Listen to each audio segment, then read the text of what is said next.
Learn English with simple stories. After listening, I explain new words and give you questions to check your understanding. So, let's begin.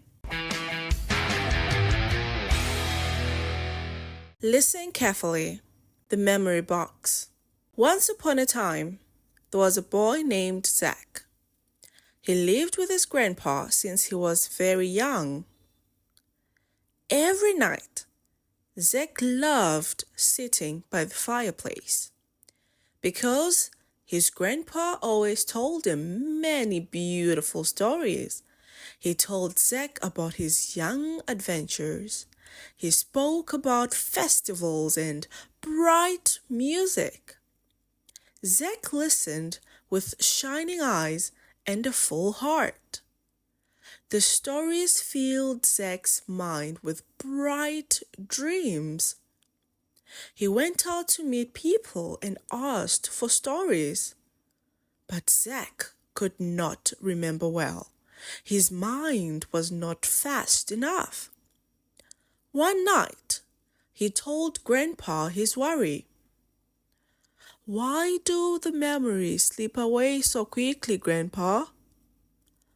Grandpa smiled softly and touched his head. "You just need a loving heart, my boy. The stories will rest inside your heart." But Zach still did not understand. One morning, Zach walked to the village market. Then he heard the sellers whisper loudly, "Memory box? The thing that keeps real memories is real?" Zach felt amazed and excited. With that box, he could save every story. Zach ran to every old stall in the market. He asked many elders for the magic box. At last, an old seller called him over. He showed a small wooden box. It looked ordinary, just like any other box. But Zach believed in it with all his heart. Zach ran home with excitement. "Can you please tell me a story, pretty please?" Grandpa smiled warmly and said, "Then tell our favorite story again, the story of our first fishing day together." Zach wound the little key on the box. Grandpa started his gentle story. "It was a warm summer morning. You insisted on carrying the fishing rod. Your fishing rod was bigger than you. Then my little Zach threw the bait too hard. The rod flew into the water. Grandpa waded in while Zach cried. Then a big fish bit Grandpa's line. Zach forgot his tears and shouted, 'Grandpa, I did it! I caught a fish!' Do you remember that?" Grandpa laughed as he remembered that day. At the final word, the box shook softly. It released a tiny glowing tape. On it were the words, "Fishing Day with Dear Zach." It worked! It truly worked! The next day, Zach visited a small tea shop. He met a young singer who was loved by many. He asked her softly, "My lady, please tell me your most touching story." The singer closed her eyes for a moment. Then she spoke with a gentle voice. "My first song on stage was a disaster. People laughed at me too loudly. Standing on the stage, I felt so small and weak. But then my mother stood up. She clapped with all her love. Her hands were shaking, but she smiled at me. That moment saved my courage forever. Zach's tears fell before he noticed. The memory box glowed once again. It created a crystal tape labeled, "The Singer's First Ovation." In the following months, Zach walked through every corner of the village. A baker's secret to recipe, Knight Trowan's last battle, Song of the Girl from Riverfall. The box was filled with shining tapes each day. But Zach did not notice something sad. He remembered none of the stories himself. They lived only inside cold, silent tapes. Rumors spread across the kingdom. Zach was invited to tell stories to Princess Amelia. "Tell me your sweetest story," she said kindly. He confidently opened the box, and a dull voice said, "The singer sang badly. No one clapped except her mother. The princess looked surprised. It does not sound like a story. It sounds like playing notes." Zach panicked and searched every tape.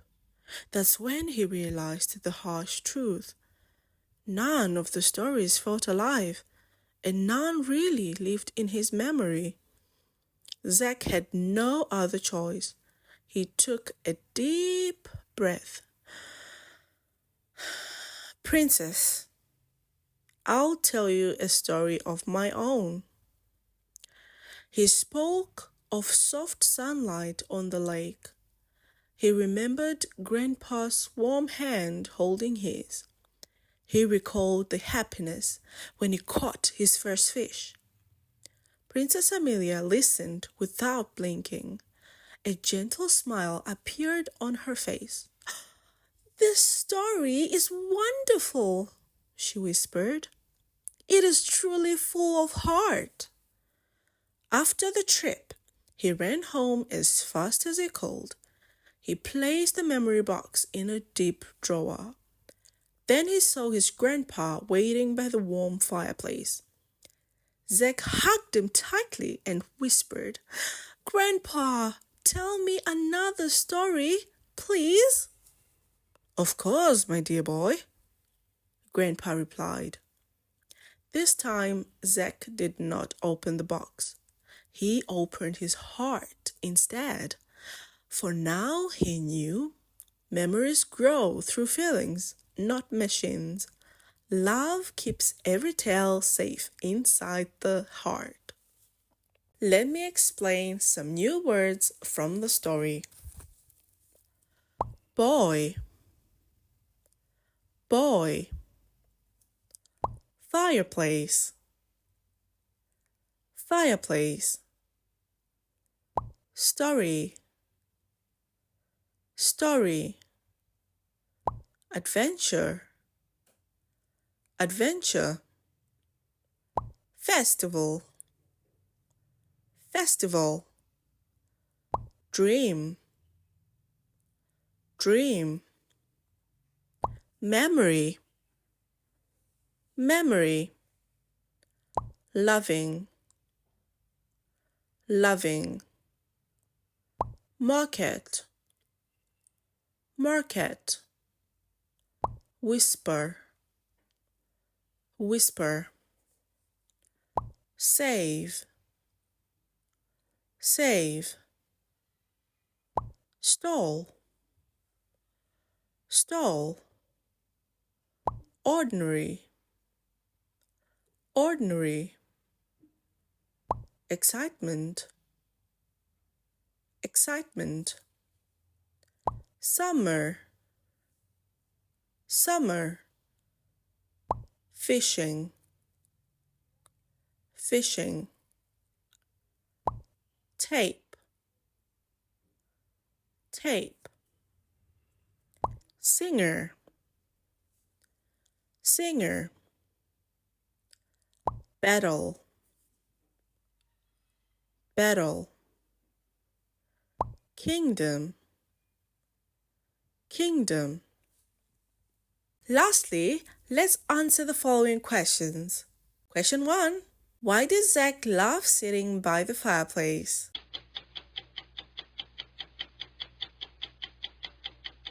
Answer: because Grandpa told him many beautiful stories. Question 2.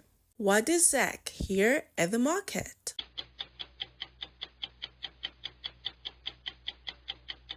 Answer: he heard sellers whisper about the memory box. Question 3. What happened when Grandpa finished the fishing day story?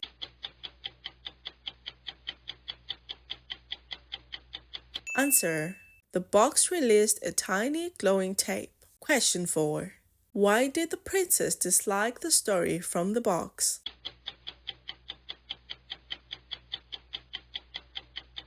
Answer: because it sounded dull and had no feeling. Question 5. What did Zach learn about memories?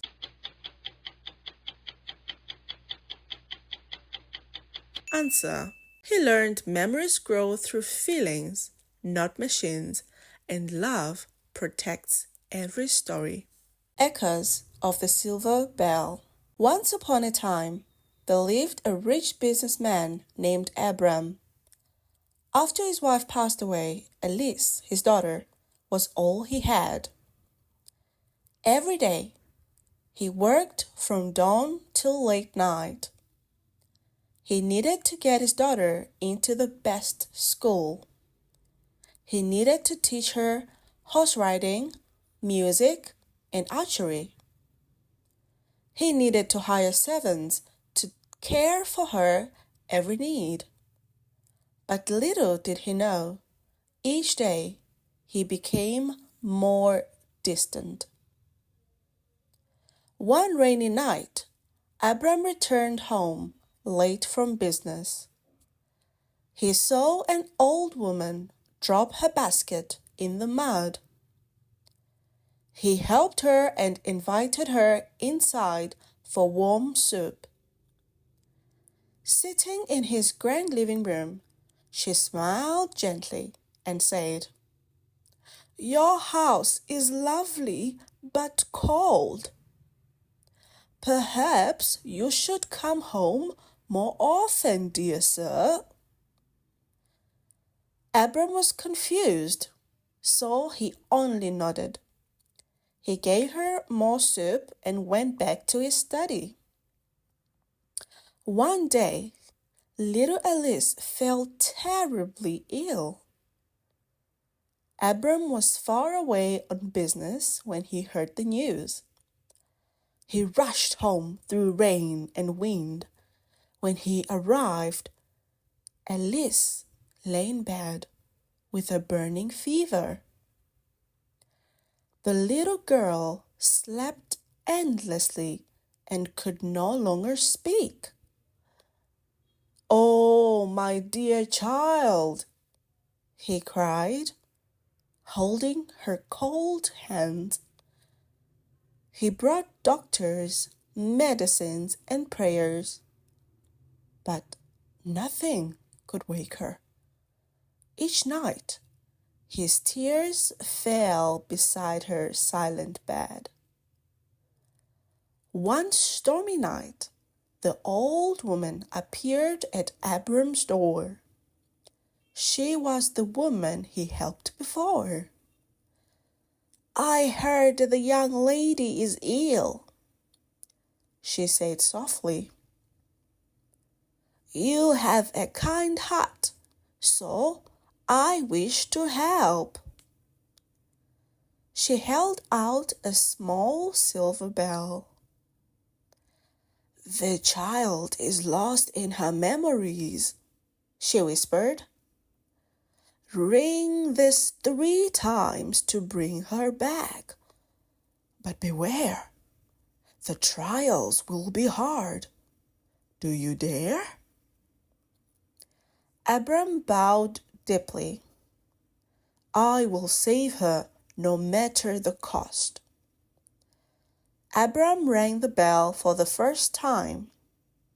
At once, the world spun, and he stood in a schoolyard. Little Alice was crying as children mocked her. "Ha ha! She has no mother!" they shouted, laughing cruelly. He felt her pain, her lonely heart. Then the bell's voice whispered, "What will you do?" Abram stepped forward with calm strength. "Alice has a mother," he said softly. "Everyone has a mother. She was very sick. She had to rest for a long time. No one wants that to happen to their mother, right, children?" The children looked up. A few had tears in their eyes. They murmured, "Sorry," and walked away quietly. Abram knelt, lifted Alice in his arms. "My dear, you have a father who loves and protects you." A warm smile bloomed on Alice's face, and Abram felt the next trial drawing near. Abram rang the bell for the second time. This time, Alice was a young girl learning to ride the horse alone. She fell again and again, yet never gave up. "She has fire in her eyes just like a mother." He had never known his child's courage. Abram no longer stood aside. He helped her climb onto the horse. He held her hands steady, guiding her gently. They laughed together under the golden sun. The world shimmered in warm light, leading to the final trial. Abram rang the bell for the last time. He found himself 1 week before Alice's illness. She smiled and gave orders to the servants with grace. Yet, when they turned away, her face showed deep fatigue. Abram walked to her side and held her trembling hand. He gave her medicine, water, and brushed her hair. "Father, why are you home?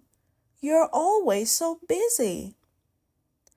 Abram knelt beside her and said, "My child, I thought I worked for you, but I only drifted away. Forgive me, I'm home with you now. You will be fine. I will always be by your side, my dear Alice." Tears filled Alice's eyes. Then she smiled. Silver light surrounded them, warm and endless like love itself. When Abram opened his eyes, Alice was sitting on her bed. Her fever had melted away. She looked at him in worry. "Father, are you all right?" He held her close, tears falling onto her warm hand. From that day, Abram worked near home and came back before dusk.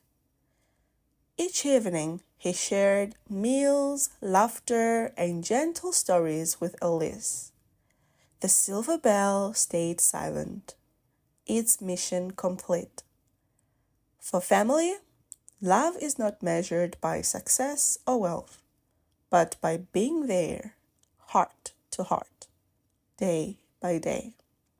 Let me explain some new words from the story. Rich,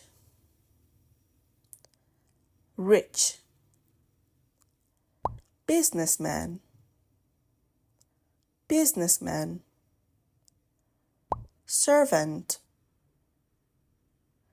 servant. Distant, distant. Basket, basket. Lovely, lovely.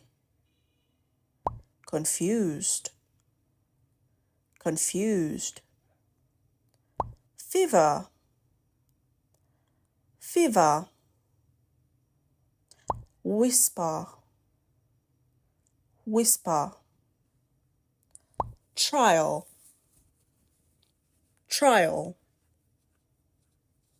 Cruelly, cruelly. Protect, protect. Courage, courage.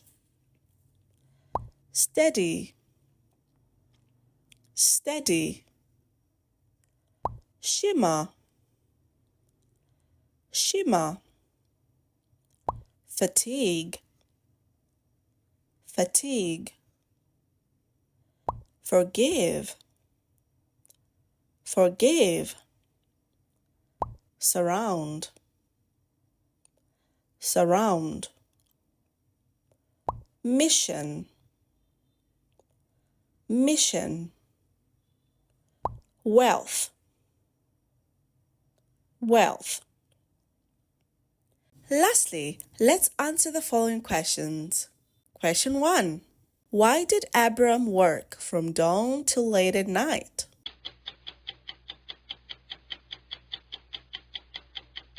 Answer. Because he thought he needed to build a better future for Alice. Question 2. Who did Abram help on the rainy night?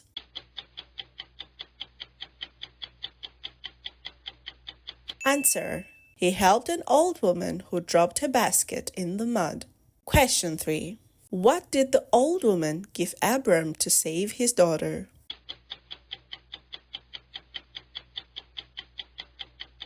Answer. She gave him a small silver bell with magical power.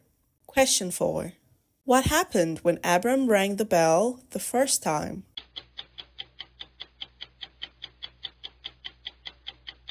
Answer. He saw Alice's childhood memory and comforted her at school. Question 5. What did Abram learn at the end of the story?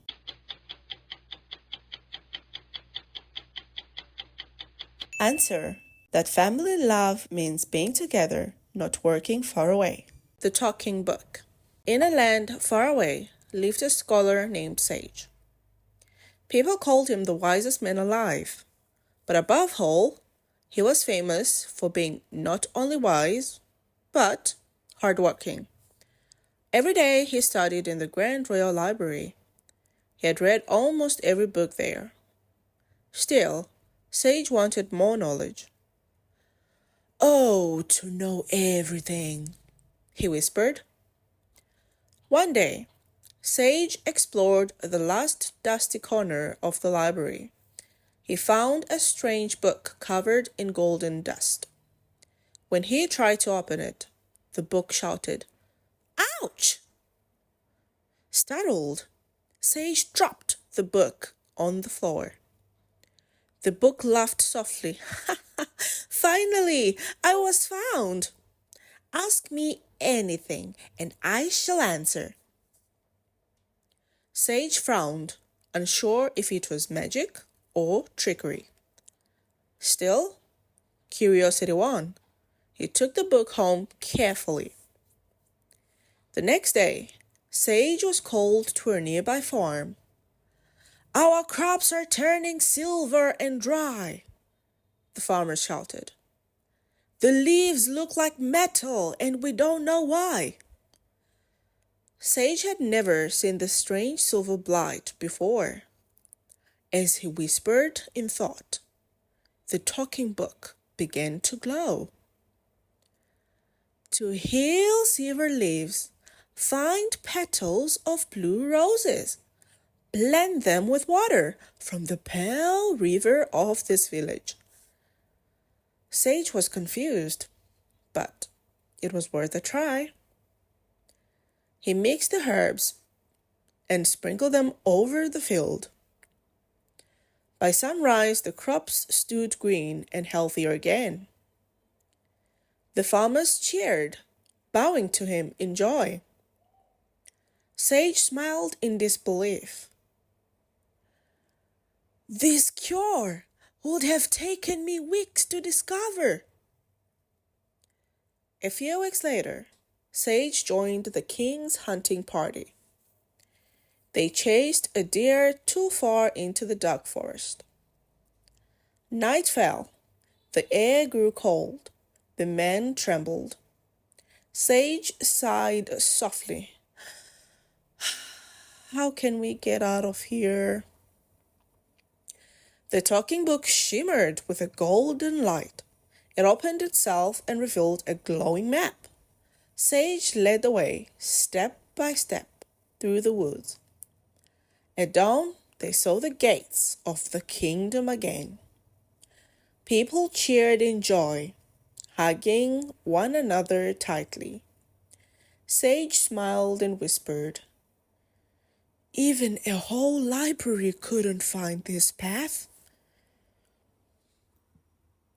In the following years, Sage grew prouder with every answer.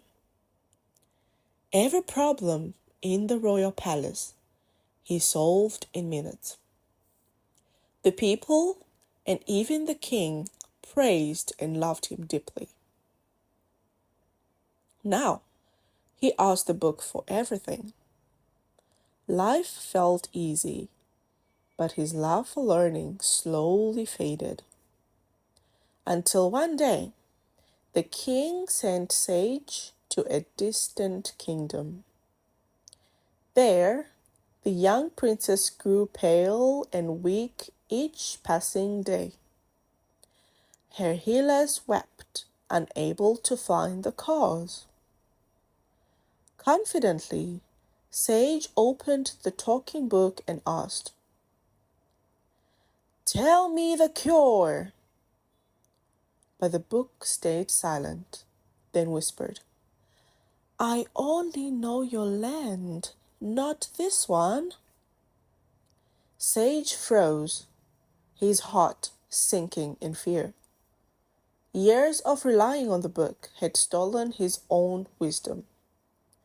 Ashamed, he sat quietly beside the princess's bed. She smiled weakly and whispered, It's okay. No one can know everything. Can you read me a story before I sleep? I love to read, but I cannot see clearly anymore. Sage nodded gently, granting her small wish.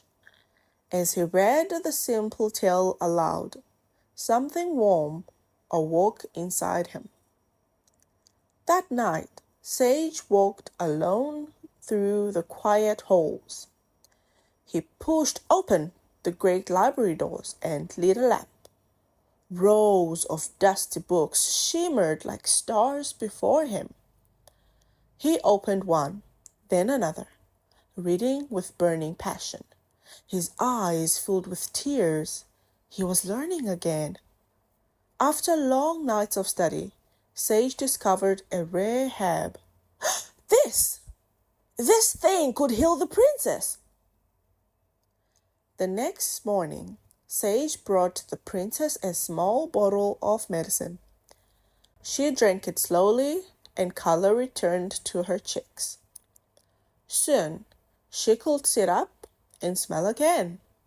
The whole palace cheered with joy and music. Before leaving the kingdom, Sage gave the princess the talking book. It knows everything about my country, he said with a warm smile. When you finish learning from it, come find me. Then I'll teach you about the world. The princess nodded, holding the book close to her heart. Then Sage walked away into the morning light. He no longer had his magical book, yet he felt better than ever before. He had regained something far greater, his will to learn. True wisdom comes not from knowing all, but from never stopping to learn. Let me explain some new words from the story. Scholar, scholar. Wise, wise. Hardworking, hardworking. Knowledge, knowledge. Whisper, whisper. Dusty, dusty. Strange, strange. Magic, magic. Curiosity, curiosity. Petal, petal. Blend, blend. Forest, forest. Map, map. Kingdom, kingdom. Palace, palace. Princess, princess. Fear, fear. Ashamed, ashamed. Herb, herb. Wisdom, wisdom. Lastly, let's answer the following questions. Question 1. Who was Sage and what was he famous for?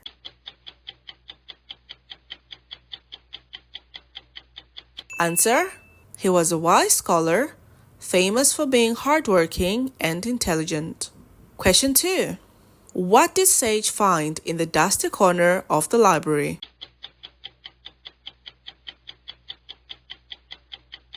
Answer. He found a strange talking book covered in golden dust. Question 3. How did Sage help the farmers with their silver crops?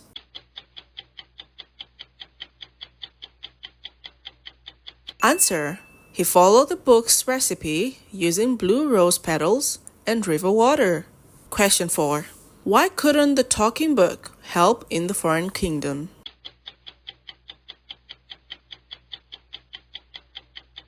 Answer. Because it only knew about Sage's own land, not theirs.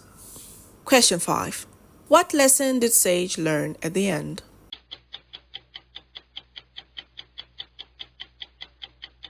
Answer. That true wisdom comes from never stopping to learn. The voice beyond time. Once upon a time, there was a woman named Ava. She was a mechanic repairing old and broken gadgets. Her workshop was full of compasses, clocks, and even old phones. The air smelled of metal and warm candle wax. People often laughed at her lonely life. They said, "Her heart beats only for broken things." Ava just smiled and kept working with gentle hands. In these artifacts, Ava found peace. One rainy afternoon, Ava heard a gentle knock at her door. A young man stood there holding a velvet-wrapped device. "It was my oldest brother," he said softly. "It's broken while he's away from home. He always says he still needs it to call home. He's coming home soon. I want to fix it for him." Ava smiled kindly and nodded her head. "Thank you, pretty miss. I'll be back in a month." The boy ran outside happily, leaving the phone on Ava's table. Little did she know, at midnight, a soft ringing filled the room. Her heart pounded fast. The phone called again and again. She hesitated, trembling in the dark. Finally, Ava reached out and lifted the receiver. A deep voice whispered, "Hello." "Mr. Coven speaking." Ava gasped. Yes, who are you?" He asked politely. "I have received the letter of acceptance to writing school. When can I arrive?" Ava smiled. "Oh, I'm not from that school, but congratulations." The man laughed gently. "You think so? No one in my family said such a thing. Writing has always been my greatest joy, but I feel like not many people agree." For 3 long hours their voices danced through time. The man told her to call him Echo. They spoke about old books, forgotten tales, and ancient history. Echo laughed softly at Ava's curiosity. The storm outside slowly faded into silence. "I must go now," Echo said kindly. "Tomorrow, please tell me about yourself, Ava." Ava whispered, "I will." Then she gently ended the call. Morning light touched Ava's small workshop. She checked the receiver and froze in shock. There was no power, no signal at all. Yet one call had been recorded last night. "How can this be?" she whispered. She noticed the dial was stuck and carefully fixed it. That night, Ava dialed the same number again. The wheels spun endlessly, then clicked. "Ava, you called back," Echo said joyfully. "Echo, hi. How has your day been?" Ava replied happily. Ava was truly delighted to hear her new friend's voice. Their talk stretched far into the quiet night. Echo praised her work, her craft, and her gentle care. "I agree, old things hold feelings, Ava. You give forgotten things new life," he said softly. Ava's heart fluttered under the candle's glow. She felt understood for the first time in years. For many nights, their voices crossed time and space. Echo told her stories about a city by the sea, a village hidden in the leaf. Ava shared her love for forgotten things. "It makes me feel less forgotten too," she said softly. Their bond grew deeper, as if time itself had folded to bring the two hearts together. One night, during their talk, Echo said he must leave home soon. "I have to go to the writing school," he told her gently. "It's far away." Ava's voice trembled. "Will we ever speak again?" Echo paused. "Tomorrow, I'll try to find another phone and call you again. We can even meet up. I know this place that sells amazing hibiscus tea." Ava smiled. "That's a very old tea." Echo laughed. "When we meet, I'll let you taste it. It's wonderful."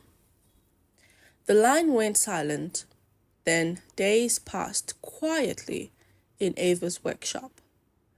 The ticking clocks filled the lonely air.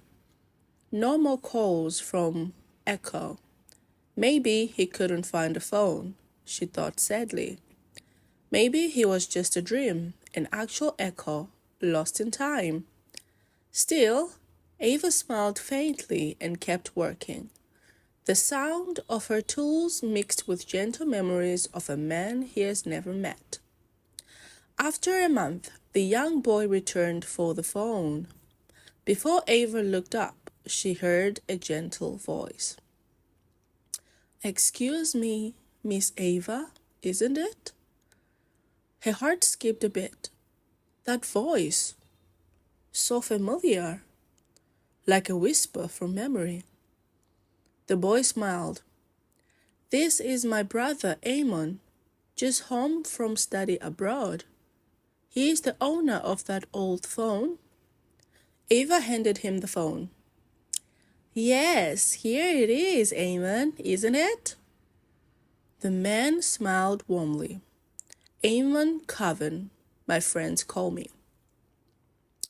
"Echo, I believe," Ava said with a bright smile. A perfect name for a writer. He smiled back. "Do we know each other?" "I feel I once spoke to someone who sounded like you years ago." He chuckled. "But I can't recall well. It's long ago." Ava smiled softly. "To me, it feels like only days." That afternoon, Ava closed the shop early and walked with them. The three walked to the tea house under the golden light. The younger brother sighed, tired of his brother's endless love for tea. Echo laughed. "At first, I found someone who enjoys it as much as I do." "What tea do you like best, Miss Ava?" he asked. "Hibiscus," Ava replied. "It tastes like an old story, doesn't it?" Echo nodded with a smile. Perhaps it was a new beginning for them all. Or maybe a voice once lost in time had finally found its echo. Let me explain some new words from the story. Mechanic. Mechanic. Workshop. Workshop. Campus. Campus. Candle. Candle. Artifact. Artifact. Velvet. Velvet. Receiver. Receiver. Whisper. Whisper. Writing. Writing. Gentle. Gentle. Curiosity. Curiosity. Signal. Signal. Dial. Dial. Delighted. Delighted. Flutter. Flutter. Tremble. Tremble. Pause. Pause. Silent. Silent. Ticking. Ticking. Echo. Echo. Lastly, let's answer the following questions. Question 1. What did Ava repair in her workshop?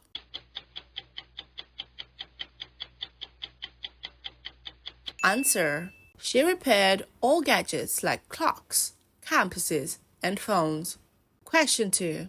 What was the name of the man on the phone?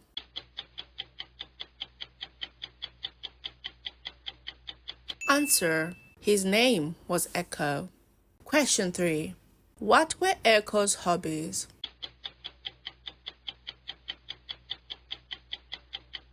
Answer. He loved writing and old stories. Question 4. What tea did Echo want Ava to try?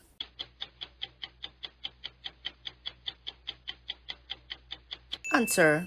He wanted her to try hibiscus tree. Question 5. Where did Ava and Echo have their first meeting?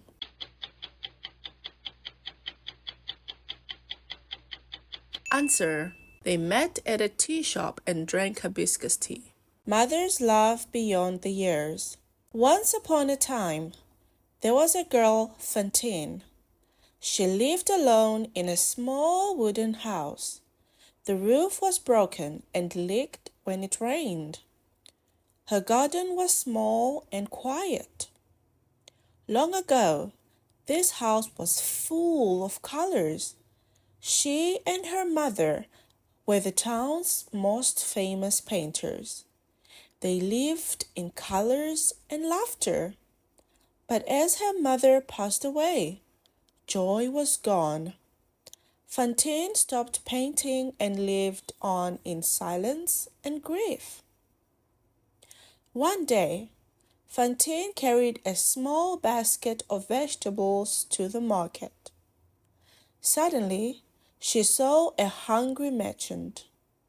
He was sitting on the side of the path, exhausted and cold.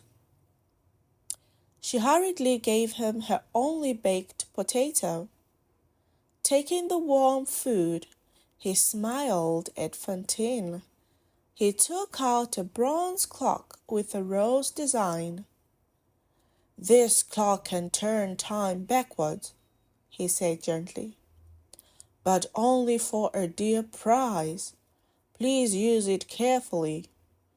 Fantine gasped softly, but kept the clock, curious and thankful. Coming home, Fantine searched the dark room for her dear prize. Dust filled the air, and the wind cried outside. She opened old drawers, boxes, and broken shelves. At last, she found her mother's pearl comb shining faintly. Fantine turned the clock's handle with trembling hands. A golden light filled the house. 1, 2, 3. She opened her eyes again. The walls were new, the garden bloomed again, and there her mother stood by the warm fire smiling. "Mom!" Fantine cried and ran to hug her. For one sweet moment, time forgot its pain. Then the light faded. Fantine found herself alone in the cold room. The jade comb was gone from her hands. Tears fell softly on the floor. She understood the price of magic was something precious.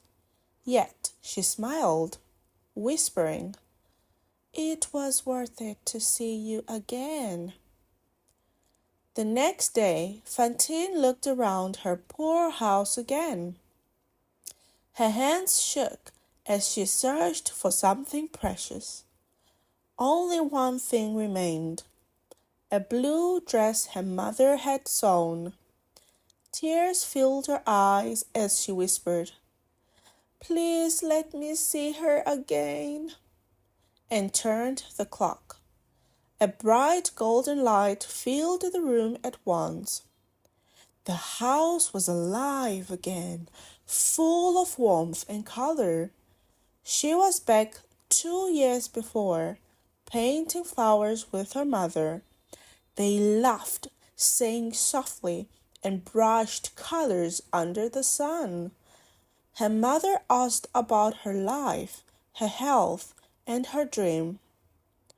"What do you wish for, my dear?" Fantine smiled. "I want to be a great artist like you one day." With that, Fantine's voice broke, and she came back to reality. She realized she had once lived with dreams and hope.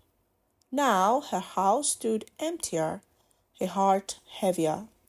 Still, she longed for more time in the past, time with Mom.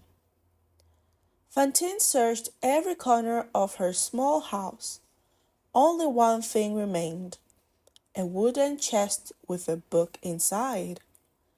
She held it tightly. It was the diary of her mother.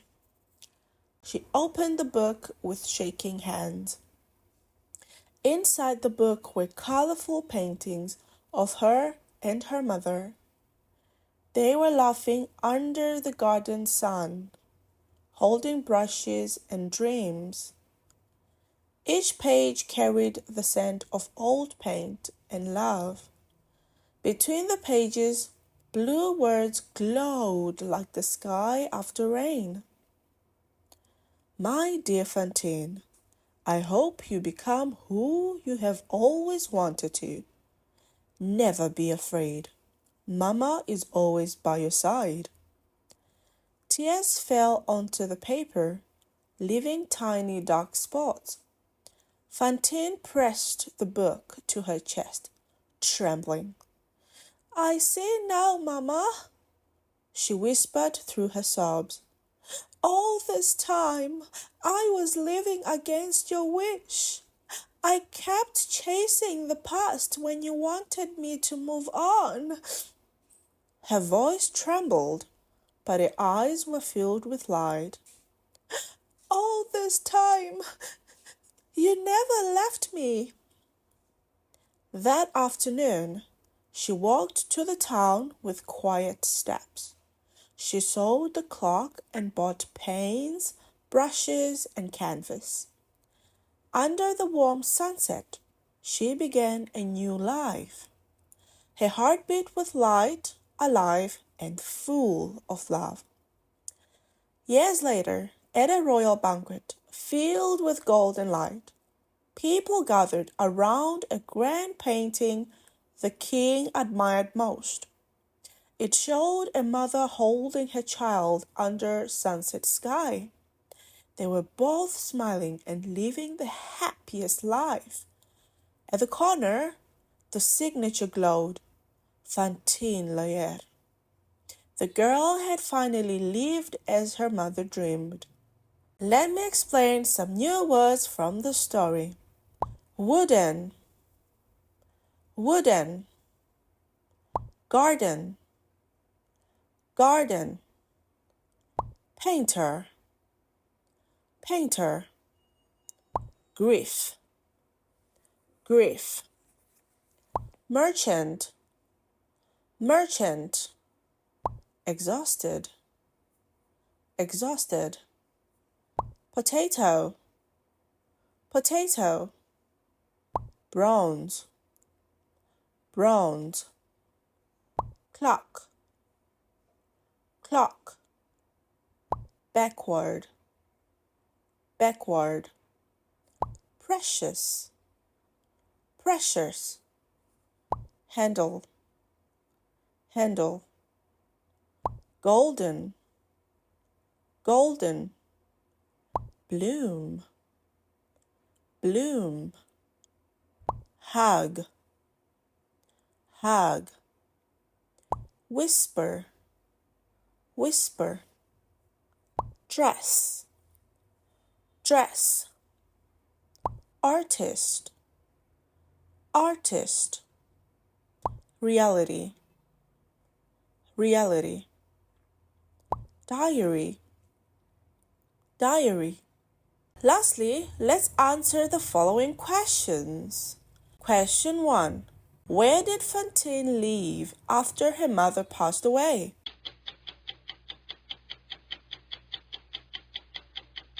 Answer. She lived alone in a small wooden house with a garden.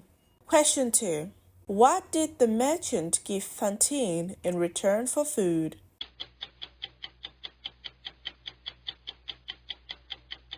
Answer. He gave her a bronze clock with a rose design. Question 3. What was the price each time Fantine used the clock?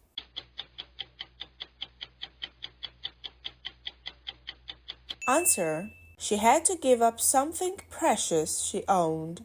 Question 4. What did Fantine find inside her mother's diary?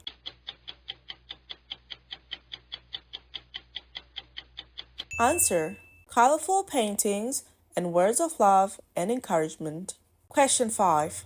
What did Fantine do after reading her mother's message?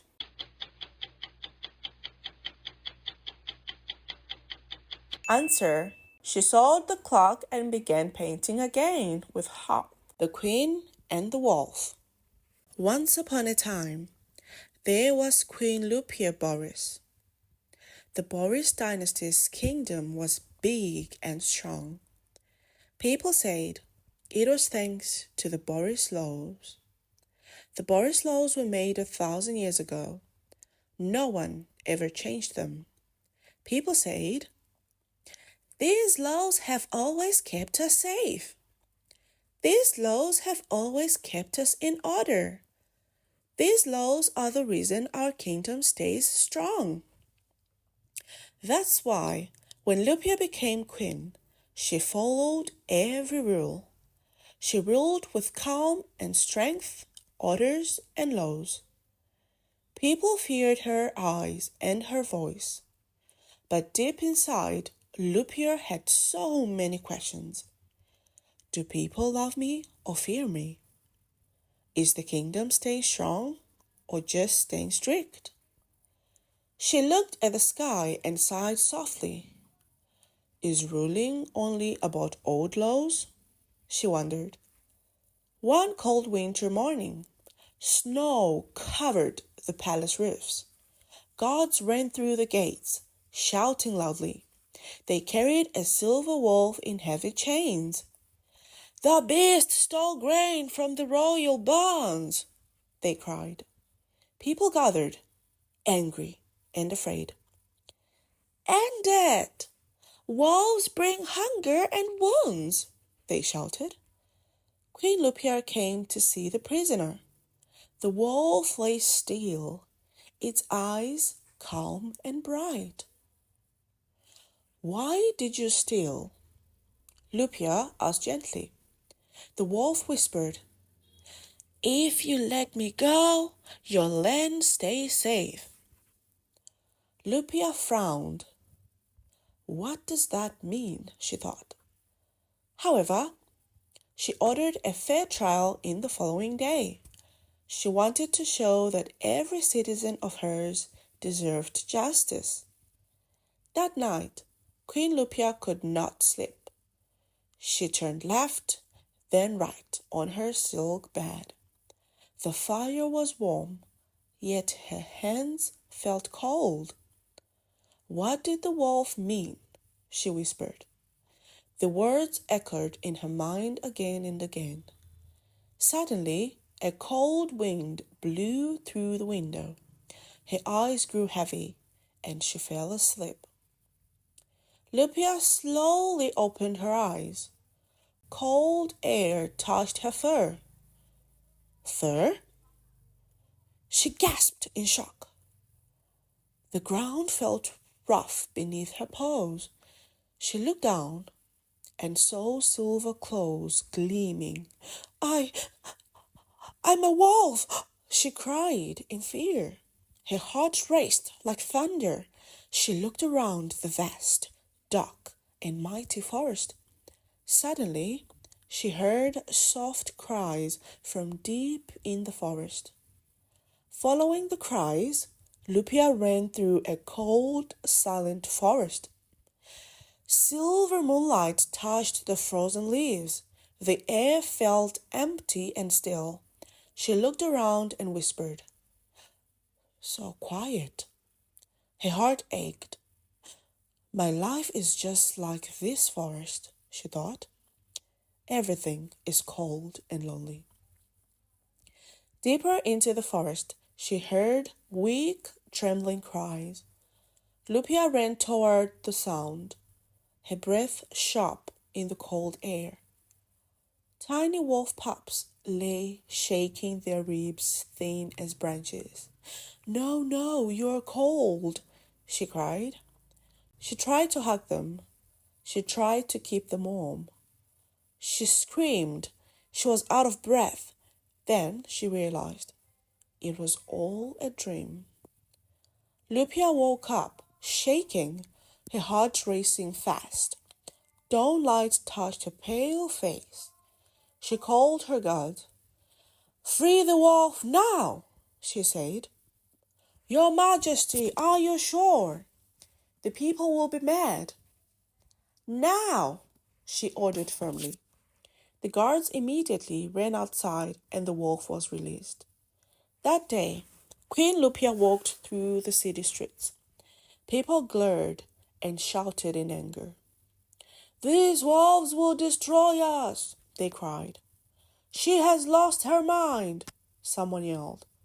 "She is no true queen of Boris," another said. Lupia's heart hurt, but she stood tall. She still believed the wolf's strange promise.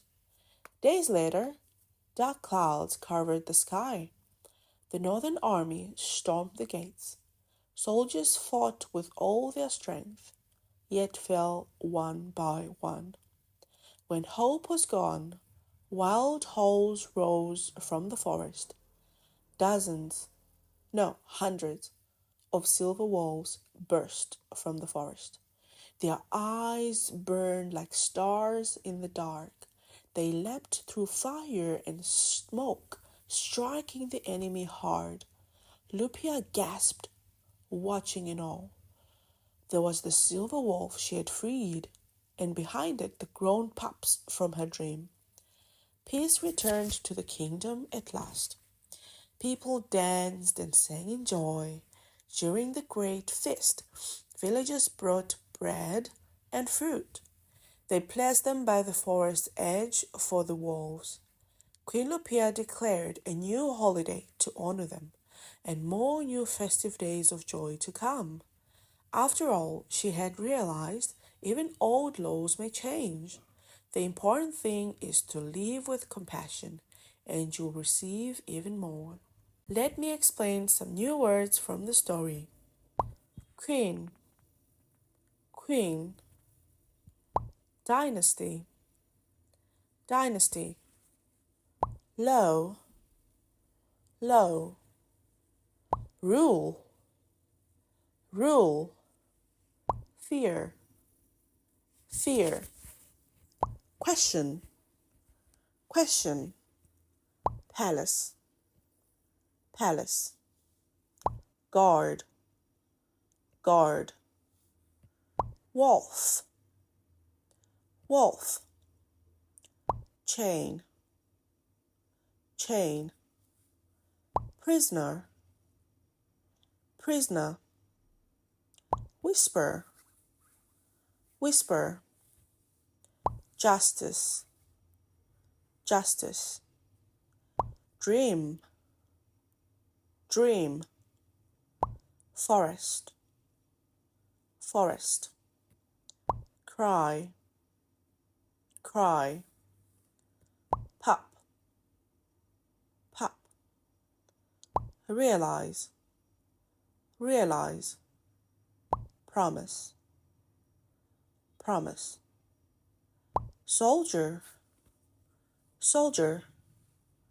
Enemy, enemy. Feast, feast. Compassion, compassion. Lastly, let's answer the following questions. Question 1. Who was Queen Lupia?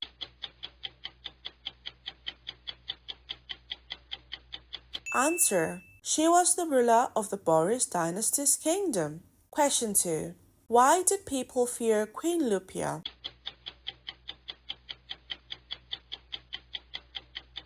Answer. Because she ruled with strict laws.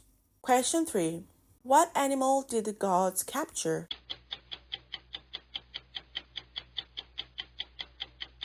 Answer. They captured a silver wolf in heavy chains. Question 4. What did the wolf say to the queen?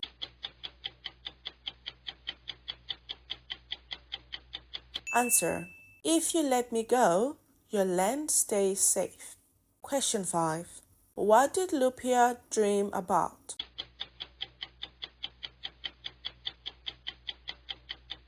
Answer. She dreamed of starving wolf pups in a cold forest. Question 6. What happened when the Northern Army attacked?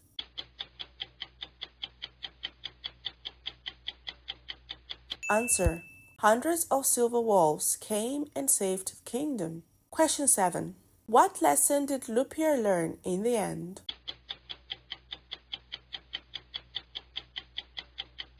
Answer. She learned to rule with compassion, not only with old laws. The Girl and the Golden Crane. Once upon a time, there was a girl named Canary. She lived alone in a small mountain village. She was poor, but had a gentle, caring heart. Canary cared deeply for animals in the wild. Birds, rabbits, deers came to her door. She would feed them, sing with them, and heal their wounds. The villagers called her the girl with gentle hands. One winter day, dark clouds rolled over the mountain. The wind howled and leaves flew across the field. A strange cry echoed from the garden below. Canary ran outside and grasped in shock. A golden crane lay in the grass, wings broken. Its feathers shimmered like sunlight on snow. "Oh dear, you are hurt!" Canary cried out. Without thinking, she carried it inside her home. "I'll take care of you," she said softly. The crane looked at her with quiet, shining eyes. Canary placed the crane near the window in a wooden cage. Sunlight touched the crane's feathers like golden fire. She gently wrapped its broken wing with soft cloth. She fed it warm soup and softly stroked its head. "You're safe now," Canary whispered with a smile. "Just stay with me a little longer." Little did she know, magic was about to happen. The next morning, Canary woke up to the miracles. Her vegetables grew big and sweet overnight. She hurried to take them to the market. Her basket sold out before noon. The villagers praised her vegetables and asked kindly. Both Canary and the villagers knew the magic came from the golden crane. The villagers heard of the golden crane's magic. They came to the canary, asking to see the bird. "Please let us touch it," they begged eagerly. "Let us feed it and sing for blessings too." Canary hesitated, but finally agreed to share. They brought fresh grains and sweet fruits to share. Some sang soft songs to calm the golden crane. Others offered flowers and gentle words of thanks. The harvest grew huge, more than ever before. Money poured in and the village felt rich. But soon, greed took root in their hearts. But soon, the villagers grew greedy and wild. More and more people rushed to Canary's house, pushing and shouting, "Let us touch the crane! We want blessings too!" Canary stepped back, afraid and sad. Voices rose loud with anger and blame. Friends turned to foes with harsh words. The golden crane looked tired, its wings trembling. Canary's heart ached to see it so weak. She knew the bird was suffering from their greed. Eventually, the villagers begged Canary to bring the golden crane outside. "Let everyone see and touch it," they said loudly. Canary agreed, hoping to please them. But soon, the fields began to wither and dry. The rain stopped, and cracks appeared in the soil. The villagers were scared and rushed back to Canary.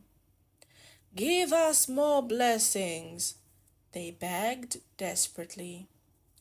Scared of the greed, Canary took the crane into her bedroom. Canary looked at the crane. It was weak and could barely lift its head. Tears fell as she whispered, "I was wrong. You should be free. You must be free." Canary hugged the crane tightly as she wiped her tears. "Don't worry, my dear. I will end all of this." The next morning, she ran to the backyard. Her heart raced as she reached the green forest. She opened the cage and the crane stood still.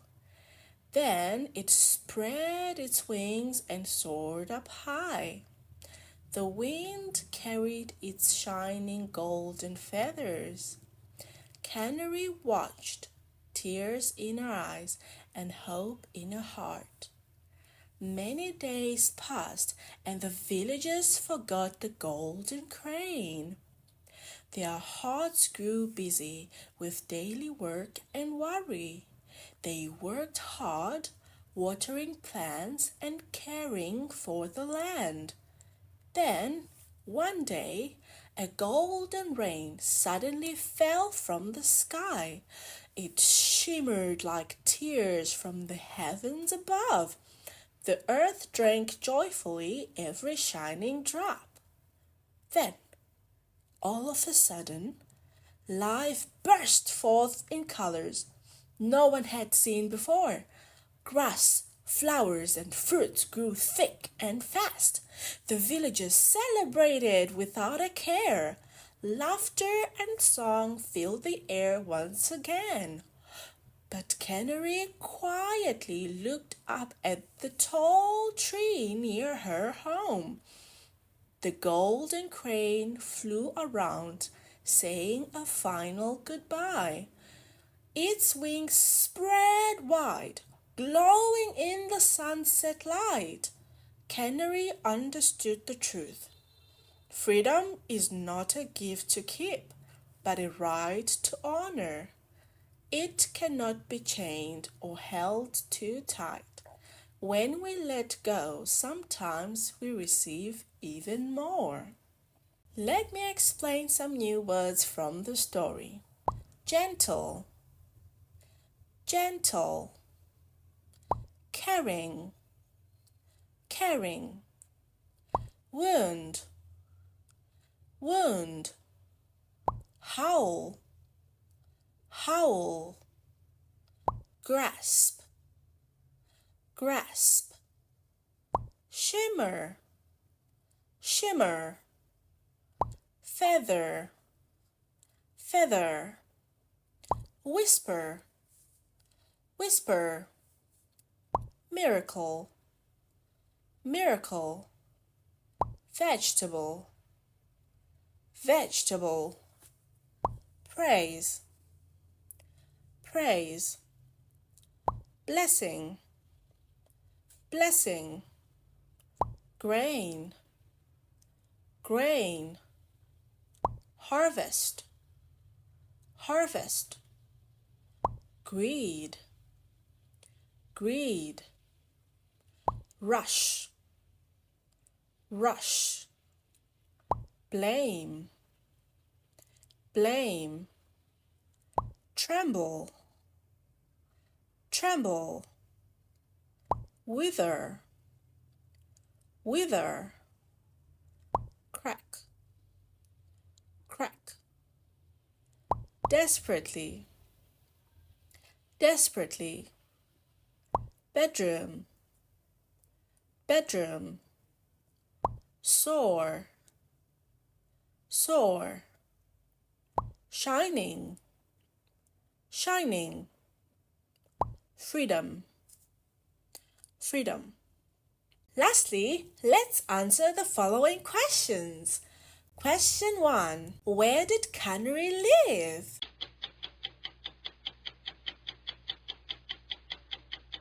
Answer. In a small village in the mountains. Question 2. What kind of animal did Canary rescue?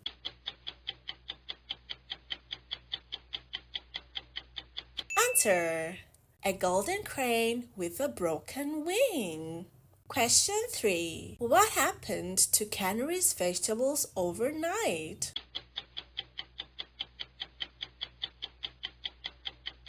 Answer. They grew big and sweet. Question 4. Why did the villagers visit Canary's house?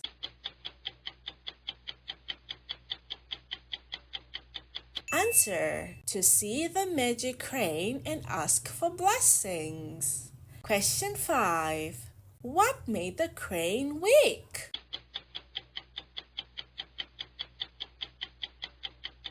Answer. The villagers' greed and constant visits. Question 6. Where did Canary release the crane?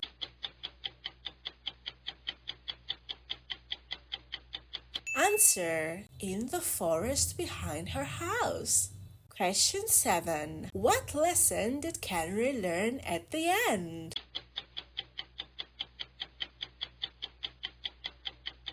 Answer. True freedom must be honored, not owned. The Girl with the Violin. Once upon a time, there was a girl named Melody. She was a poor farmer's daughter. Her house was small and cold. Her village was also poor. But her heart was full of dreams. She wanted to become a musician. She wanted to be a violinist. The villagers often laughed at Melody. They pointed and shook their heads.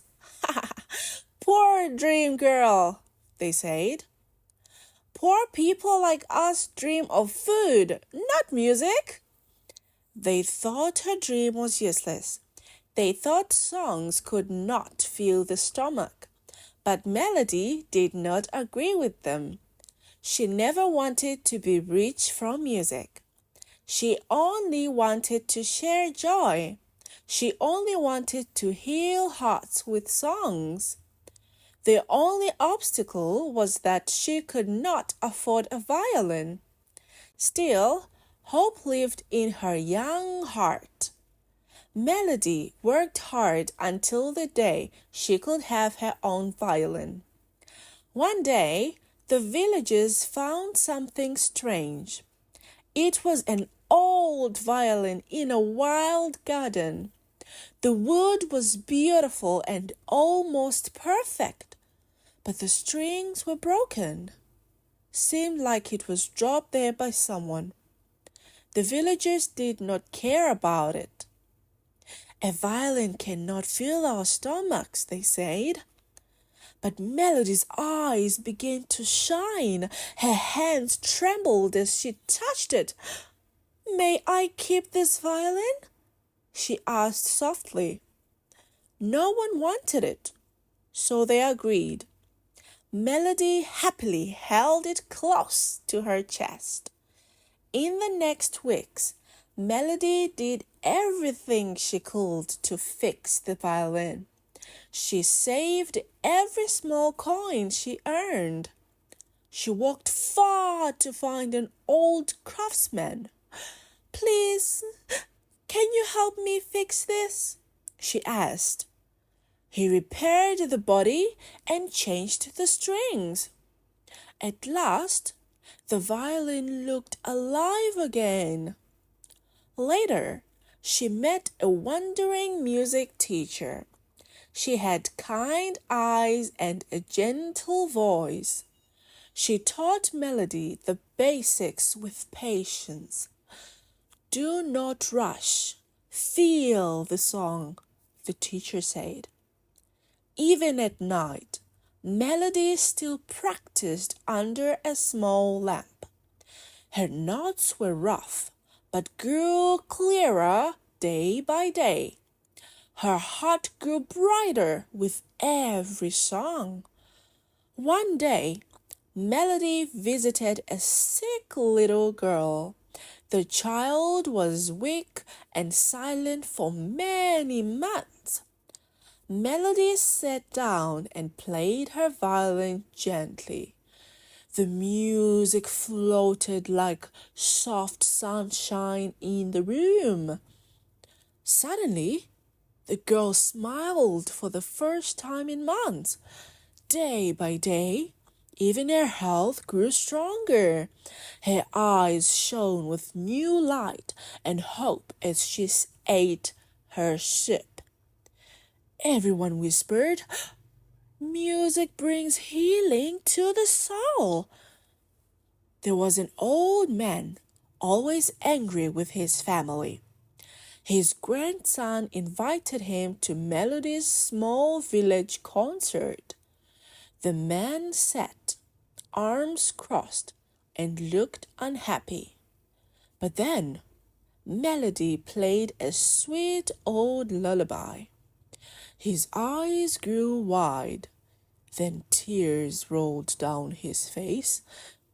The song reminded him of his childhood days. He sighed deeply and finally smiled with peace. Music softened his heart and made him gentle again. One day, Melody walked past a quiet wedding. The guests were tired and silent at the tables. No one laughed. No one wanted to dance. Melody stepped forward and asked politely, "May I play?" She played a bright and joyful wedding tune. Soon, people clapped, then stood up to dance. The bride laughed and the groom clapped his hands. Music turned the wedding into a festival of joy. Day by day, Melody's music spread far and wide.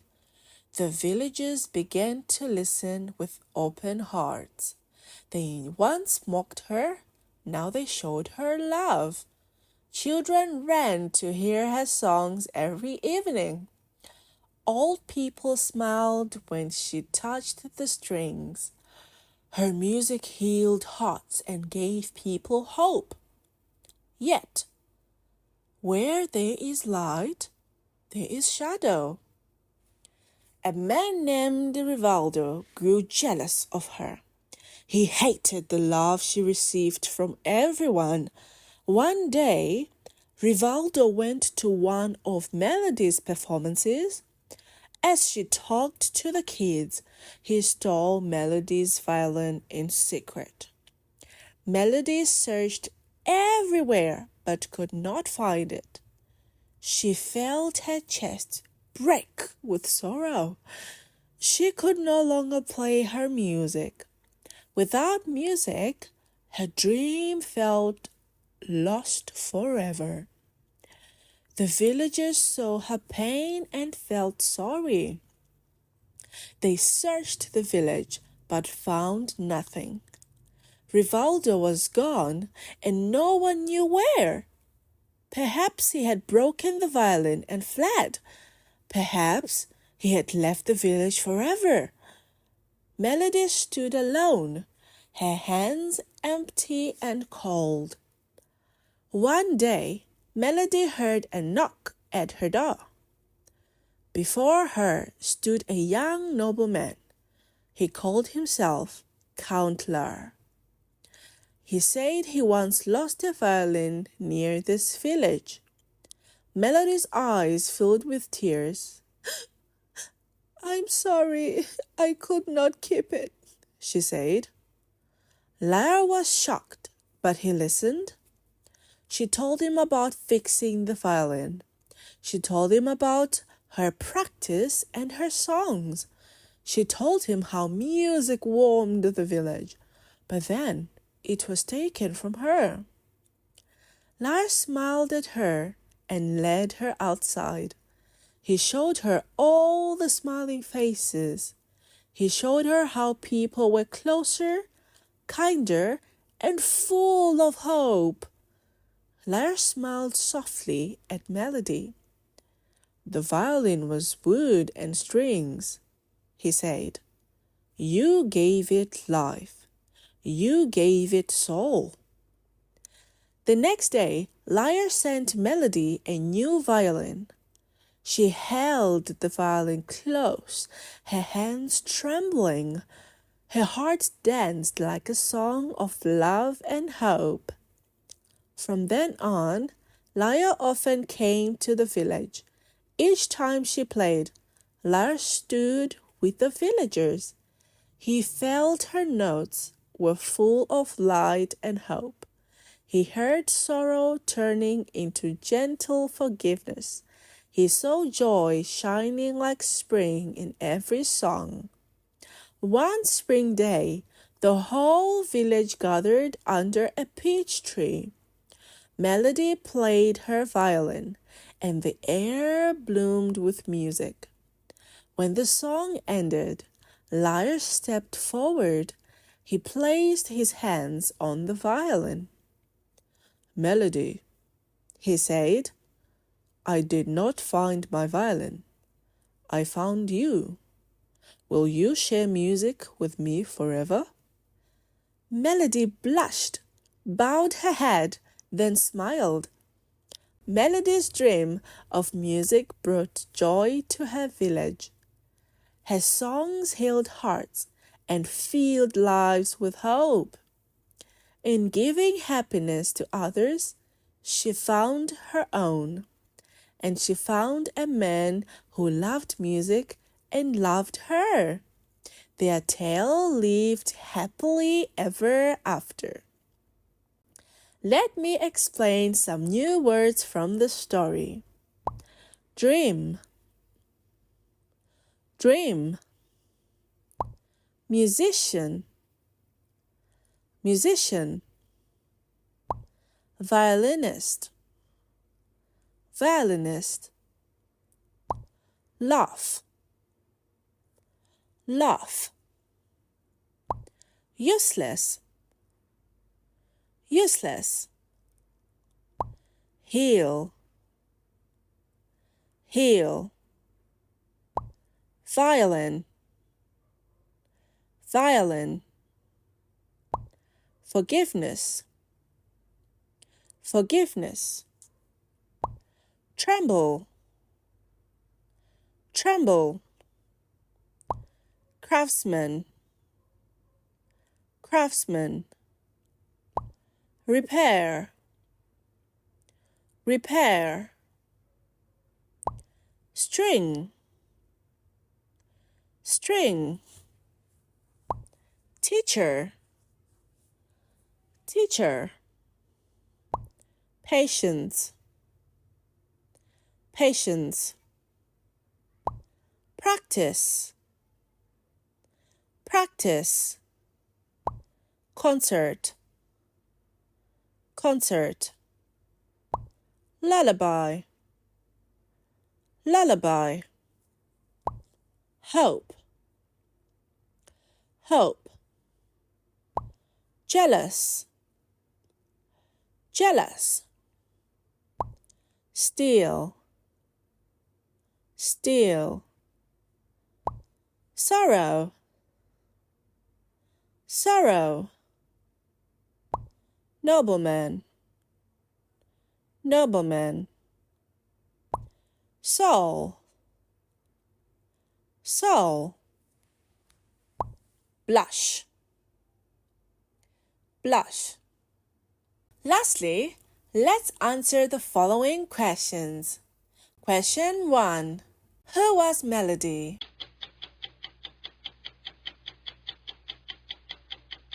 Answer. She was a poor farmer's daughter with big dreams. Question 2. What did Melody want to become?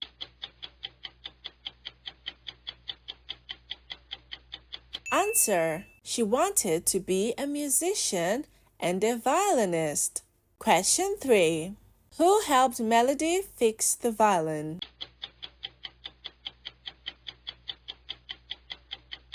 Answer. An old craftsman repaired the body and strings. Question 4. What happened at the quiet wedding?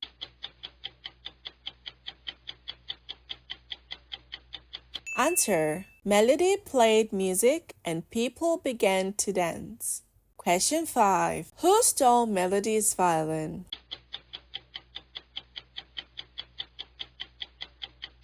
Answer. A jealous man named Rivaldo stole it. Question 6. What did Count Lar give Melody later?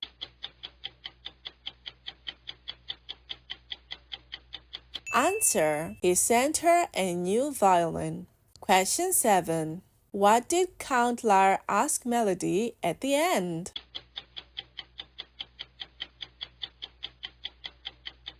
Answer. He asked if she would share music with him forever. The Boy Who Heard the Wind.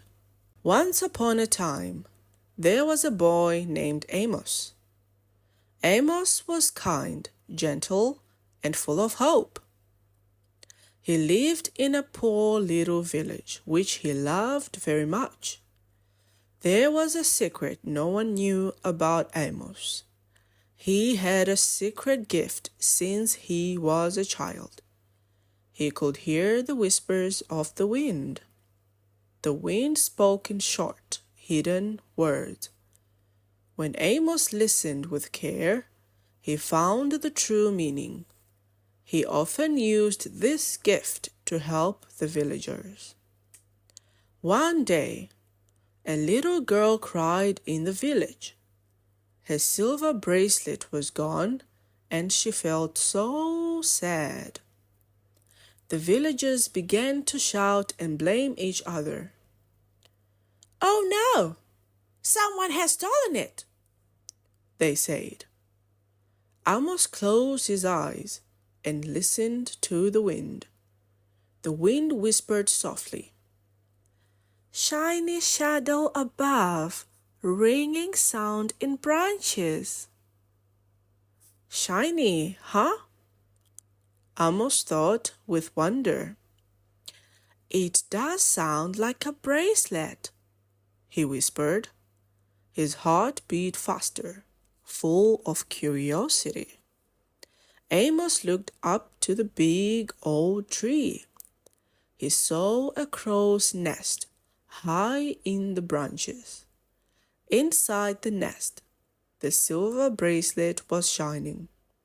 He climbed up and brought it back to the girl. The villagers were surprised and felt ashamed. They learned not to judge each other too fast.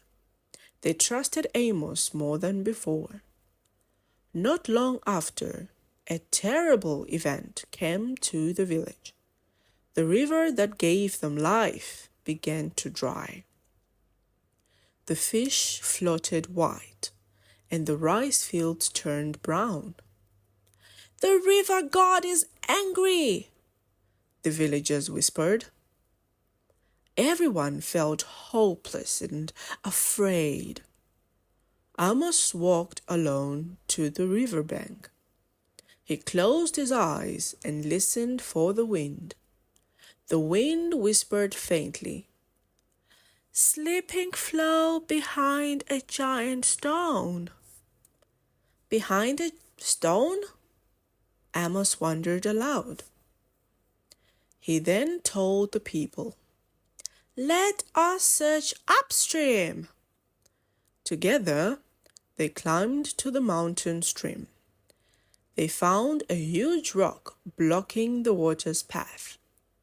The villagers worked hard, breaking the stone apart. Water returned, fields turned green, and hope was reborn.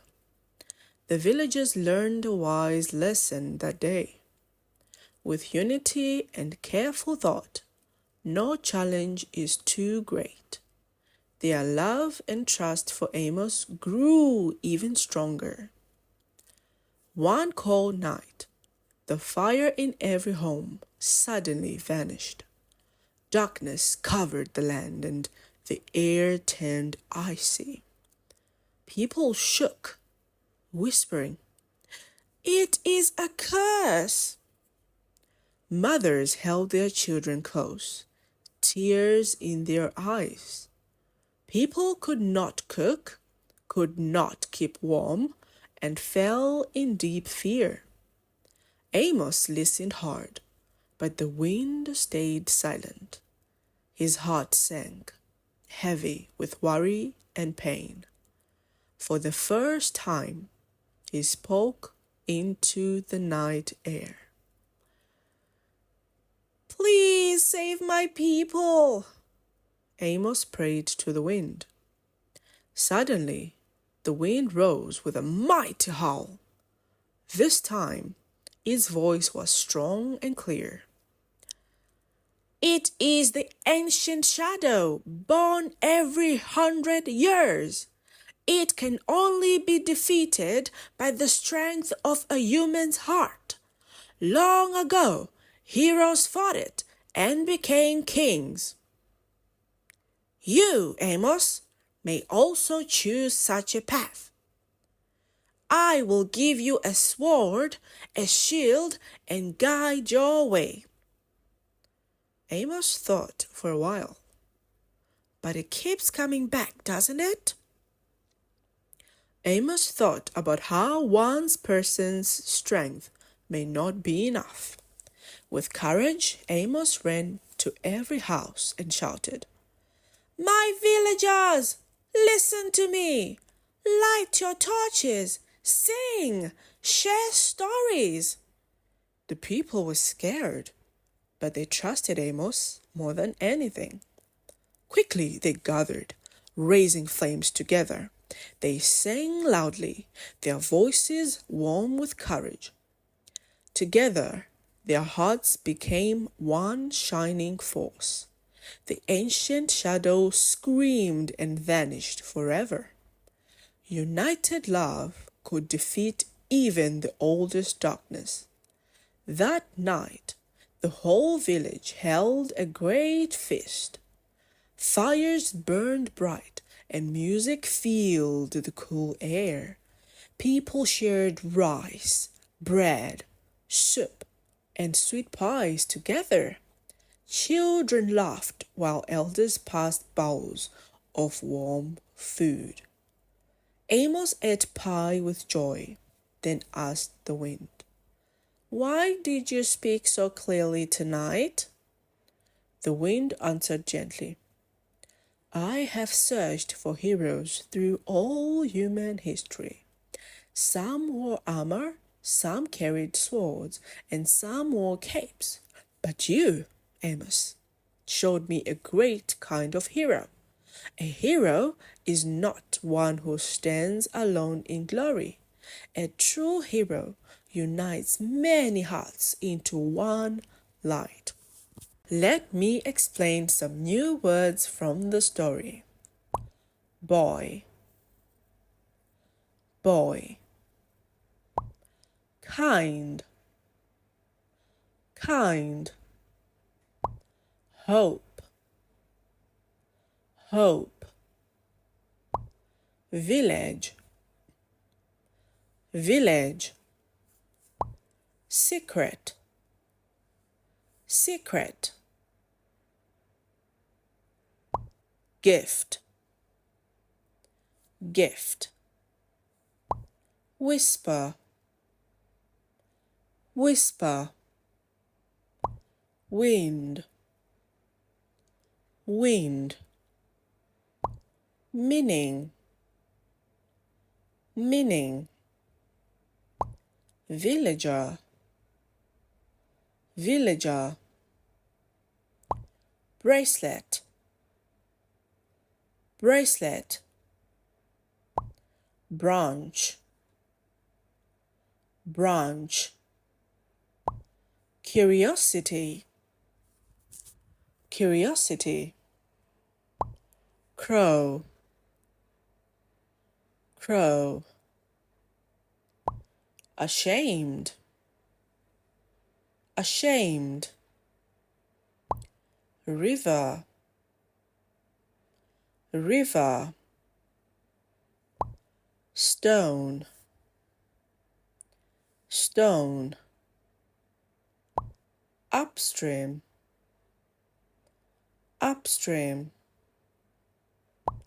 Darkness, darkness. Curse, curse. Ancient, ancient. Shield, shield. Sword, sword. Torch, torch. Lastly, let's answer the following questions. Question 1. What special gift did Amos have?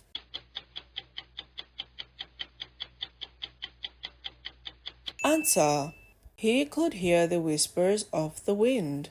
Question 2. Who took the silver bracelet from the girl?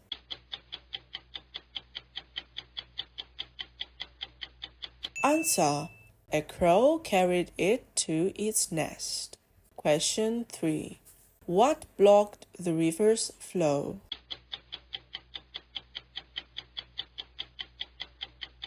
Answer. A huge rock blocked the water's path. Question 4. How did the villagers fix the river?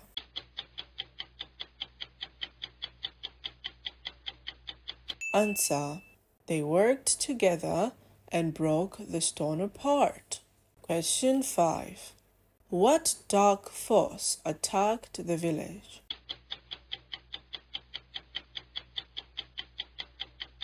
Answer. The ancient shadow came every 100 years. Question 6.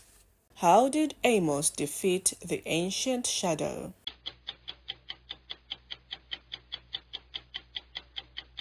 Answer. He united the villagers to sing, share, and raise torches. Question 7.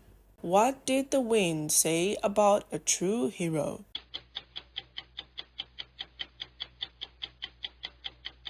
Answer.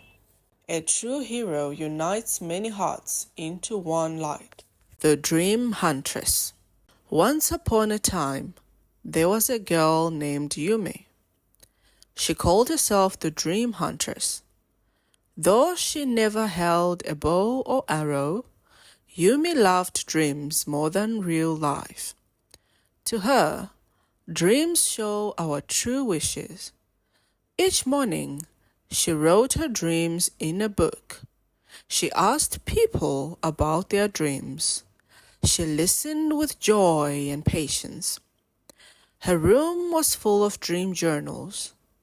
Inside her heart lived a secret wish. She wanted to protect every dream forever.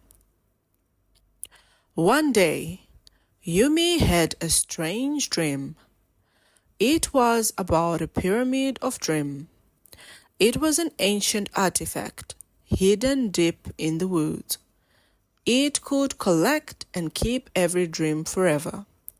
Yumi's heart began to beat very fast. This is what I have been seeking. Without fear, she made a bold decision. She would leave her quiet village behind. She would search for the legendary pyramid. Yumi packed her journals and a small lantern. She stepped onto the road with shining eyes. Yumi walked for many months through endless forests. She crossed rivers and climbed steep hills, but the Pyramid of Dream had yet to be found. One day she entered a misty forest. The fog was thick, silver, and full of mystery. She followed a shining path inside the mist. At last, she saw an ancient stone altar. On it stood the Pyramid of Dream. Strange carvings glowed softly in the dark. It was real. Her dream was true. Then a deep voice echoed through the mist. Yumi turned quickly, her eyes wide with fear. Before her stood an old guardian woman. She wore robes like a noble from old times. Her silver hair shone under the forest light. "I wonder how you reached this place," she said. "But if the Pyramid of Dream called you, there is a reason." Yumi bowed politely and spoke with passion. "My name is Yumi, the Dream Huntress," she said. "I love dreams more than anything in life. I wish to use the pyramid to keep them safe." The guardian listened, her face still and serious. After silence, she sighed with a soft smile. "If you were called here, the pyramid trusts you. Take it with you and try it for yourself. But remember, always respect the power you hold." When she finished, her figure turned into mist. That night, Yumi returned to her small home. She placed the pyramid gently on her desk. The carvings glowed brighter under the moonlight. She whispered to the pyramid, "Please preserve my dream." Then she drifted to sleep. The next morning, right when she woke up, Yumi was overwhelmed by the golden light that filled the whole room. Inside the crystal, her dream appeared like film.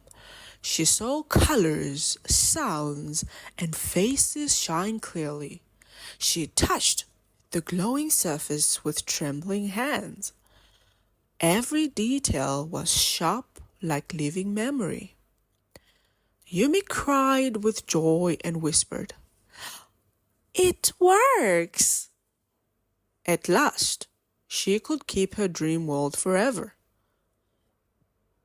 After some time, Yumi was no longer happy with only her dreams. Her heart whispered for something greater and stronger. "I want every dream in the kingdom," she cried. The pyramid shook and flushed with wild colors. Its light was no longer calm or gentle. Strange energy filled Yumi's small wooden house. The next morning, Yumi held countless dreams in her hands. She spent hours watching dream after dream unfold. She kept a dream of a child flying happily. She erased a dream of family arguing. She spread a dream of music across the land. Yumi was very proud of her work, but people had different opinions. Some were confused and angry by false dreams. They dreamed of the same golden forest again and again. They dreamed of happy memories they had never had. Sleep no longer brought rest, but heavy confusion. Yumi frowned when she heard that. She believed they needed time to enjoy the dream she gave. Others, however, were delighted and slept deeply without care. They could see their delightful dreams over and over again. They could sleep for days just to enjoy the life they wanted. Yumi heard their voices and smiled in pride. And the big day finally came. The day Yumi stood before the pyramid of dreams, her eyes burned with restless desire. "I want the eternal dream," she shouted. "Let all people sleep forever in beauty." The pyramid glowed with fierce, blinding light. Across the kingdom, people slowly closed their eyes. They entered a grand world shaped by Yumi's will. They flew across endless skies with golden wings. They walked through gardens of silver flowers. They drank from rivers of shining stars. Everyone laughed, sang, and danced freely. The dream world was far better than reality. But as time flowed, the dream world began to lose its glow. People had everything without work or effort. They no longer fought, hoped, or created. Their hearts became heavy. Their minds grew dull. People wandered without purpose in hollow beauty. Yumi's heart grew heavy with sorrow. She walked among the dreamers in silence. A man who once wished for endless gold now sat bored, counting coins that never ran out. Yumi realized, without effort, treasure is only empty metal. The joy of gain is born from struggle and sweat. A child who longed to fly had grown tired. Now circling the same sky again and again, Yumi realized some wonder had better exist in dreams only. Some dreams do not need to be real to be joyful. At last, Yumi spoke to herself with pain. "Happiness cannot live in dreams alone," she whispered. "Dreams without reality lose color and meaning. Reality without dreams becomes heavy and cold. We need both, dream and reality, in perfect balance." With deep regret, Yumi returned to the pyramid of dream. Tears fell as she bowed her head low. "I was wrong to control the dreams of others." She broke the eternal dream and freed the people. The pyramid's glow faded into soft silence.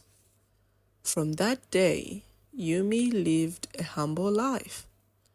She wrote down dreams and real stories alike. She shared them as a wandering storyteller of hope. Her words inspired people to dream and to act.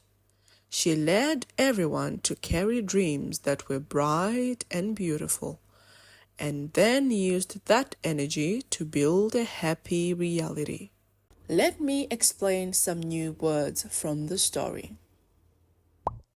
Dream, dream. Huntress, huntress. Wish, wish. Protect, protect. Artifact, artifact. Wood, wood. Legendary, legendary. Lantern, lantern. Endless, endless. Misty, misty, altar, altar, carving,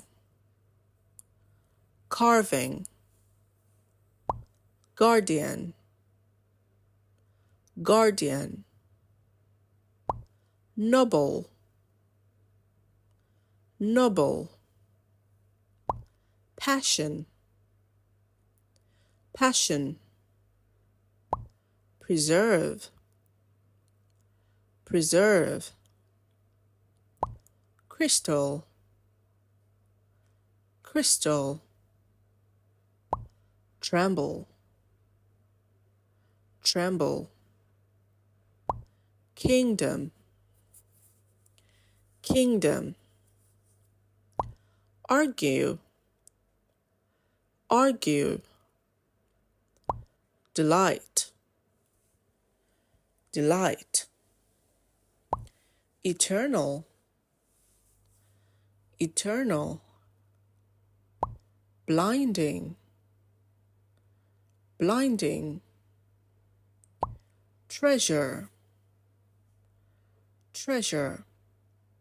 Lastly, let's answer the following questions.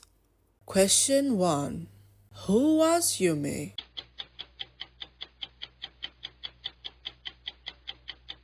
Answer. She was the dream huntress who loved dreams more than life. Question 2. What was the pyramid of dream?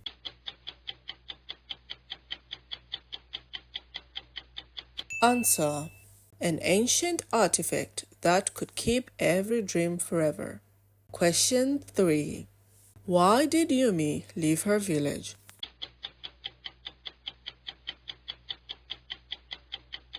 Answer. She wanted to find the legendary Pyramid of Dream. Question 4. Who did Yumi meet at the altar?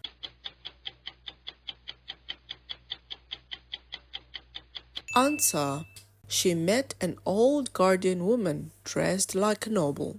Question 5.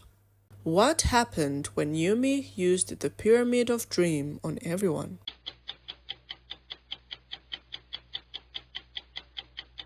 Answer.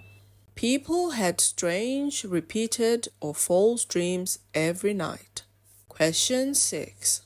What was the eternal dream?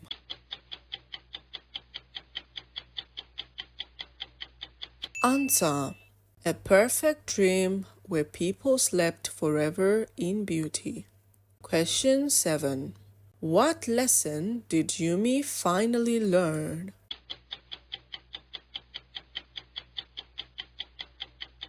Answer. Dream and reality must exist together in balance. The friend from the forest.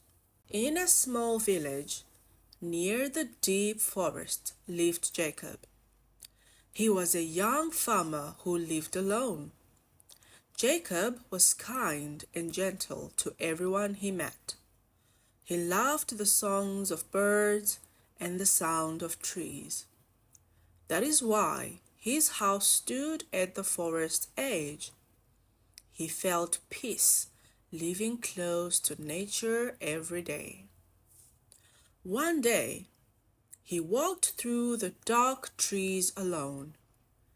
He heard a weak cry under the fallen leaves. "Oh, what is that sound?" Jacob whispered. He found a little wolf, hurt and lost. The wolf's eyes were full of pain and fear. "Don't be afraid, I'll help you," Jacob said. He carried the wolf home with gentle hands. The villagers frowned. "That wolf is very dangerous." But Jacob cared for it day and night. The wolf grew strong and loyal to Jacob. Together, they hunted, worked, and watched the shining stars. True friendship is born from kindness and trust. However, the hearts of people cannot be changed easily. Most people were still afraid of the big and strong wolf. The villagers whispered, "This beast is dangerous for us." They pointed at Jacob. "You must drive it away." Some shouted, "And the wolf before it ends us." Jacob's heart trembled with pain and doubt. He looked at his friend and saw gentle loyalty. But he also saw the fear in the villagers' eyes. "Oh, what should I do?" Jacob cried softly. He stood between two worlds, torn by love and duty. Jacob sat alone under the quiet moonlight. He thought, if the wolf did no harm, why chase it? But if danger comes later, will I be blamed? His heart was heavy with sorrow and doubt. At last, Jacob led the wolf into the forest. "Forgive me, my friend," he whispered with tears. The wolf walked away, but often returned in silence. From the edge of the woods, it watched Jacob sadly. Back in the village, people turned cold and distant. They whispered, "He almost brought danger to us all." Jacob lost both his loyal wolf and his people's trust. One day, a giant bear stormed from the deep forest.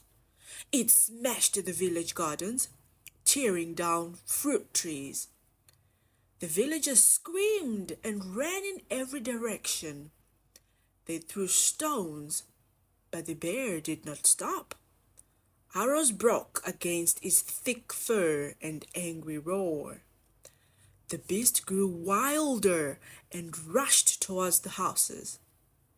Jacob saw the terror and clenched his fist.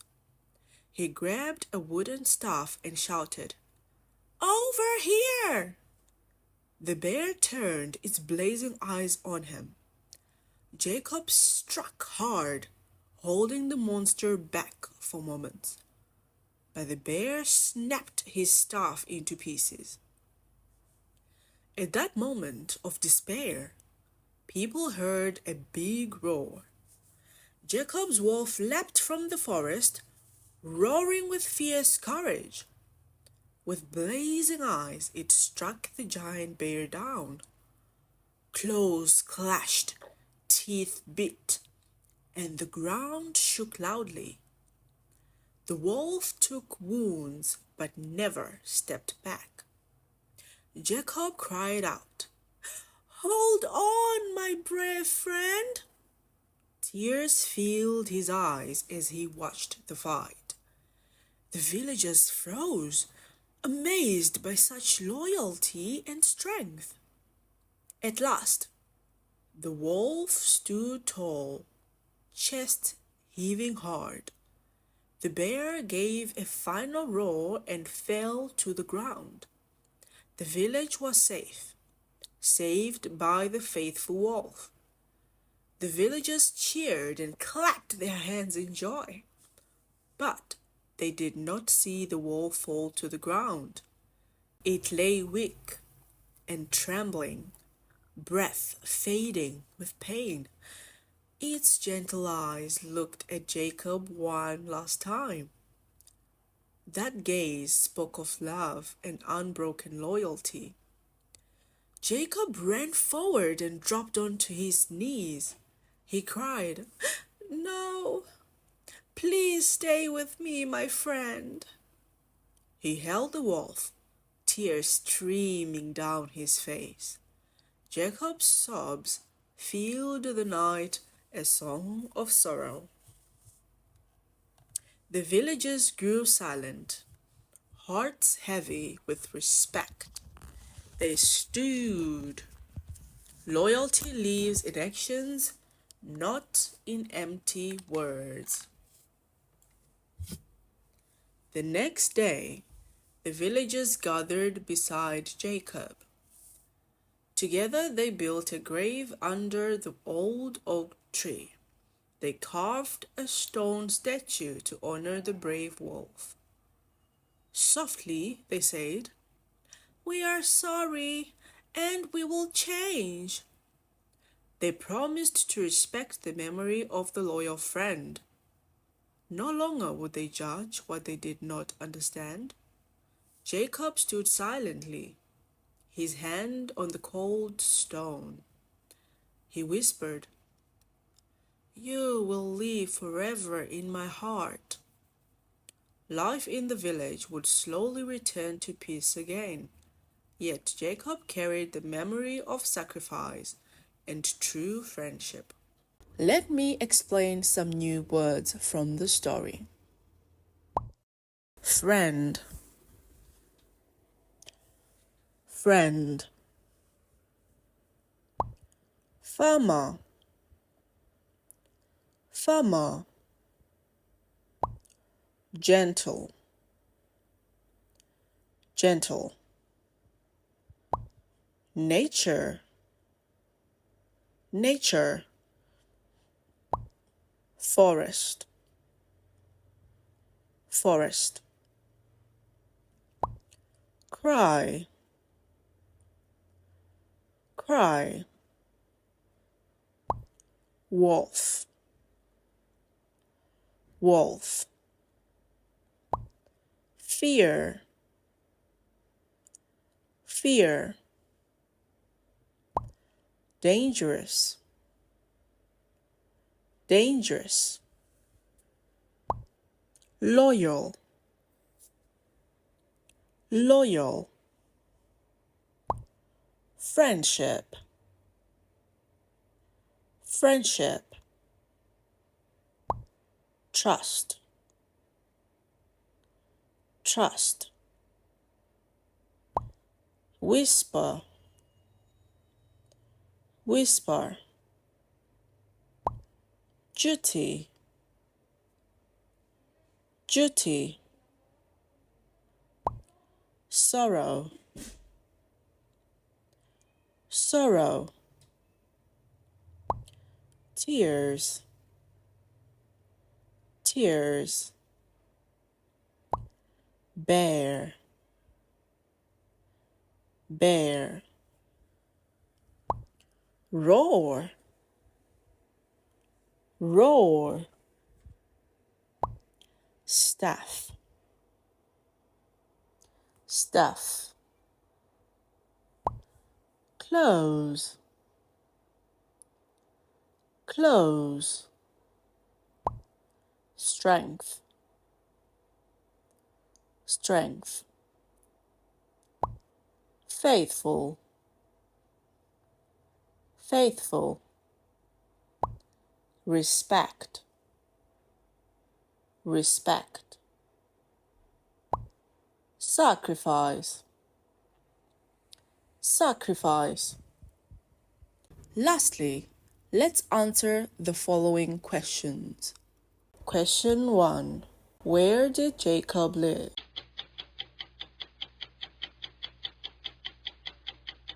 Answer. In a small village near the deep forest. Question 2. What did Jacob find under the leaves?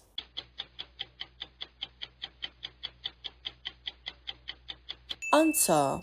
A little wolf hurt and lost. Question 3. How did the villagers feel about the wolf?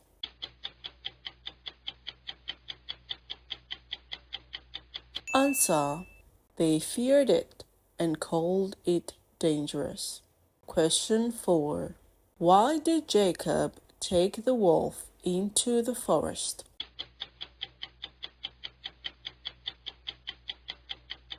Answer.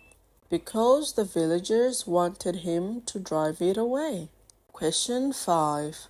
What attacked the village one day?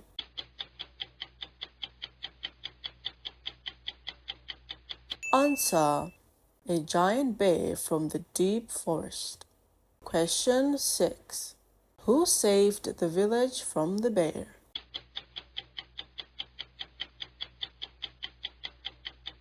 Answer. Jacob's loyal wolf saved the village. Question 7. What did the villagers build for the wolf?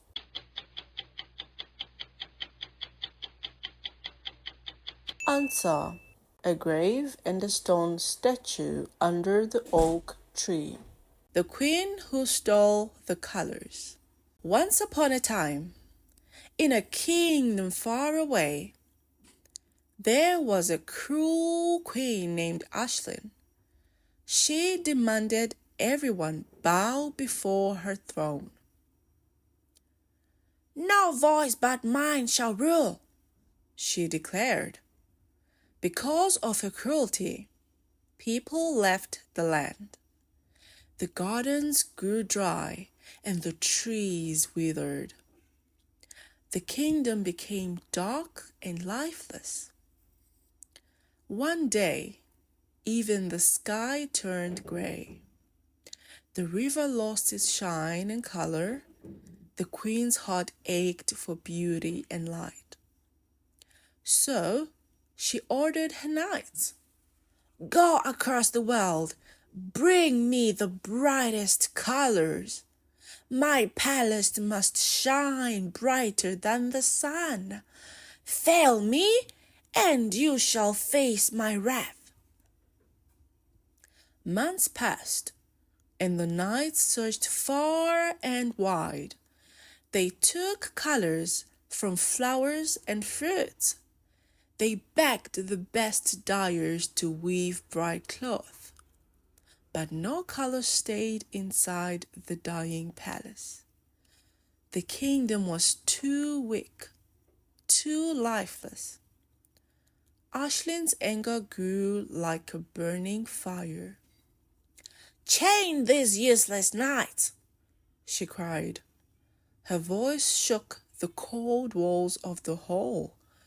Suddenly, one last knight came to the door.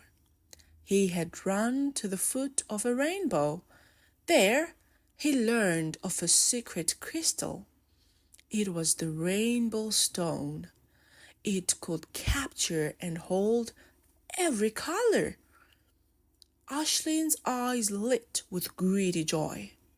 "Find it at all costs," she declared. Ashlyn rode with her servants to the rainbow's end. The forest was full of song and joy. Fairies danced among the bright flowers. Their wings shone in many colors. Their voices were soft like little bells. But when Ashlyn came, the songs stopped. The fairies froze and looked in fear. One rainbow fairy walked out slowly. Her dress shone with many colors. "Welcome, Queen Ashlyn," she said. "You have found the rainbow forest. We guard the colors of the world. We guard the joy of hearts." Ashlyn lifted her chin with pride. "Give me the crystal, or I burn your forest." The fairy shook, but answered, "Colors are for joy, not for control." Ashlyn's eyes grew hard and cold. In the end, the fairy gave the stone with tears. Ashlyn grabbed it with greedy hands. Ashlyn held the crystal in her hand. She placed it on her golden stick. She pointed the stick at the rainbow. At once, the colors began to move. Red, blue, and green rushed inside. Yellow and purple shone like fire. The rainbow grew weak and turned gray. Ashlyn laughed loudly and raised her arm. Her palace was now full of light. Walls turned red, windows shone like gold, curtains glowed green, Floors sparkled blue. Aislinn's heart jumped with joy. But after a few days, her smile faded away. Her palace was full of colors now, but the garden flowers did not change one bit. Roses were still white, lilies looked pale. "This is not enough," Aislinn cried. She pointed her stick at the forest. Leaves grew gray. Rivers lost their shine. The colors flew into her garden. Her palace and garden now blazed bright. Aislinn laughed loudly and clapped her hands. She walked proudly through the shining halls, did not notice that outside her walls the land grew dark. The nearby fields turned gray and dry. Aislinn did not see their pain at all. After some time, Aislinn wanted more. She thought, "My palace is already gorgeous. It's time my whole kingdom shines brighter." So she sent a message to her people. "Bring me more flowers, and you shall live in light." But the people were poor and tired. They had no colors to give. Their fields were dry, their clothes were brown with mud. The nobles warned Aislinn with soft voices. "My queen, the people cannot follow your order." But Aislinn refused to listen. She shouted, "Punish all who disobey me." Fear filled the land, yet no colors came. At last, Aislinn grew desperate. She raised the crystal high in her hand. "Then I shall take colors from the whole world."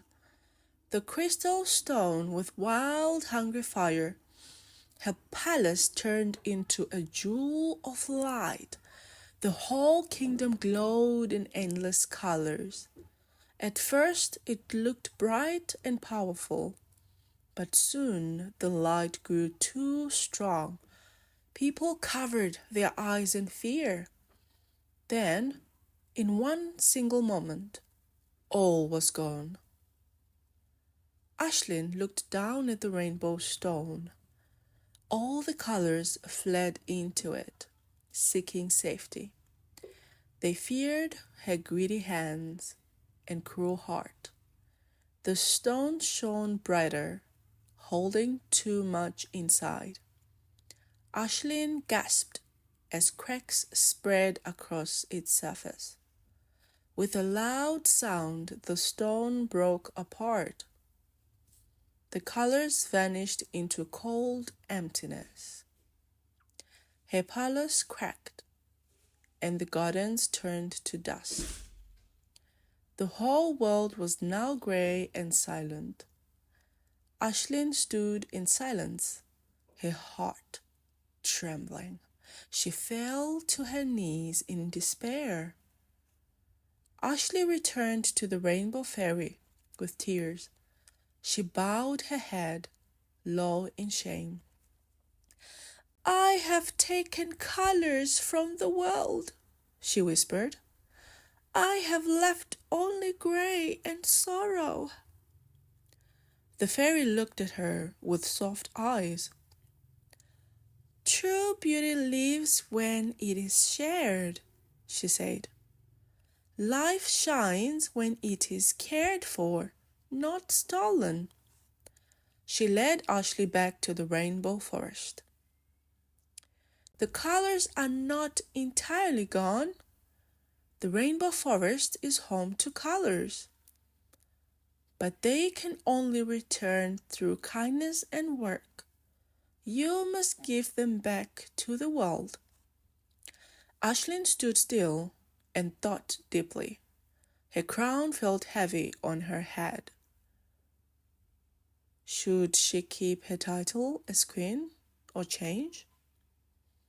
At last she took off her crown.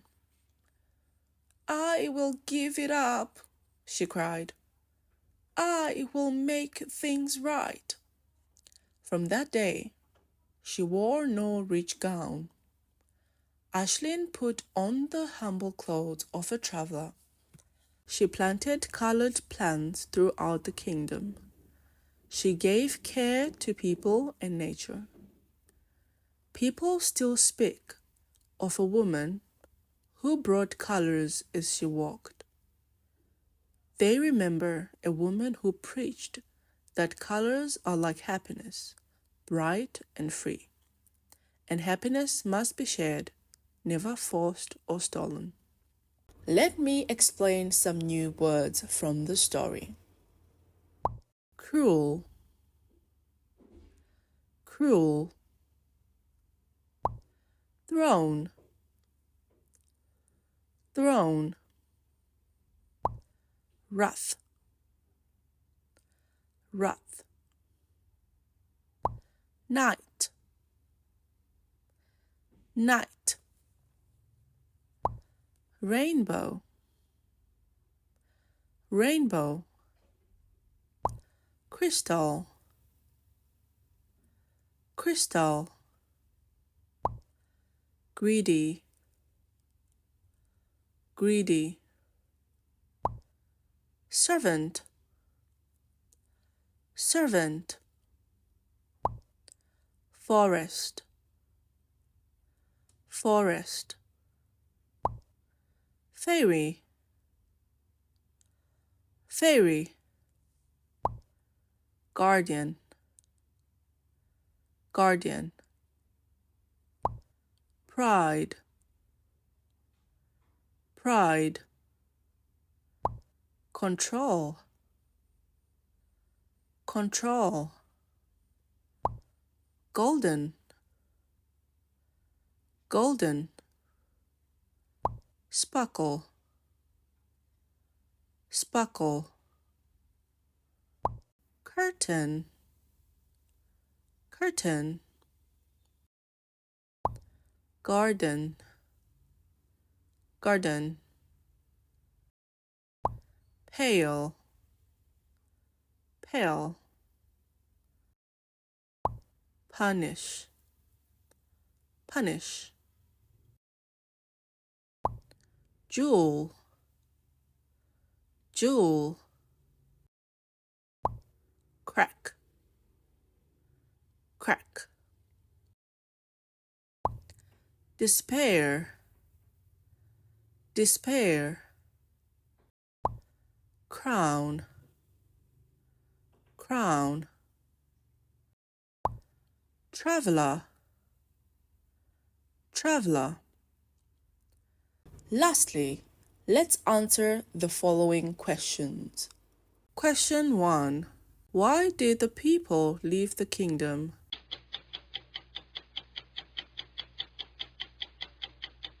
Answer.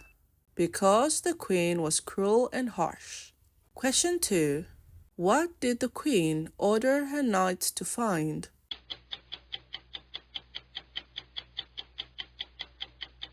Answer. She ordered them to bring back the brightest colors. Question 3. What was the name of the magic crystal?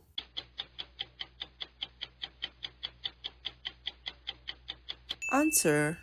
It was called the Rainbow Stone. Question 4. Who guarded the rainbow forest?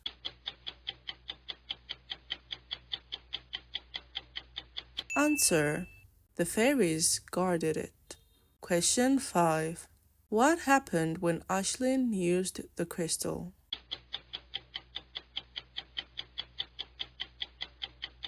Answer.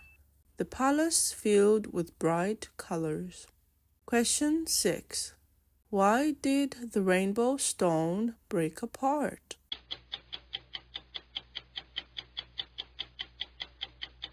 Answer. It held too many colors and cracked. Question 7. What did Aisling do at the end?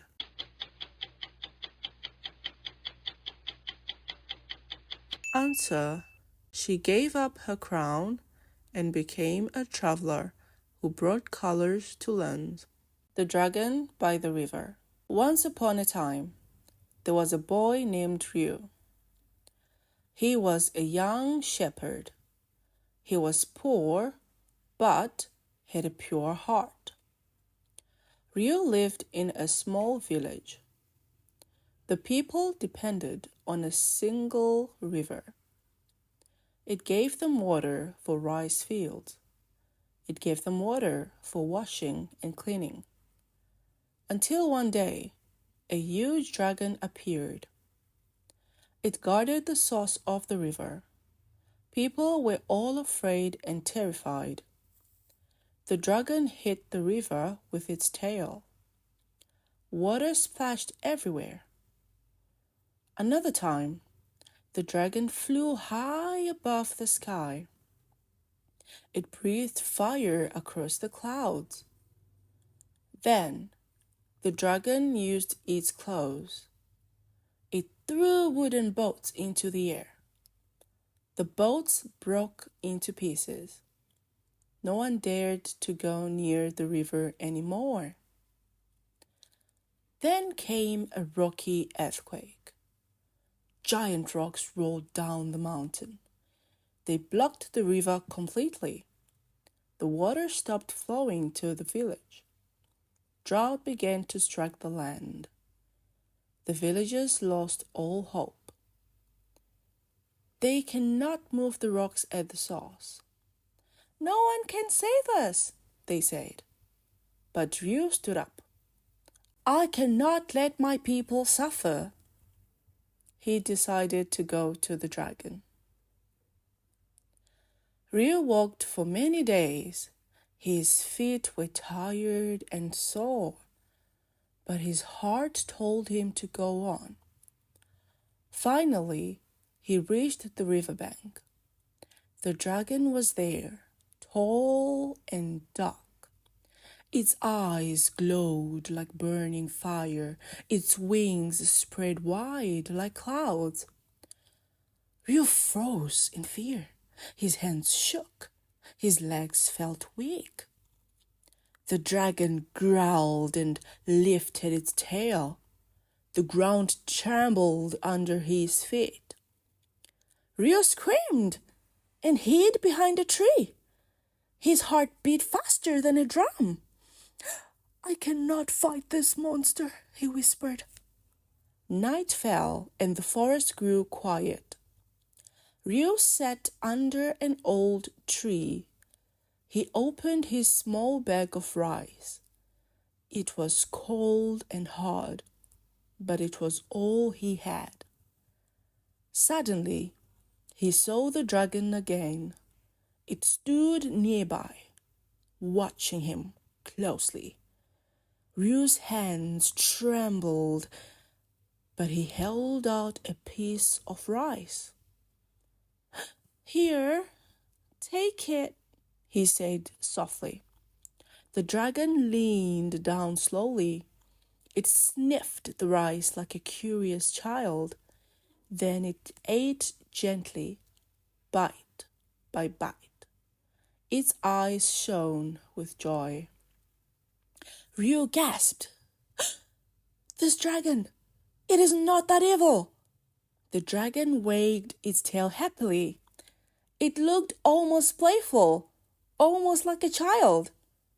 Ryu laughed for the first time in a whole day. At that moment, the dragon stepped back, but its foot slipped on wet stones. The dragon roared in pain as it fell. Its leg was wounded. Ryu did not even think twice. He ran forward bravely. Do not move, he said. He tore his own shirt.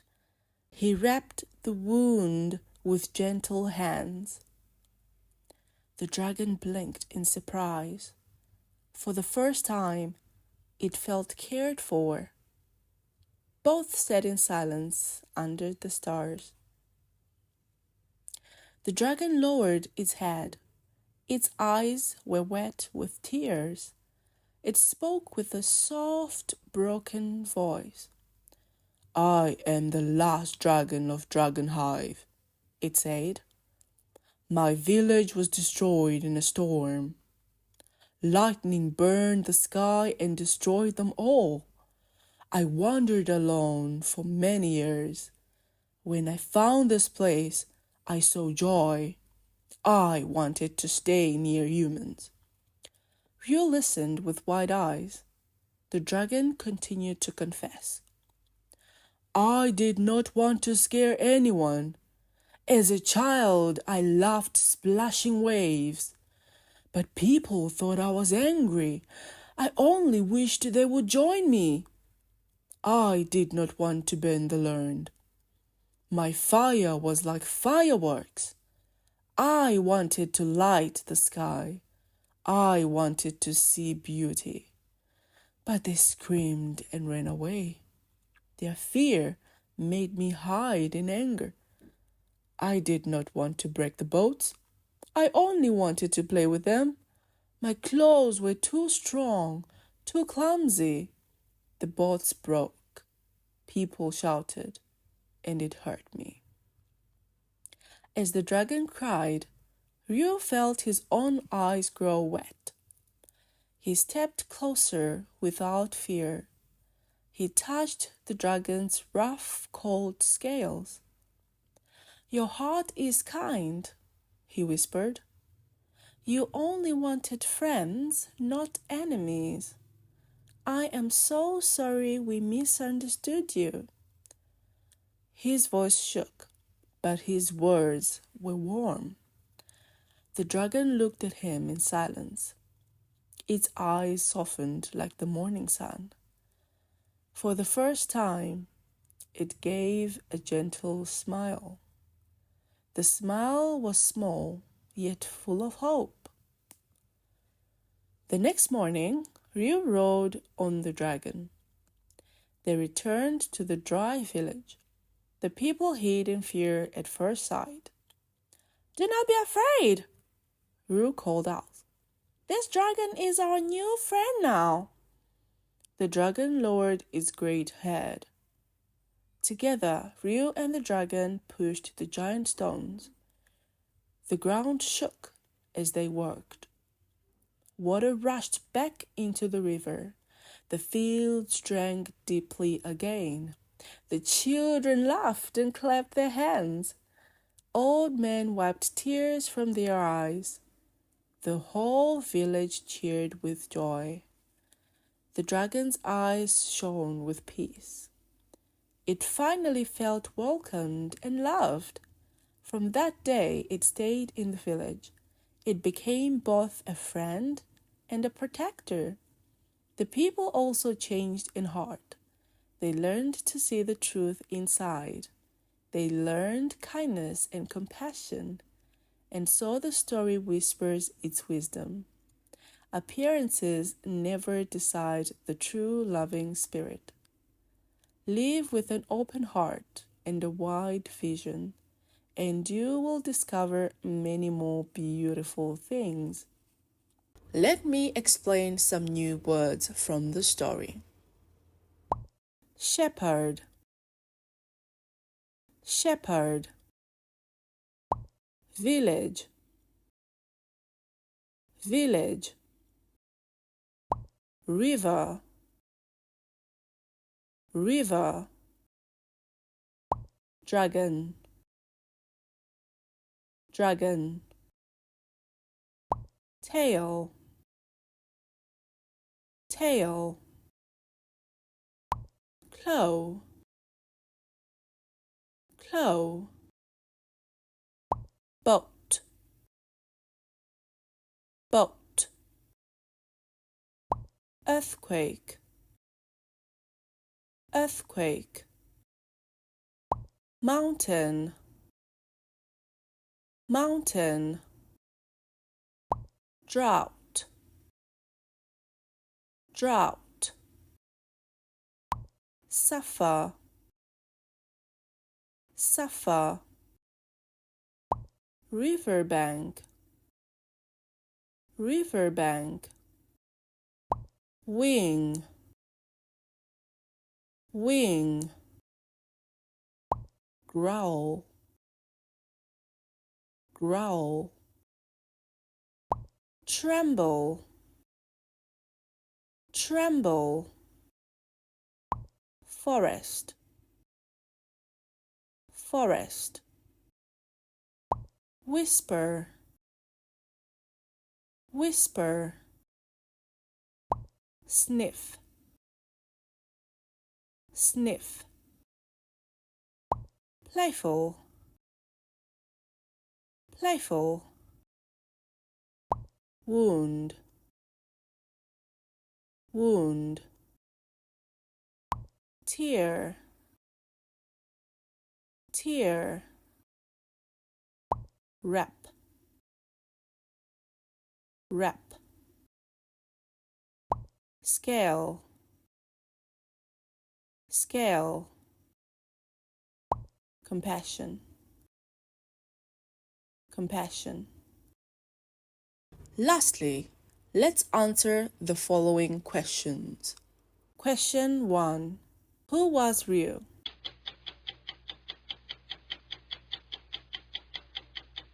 Answer. He was a poor young shepherd with a pure heart. Question 2. What did the villagers depend on?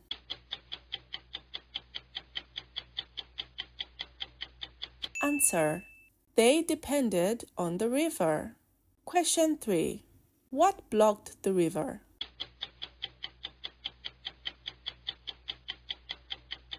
Answer.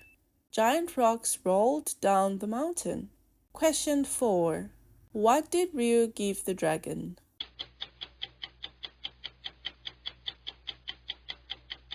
Answer. He gave the dragon his rice to eat. Question 5. How did Ryu help the dragon?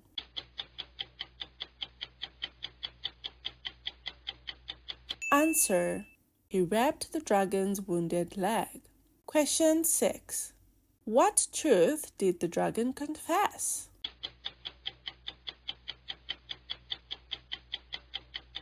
Answer. It only wanted to play and be loved. Question 7. What lesson did the villagers learn?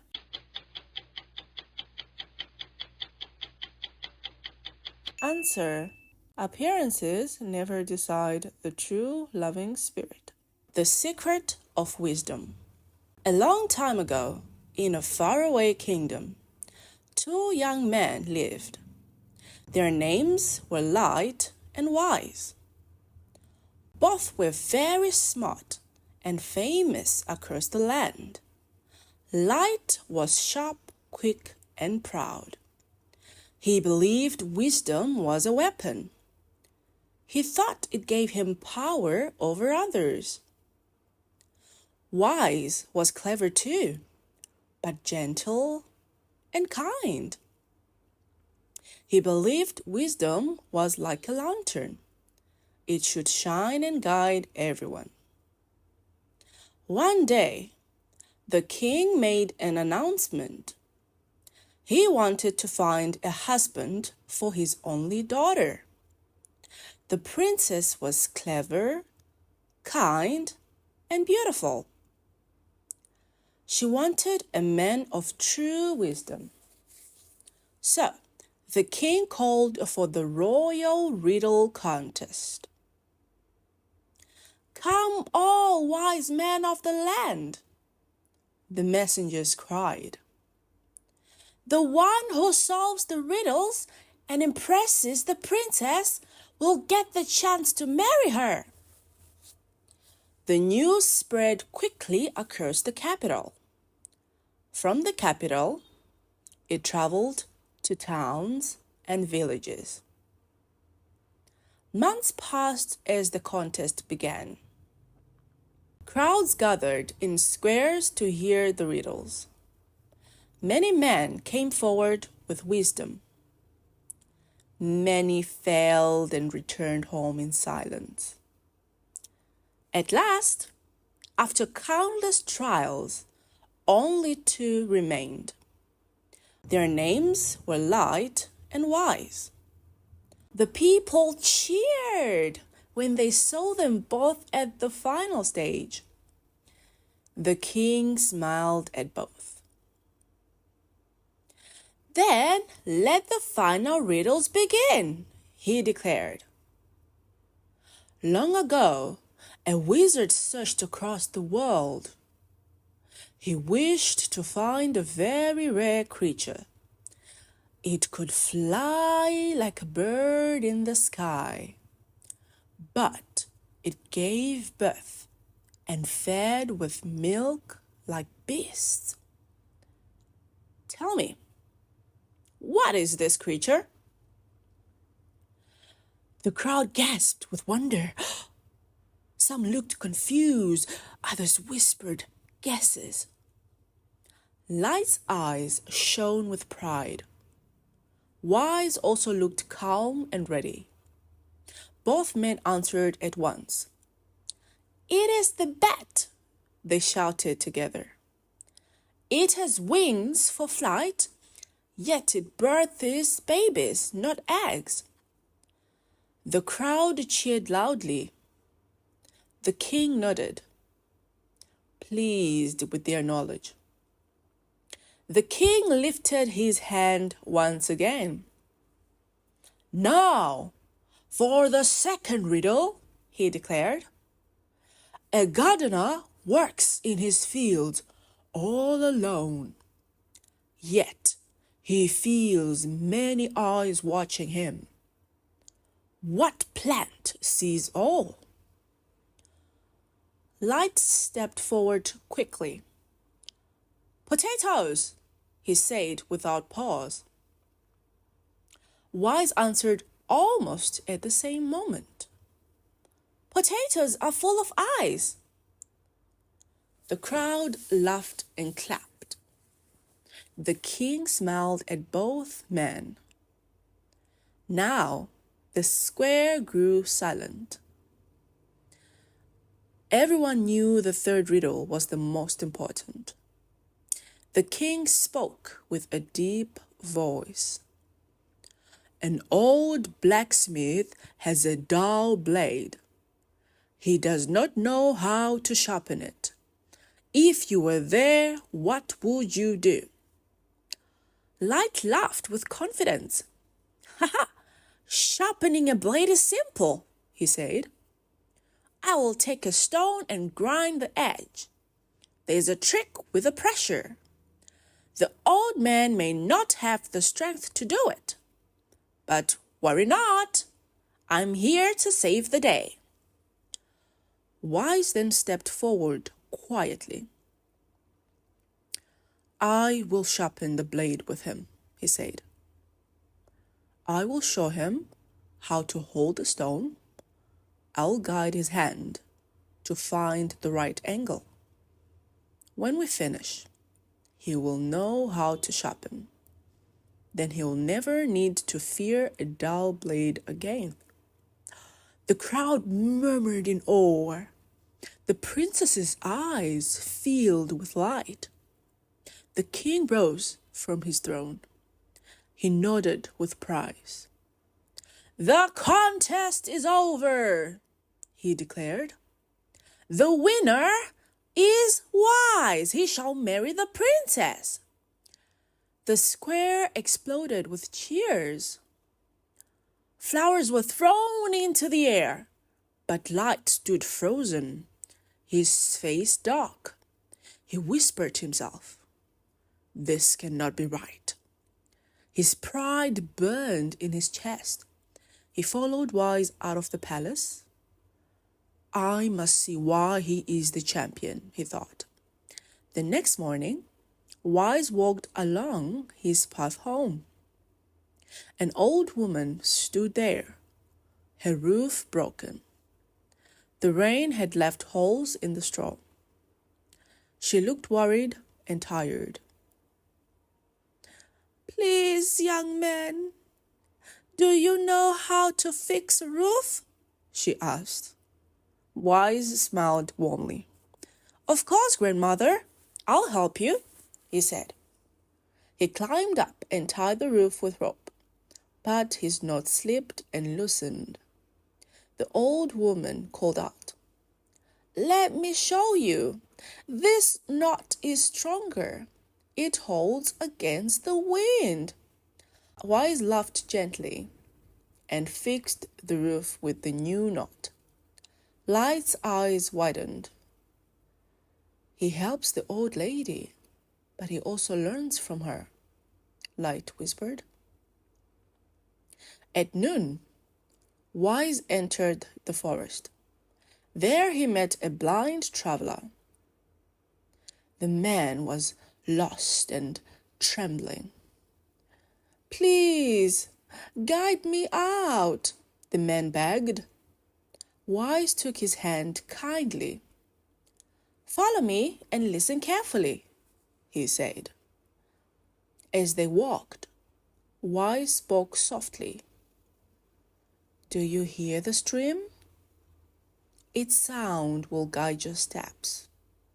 Use this stick to touch the ground. With practice, you can walk without fear." The blind man smiled with tears. "I'm here because the stream is filled with big fish. Come here if you need food." Wise bowed in thanks as he held the blind man's hands. Light gasped again. He gave knowledge, but he also gained it. In the afternoon, Wise went fishing. He tied his net with the strong knot, the same knot the grandmother had showed him. The net held steady in the rushing stream. He pulled up a heavy catch of fish. Light shook his head in wonder. "He uses every lesson he learns," Light murmured. In the evening, Wise returned to the village. He carried baskets of fish for the people.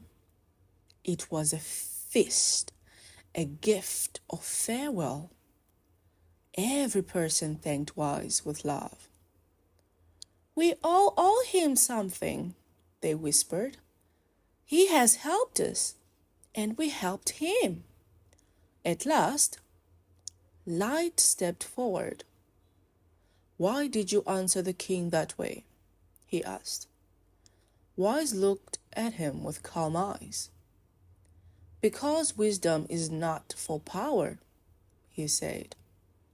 "It is for sharing, for lifting each other higher. When I teach, I also learn. When I give, I also receive. That is the true light of wisdom." Light looked around the village. He saw strength, joy, and harmony. It all came from shared knowledge. His pride melted away. Light bowed his head before Wise. "I was wrong," he whispered. "Teach me to be like you." And so Light's heart began to change. Let me explain some new words from the story. Wisdom. Wisdom. Weapon. Weapon. Lantern. Lantern. Announcement. Announcement. Princess. Princess. Contest. Contest. Messenger. Messenger. Capital. Capital. Village. Village. Riddle. Riddle. Wizard. Wizard. Creature. Creature. Bat. Bat. gardener, gardener. Potato, potato. Blacksmith, blacksmith. Blade, blade. Sharpen, sharpen. Throne, throne. Champion, champion. Rope, rope. Knot, knot. Traveler, traveler. Stream, stream. Lastly, let's answer the following questions. Question 1. Who were the main characters in the story?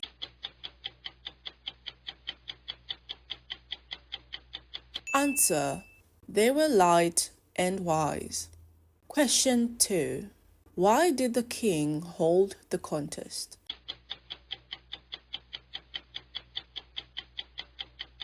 Answer. To find a husband for the princess. Question 3. What creature could fly but gave birth like beasts?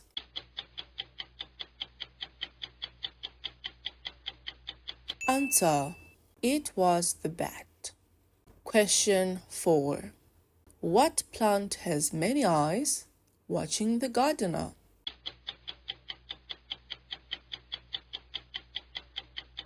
Answer. It was the potato. Question 5. What lesson did Wise learn from the old woman?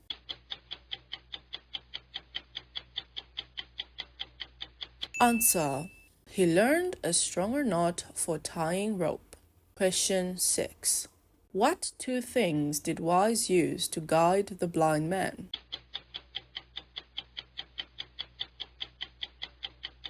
Answer. He used the sound of the stream and a stick. Question 7. According to Wise, what is the meaning of wisdom?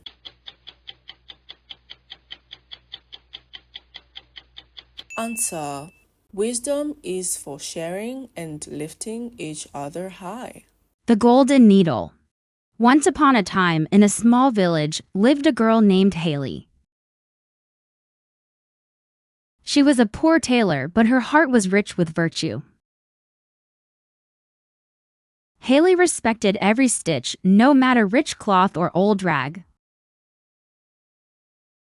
She created fine dresses for the wealthy with graceful hands. She made clothes for farmers at a fair, humble price. She designed special accessories for the rich, each one unique. She repaired torn shirts for poor children without asking any coin. For the wealthy, she was only a village tailor. For the villagers, she was only another simple soul. Yet Haley was proud of her work. Because every piece she made carried love, dignity, and quiet beauty. One freezing day, a ragged old woman came to her. Her dress was torn, her step slow, her breath weak. Despite her dirty and messy look, Haley welcomed her inside. She fed her soup and lit the warm fire.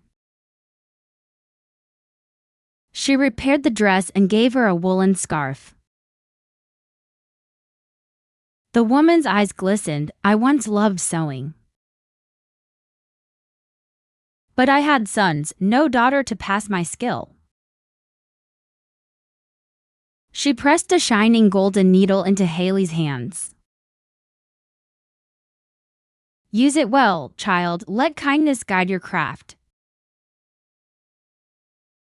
Haley held it close, her heart filled with gratitude. The next day, the woman had left, but Haley felt something strange. The needle sewed faster than lightning, yet stitches stayed perfect. Each line looked smooth, fine, beautiful like soft hand embroidery.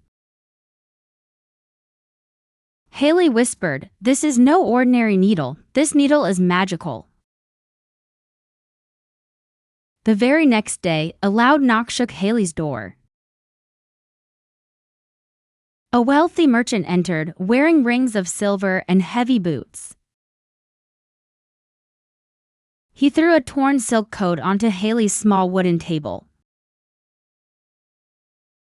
"Fixed his coat in one night," he shouted. "I leave tomorrow." Haley lifted the coat and studied the jagged rips carefully. The rips were devastating, perhaps it tore during a careless hunting trip. Other tailors would refuse such work, but Haley only smiled.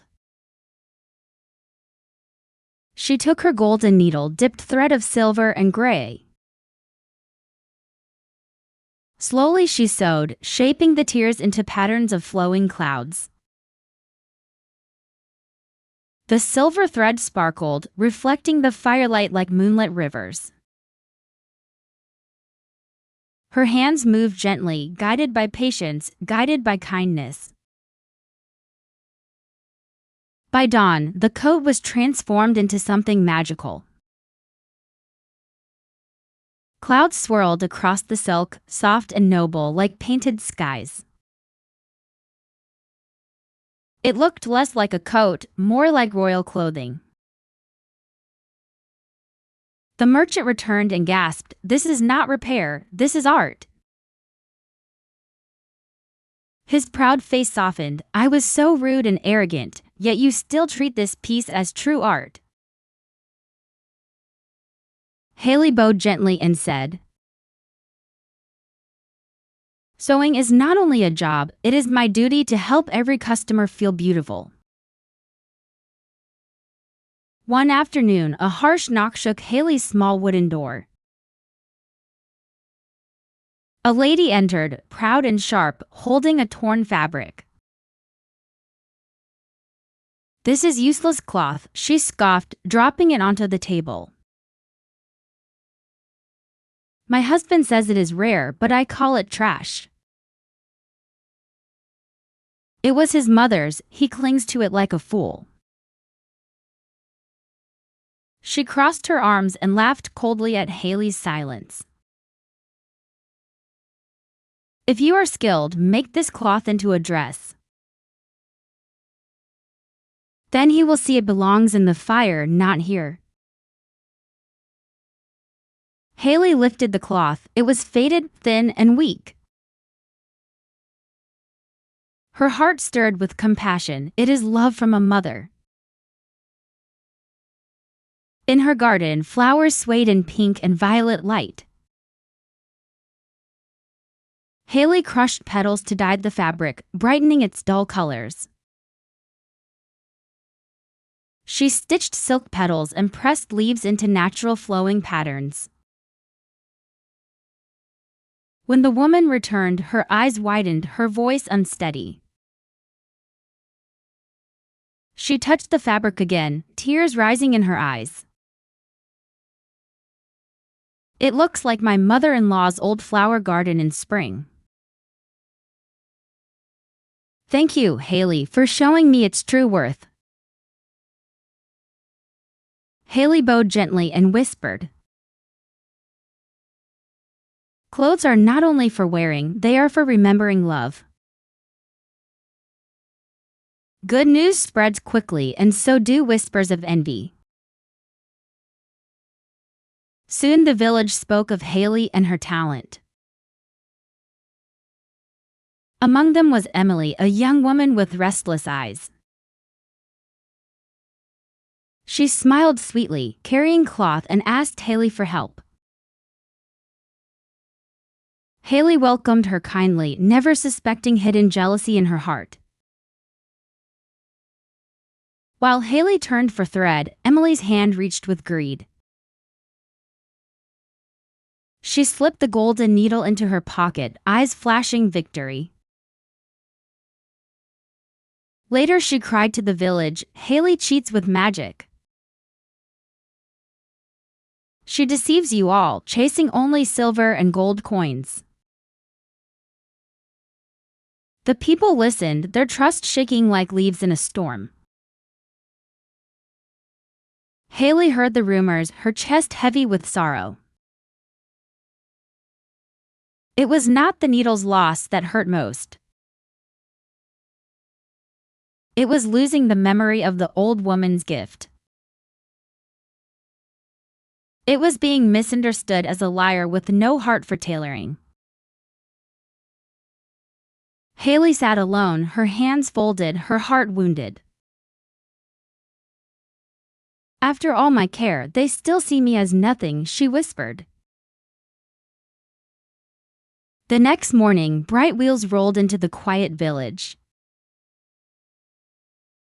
A grand carriage shone with gold, guarded by riders in silver. "Where is the tailor named Haley?" a voice called proudly. Haley stepped forward, confused, her heart beating like a drum. Gentle hands guided her into the carriage, carrying her away. Inside the palace, light streamed through high crystal windows. Men and women wore robes of silk, glowing with beauty. Haley trembled, holding her breath at the beautiful outfits. From the crowd, the old woman back then appeared with graceful steps. Her ragged clothes were gone, replaced by velvet and jewels. She smiled warmly. "Hello, Haley. I'm glad I found you again. As I told you, I am of a family devoted to weaving and craft. I invite you to join and continue our noble tradition." Haley's eyes widened, tears glittering like stars at night. Beside her stood the noble son, tall, proud, yet gentle. He looked upon Haley with respect and quiet admiration. Their meeting was destiny, weaving new threads of love. A future of honor and happiness waited, bright as dawn. For Emily, she hurried home clutching the golden needle in her fist. She chose bright silk and pushed the needle into the fabric. But the thread snapped at once, leaving ugly holes and tears. She tried again, sewing faster, but the cloth ripped apart. The needle scratched her fingers, sharp and cold without kindness. Emily cried out, "Why does it not work for me?" Her neighbors heard her scream and rushed to see the truth. Whispers spread quickly, faster than fire through dry straw. "The needle shines only for Haley," one villager whispered softly. Another said, "Perhaps it was never magical." Soon, the whole village understood the hidden truth. The true magic was Haley's gentle spirit and skillful hands. Her kindness had guided every stitch, her patience shaped beauty. And so the tale was told. Real magic lives in dedication and respect for one's craft. Let me explain some new words from these stories. Skilled. Skilled. Virtue. Virtue. Stitch. Stitch. graceful, graceful. Accessory, accessory. Unique, unique. Ragged, ragged. Scarf, scarf. Shining, shining.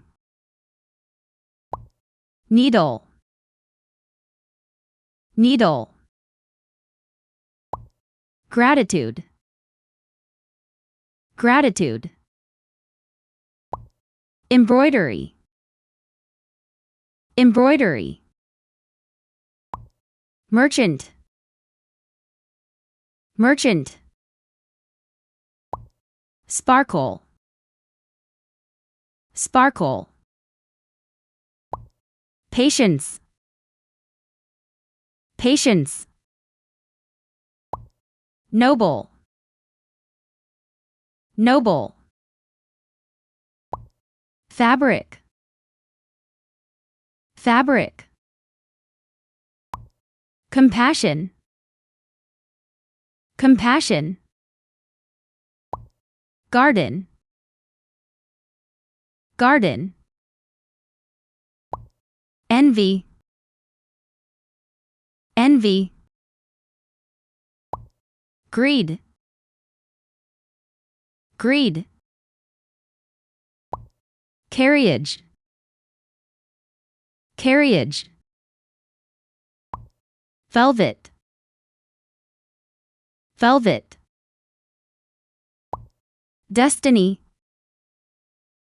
destiny. Lastly, let's answer the following questions. Question 1. What was Haley's job in the village?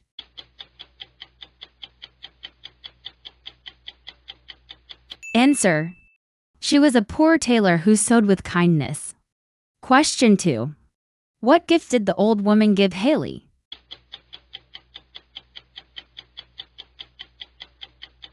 Answer. A shining golden needle as a symbol of kindness. Question 3. Why was the golden needle special?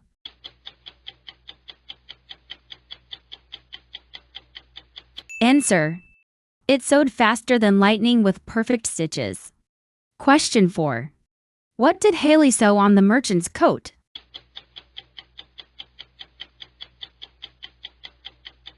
Answer. She shaped the rips into patterns of flowing clouds. Question 5. What did Haley use to dye the old fabric?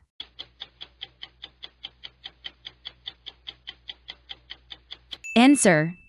She crushed flower petals to brighten the dull fabric. Question 6. What did Emily do when she visited Haley?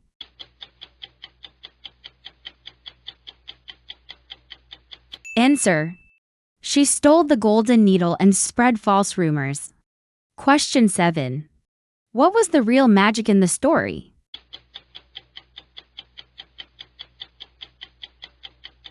Answer. Haley's kindness, patience, and respect for her craft. The princess who never ages. Once upon a time, in a faraway kingdom, there was a princess named Hissa. She was known for her breathtaking beauty. Her skin was like porcelain, smooth and flawless. Her eyes sparkled like diamonds and her hair was as dark as the night. Everyone who saw her was filled with admiration and awe. Hissa lived in a grand palace, surrounded by riches and luxury. Her life was perfect, or so it seemed. Deep inside her heart, Hissa carried a great fear. She feared the moment when her beauty would fade. She feared growing old, losing her youthful glow. For her, growing old meant becoming worthless. On Princess Hissa's 18th birthday, the kingdom celebrated. People came from all over the land.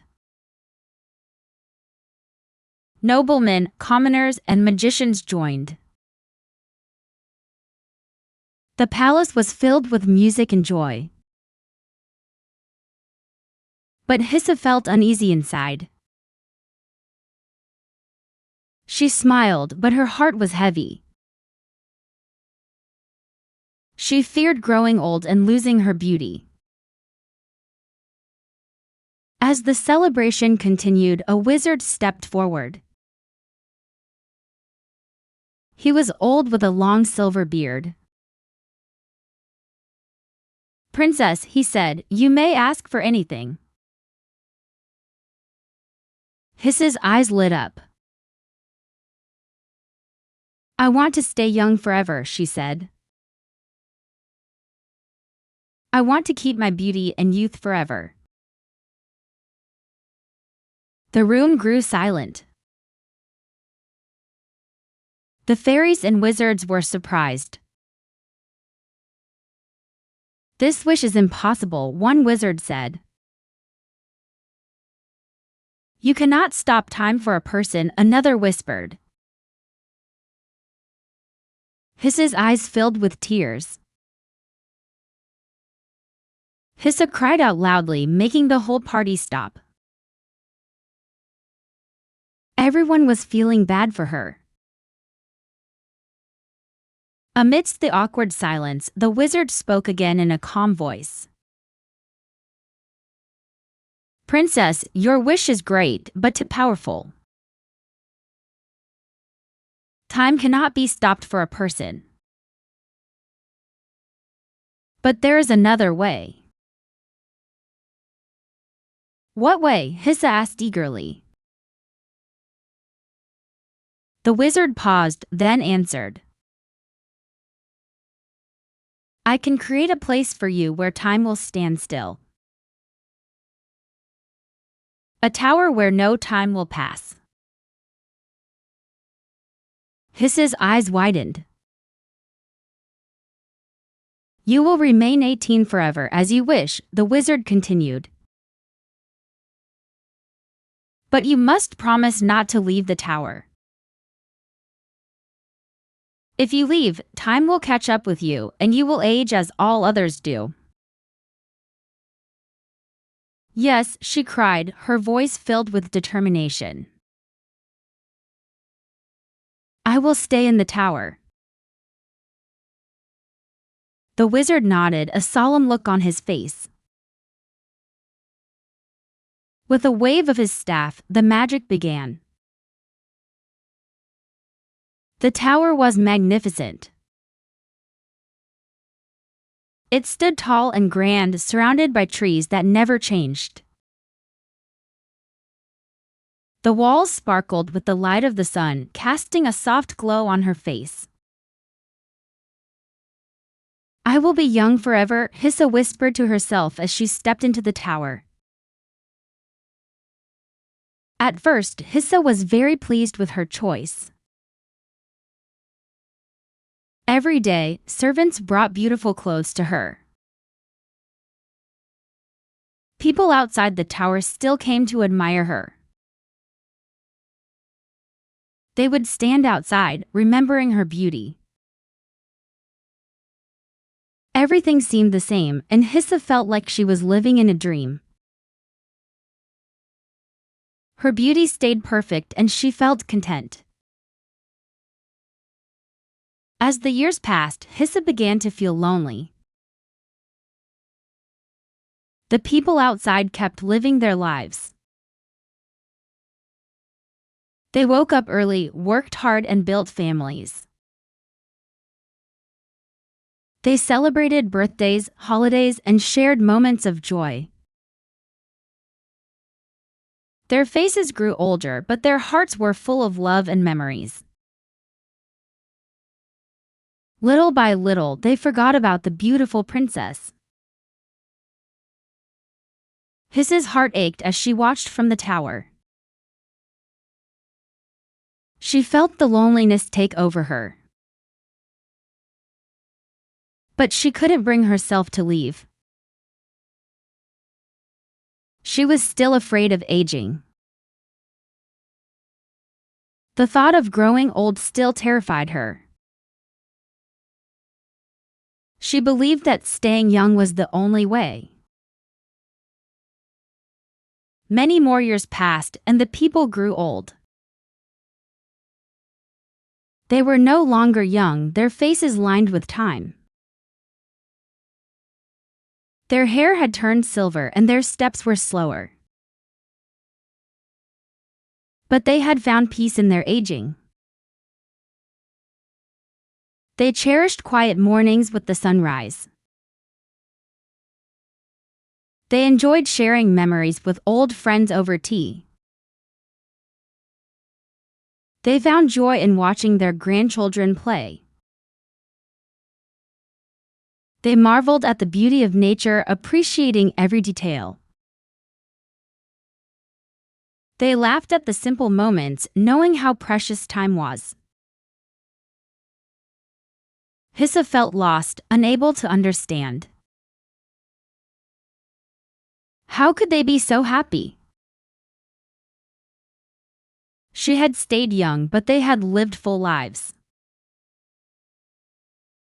She looked at herself, trapped in the same day, forever young. She realized she had missed out on so much love, growth, and time. Maybe, just maybe, there was more to life than avoiding time. Centuries passed, and Hissa began to realize. She saw others living with memories, love, and family. They built relationships, shared stories, and created lasting bonds. They celebrated milestones, and their lives were rich with experience. They learned from hardships and found strength in their journey. They found joy in growing old, surrounded by those they loved. Hissa felt she had made a mistake. Her beauty meant nothing without life and experience. She had missed out on the simple joys of life. Growing older wasn't scary, it was part of life. She had rejected change and missed living fully.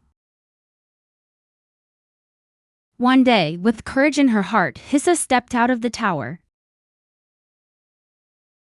At first, she was afraid of the unknown, afraid of change. The world outside had changed, and so had she. But deep down, she knew she had to face it to truly live. So she left behind her eternal beauty for a life of real experiences. Returning to the kingdom, she embraced all that life had to offer. In growing older, she found a deeper, more meaningful beauty. She laughed with new friends, sharing stories and creating memories. She felt the joy of love, though sometimes it brought heartache.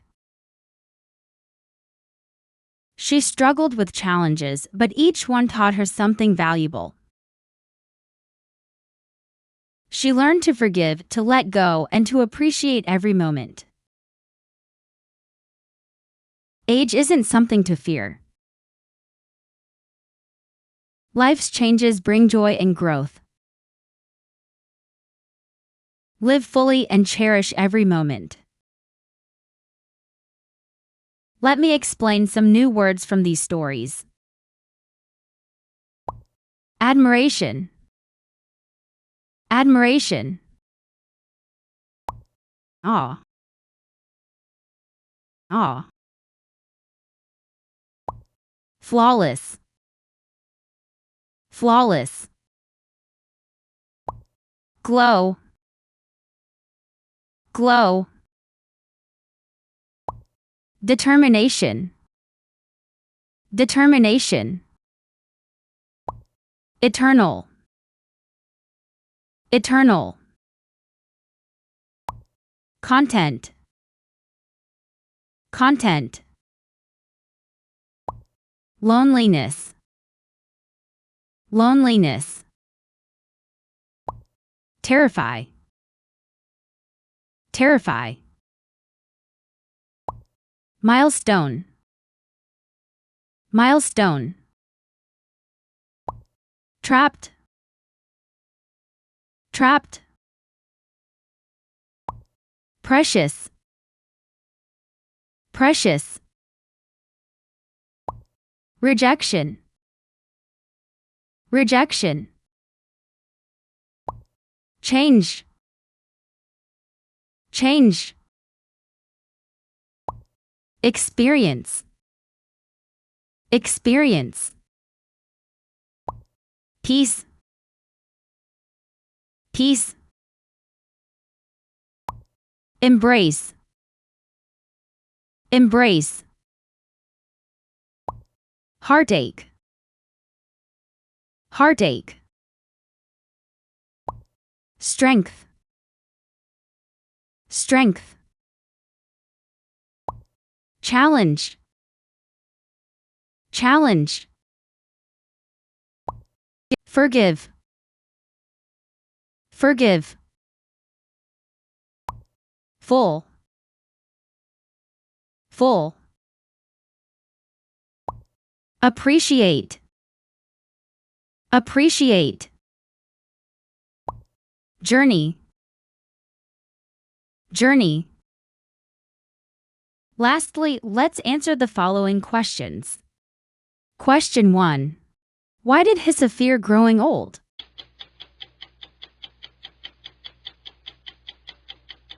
Answer. Because she thought aging meant losing her beauty and becoming worthless. Question 2. What did the wizard offer Hissa?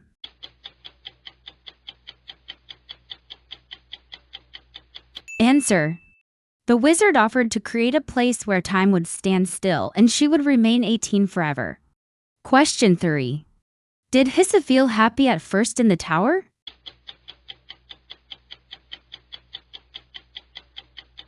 Answer. Yes, she was pleased because people outside still remembered her and she felt admired. Question 4. What surprised Hissa after many years in the tower?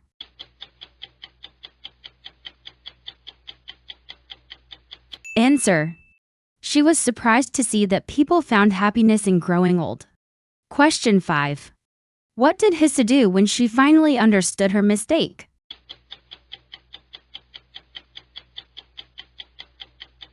Answer. She decided to leave the tower and embrace life with all its changes. Question 6. How did Hissa feel when she returned to the kingdom?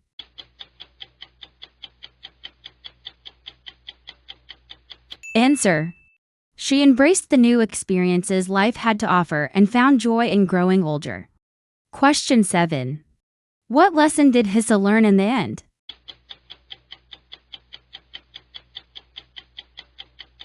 Answer. She learned that age isn't something to fear and that living fully in every moment brings true happiness. The perfumer's last scent. In a grand and shining city, there lived a young lady named Aroma. She was the most famous perfumer in all the land. Aroma's perfumes are like treasures from heaven, they said. The noble ladies and gentlemen loved her work deeply, for her perfumes were not only fragrant, but filled with magic. One perfume could awaken true love in the coldest heart. Another could bring fame to a singer who used it. Another one could make any business grow rich overnight. As a result, her shop was always filled with customers. Inside, the air was sweet and warm with many scents. Its windows glittered with bottles of every shape and color. But deep inside, Aroma was never satisfied. She wanted to create something greater than all her perfumes, something no one in the world had ever seen. Aroma dreamed of a perfume that could control life itself. Her perfume would open doors locked to others. It would place crowns on the heads of the unworthy. It could bend fate itself to the wearer's will. To achieve that scent, she worked day and night in her workshop. She mixed powders until her hands were sore. She crushed petals until her fingers turned red. Her eyes shone like embers in the candlelight. Eventually, on a stormy night, the final drop fell into the vial. Outside, rain beat against the dark windows. Thunder rolled across the sky like a giant's roar. A silver blue mist curled upward, shimmering in the dim light. Aroma gasped as the scent filled the room like magic. "The formula is complete," she whispered, her heart racing. This perfume could let the wearer see into the future. But there was a rule, as the future was uncertain and could be changed. Visions were only a wish, never a promise. To make a vision appear, the wearer must speak the words. They had to whisper, "I wish to see." Aroma held the bottle close and smiled. "With this, I'll make history," she said. The next morning, Aroma proudly displayed her new perfume. The first customer was Lady Marianne, a young noblewoman. Her eyes were soft, but her voice carried deep longing. "I wish for a love that will last forever," she said. Aroma held up the bottle with both hands. "This perfume can show you how," Aroma told her. Marianne's hands trembled as she took the bottle. At home, Marianne sprayed the silver blue mist into her neck. It shimmered like moonlight on a quiet lake. She closed her eyes and whispered, "I wish to see my forever lover." The mist swelled and the vision appeared before her. She saw her beloved in a grand hall filled with roses. But he was holding another woman's hand. They were laughing, their eyes locked with joy. Marianne's breath caught and the vision faded. Her heart felt as if it had turned to stone. The next day, she came back to the shop. She placed the bottle on the counter without looking up. "Some things are better left unknown," she whispered through her tears.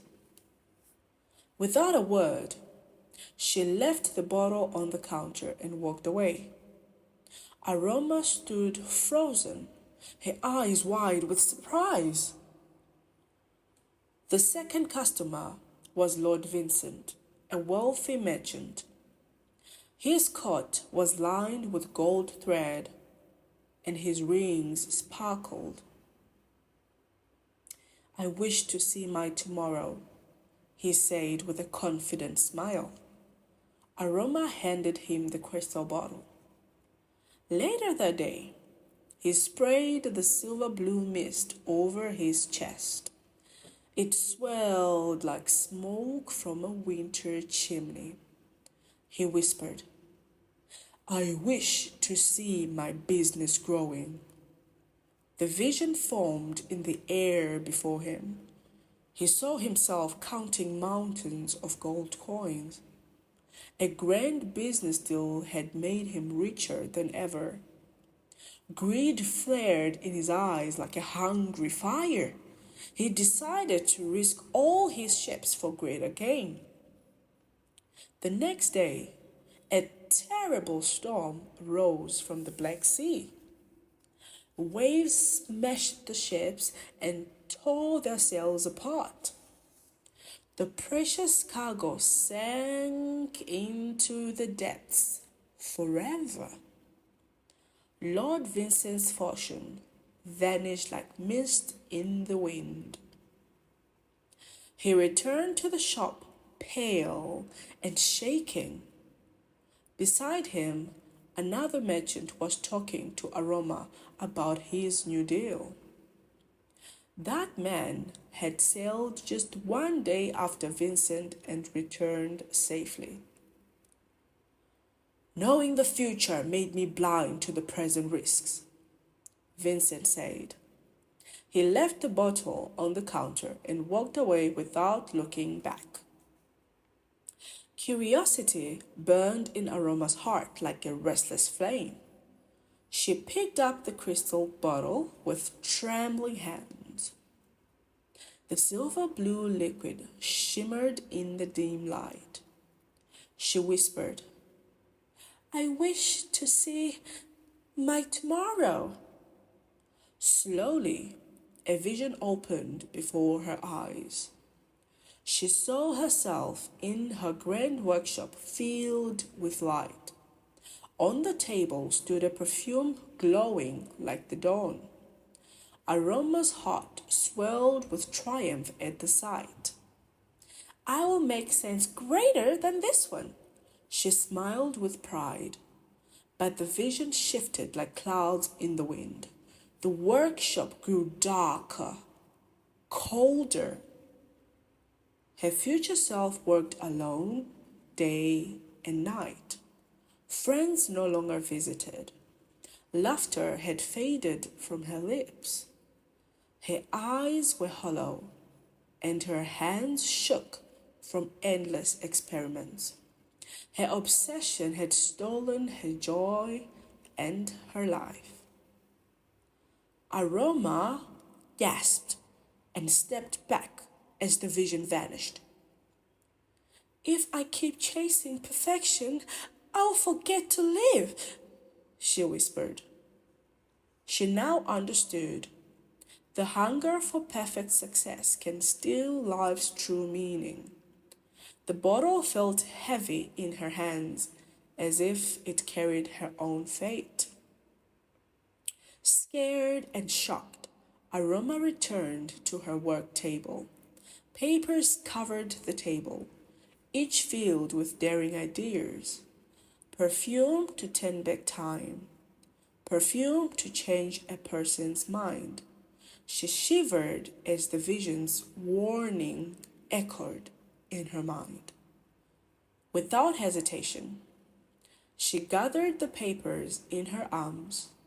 She threw them into the fireplace. The flames leapt high, devouring every formula. The smoke carried away her reckless dreams. From that day, she returned to simple, joyful scents.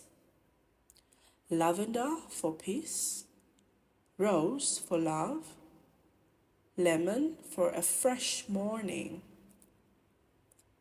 At first, some customers left disappointed, but soon, new faces came, smiling warmly. They wanted perfumes to celebrate the present, to celebrate life, not control it. Aroma now understood chasing a perfect future can blind us to today's beauty. Some truths should only be known at their right time. Some things should be earned through our own effort. Happiness, she learned, grows in the moment we live now, and in the gentle swirl of her perfumes, she found the satisfaction she had been looking for. Let me explain some new words from the story. Perfumer, perfumer. Famous, famous. Fragrant, fragrant. Awaken, awaken. Control, control. Fate, fate. Workshop, workshop. Candlelight, candlelight.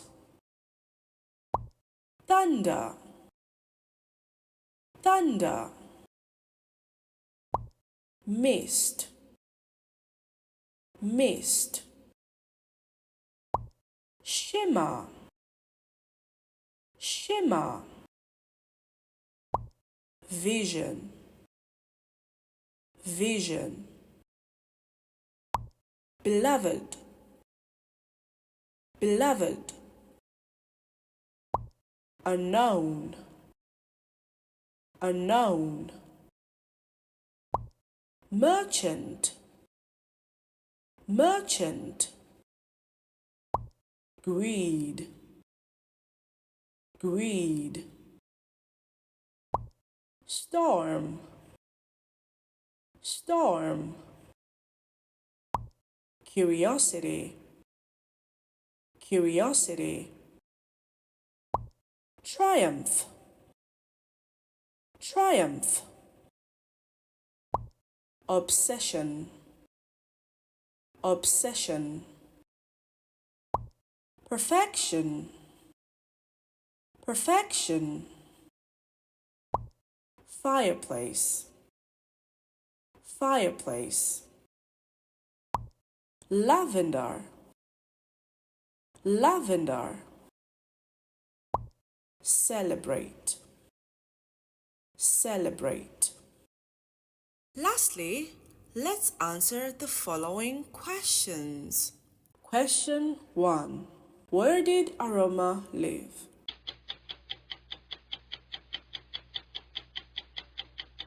Answer. In a grand and shining city.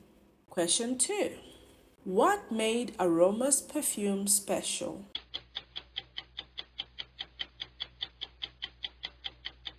Answer. They were not only fragrant, but also filled with magic. Question 3. What could the new perfume do?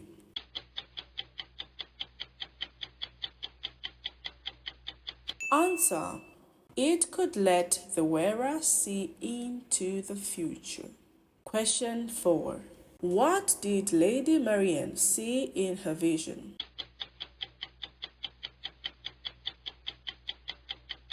Answer. She saw her beloved marrying another woman. Question 5. What happened to Lord Vincent's ships?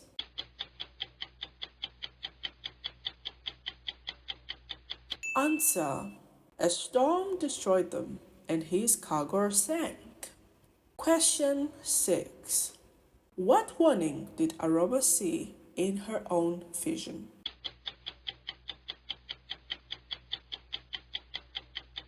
Answer. She would lose joy and her life to endless experiments. Question 7. What kind of perfumes did Aroma make after destroying her dangerous ideas?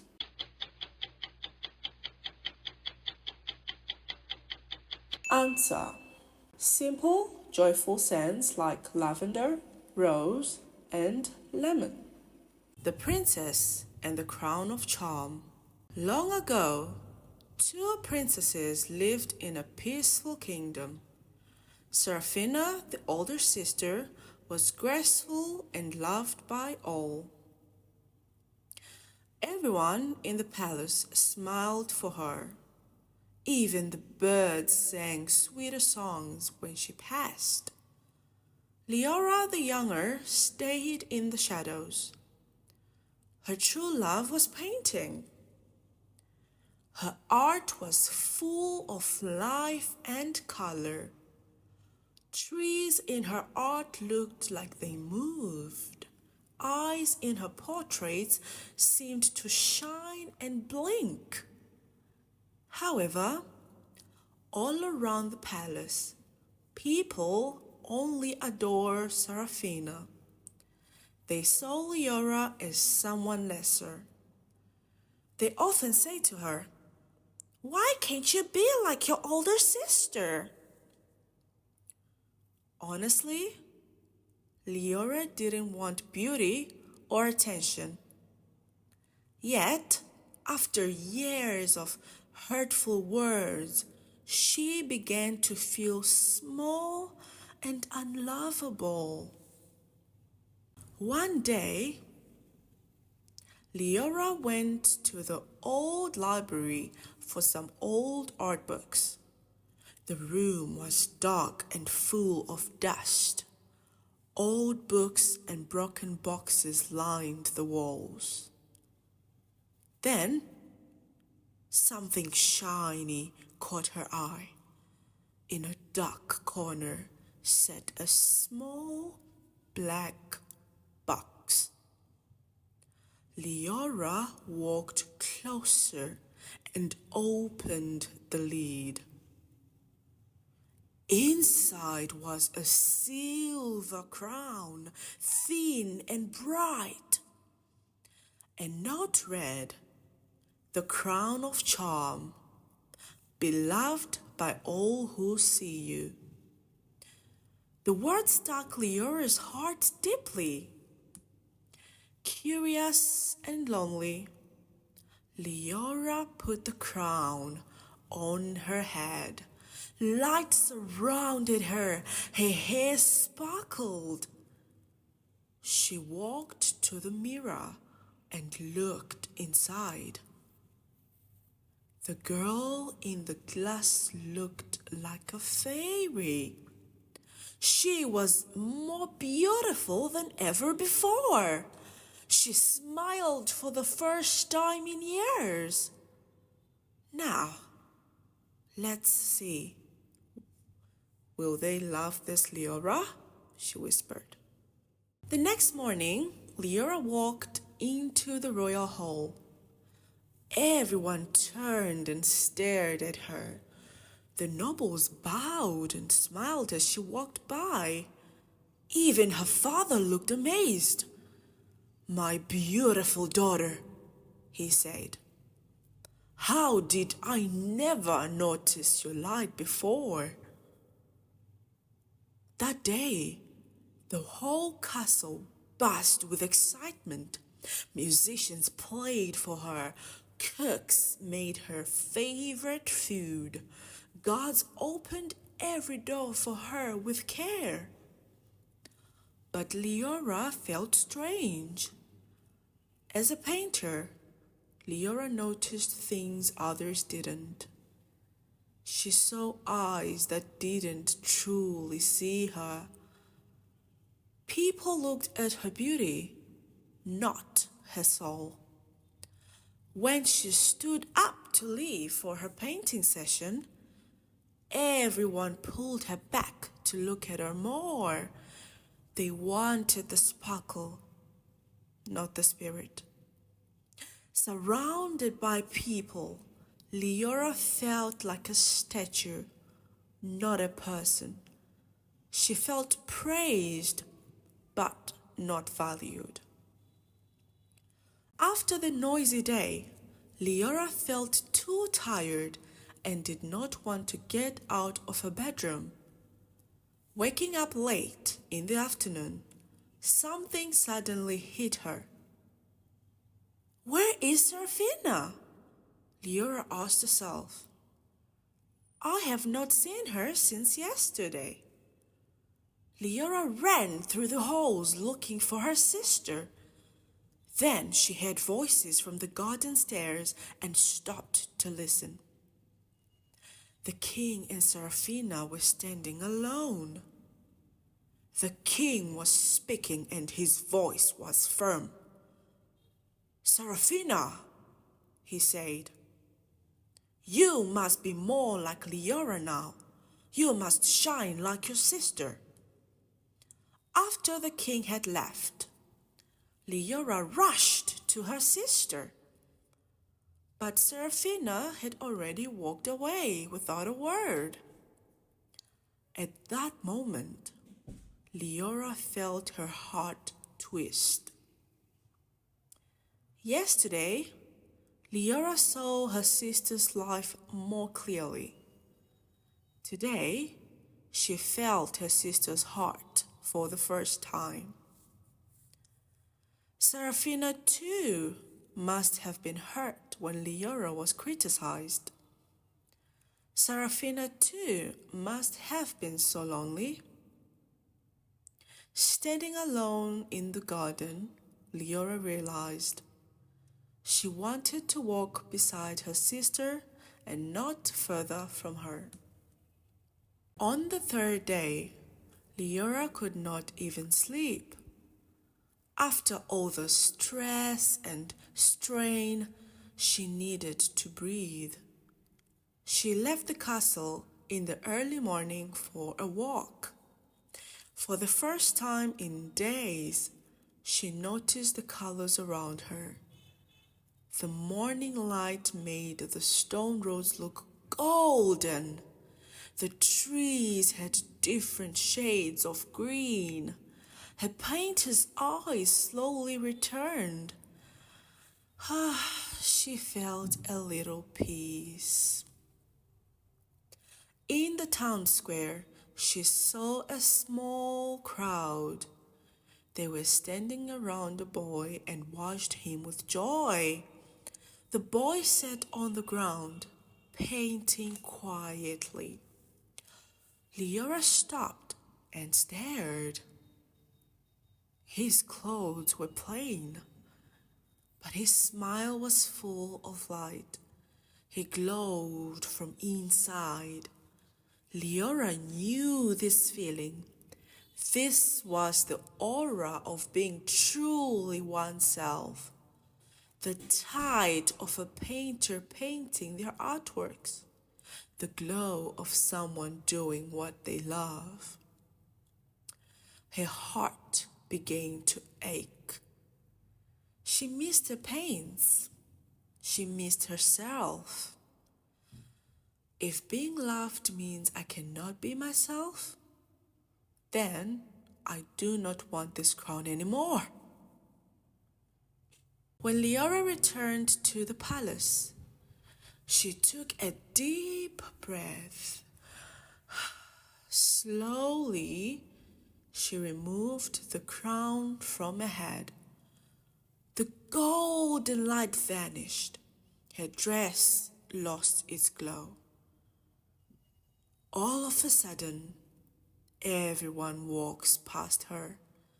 The same people who praised her yesterday now walked past without a glance.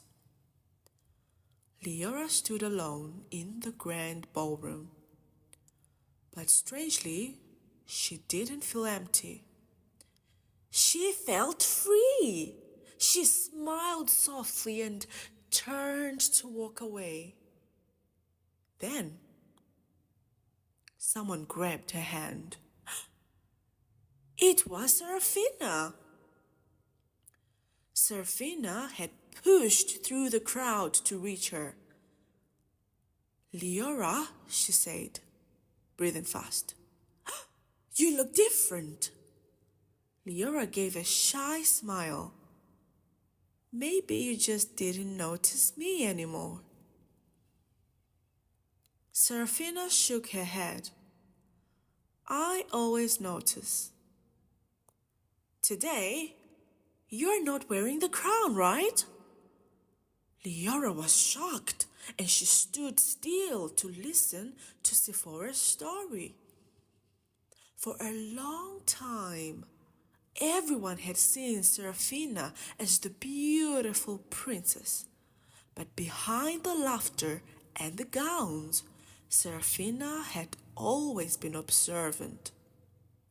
I heard whispers about forbidden magic, Seraphina continued, and the moment I saw the strange crown on you, I knew. Leora asked curiously, "Why did you not tell anyone?" Seraphina looked down. To tell the truth, these days were my happiest days. I did not have to act for anyone. I was free to be myself. I even tried to paint because I saw you love painting so much. But I did not know how to use the colors. No one taught me. For the first time in forever, the two sisters laughed together. They looked at each other with warm smiles and bright eyes. They saw that both had wanted each other's lives. They tried it, but they liked their own lives more. Still, they agreed each world had something special to enjoy.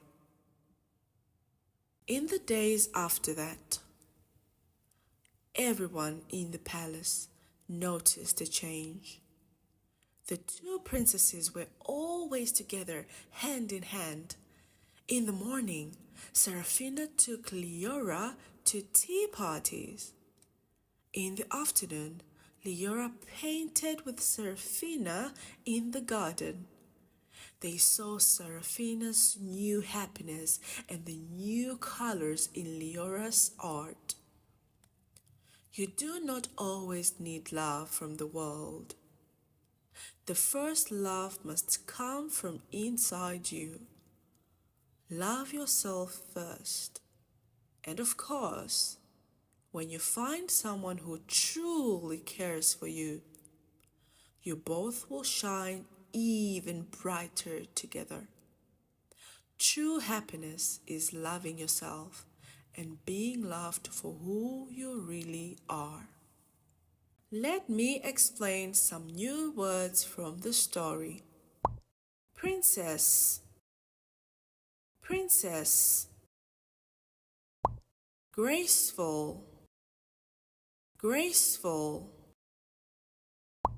Paint, paint. Adore, adore. Attention, attention. Unlovable, unlovable. Library, library. Crown, crown. Charm, charm. Curious, curious. Lonely, lonely. Sparkle, sparkle. Mirror, mirror. Fairy, fairy. Praise, praise. Statue, statue. Value, value. Criticize, criticize. Aura, aura. Glow, glow. Remove, remove. free, free. Observe, observe. Happiness, happiness. Lastly, let's answer the following questions. Question 1. Why did people in the kingdom admire Seraphina more than Leora?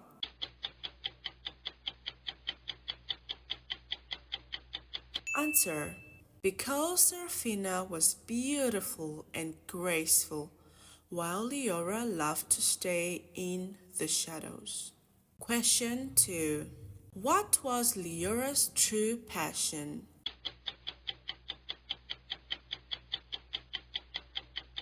Answer. Her true passion was painting. Question 3. What did the crown's note say?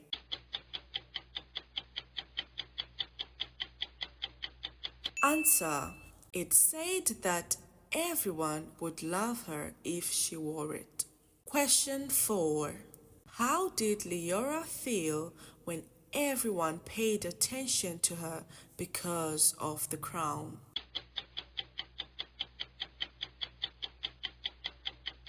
Answer. She felt strange, empty, and not truly valued. Question 5. What made Leora finally decide to remove the crown?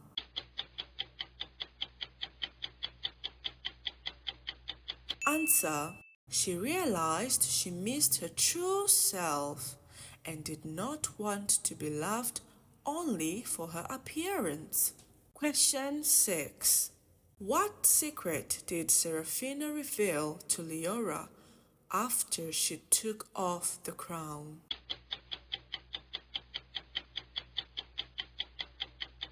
Answer. Seraphina also struggled with people only loving her appearance and wanted to try drawing. Question 7.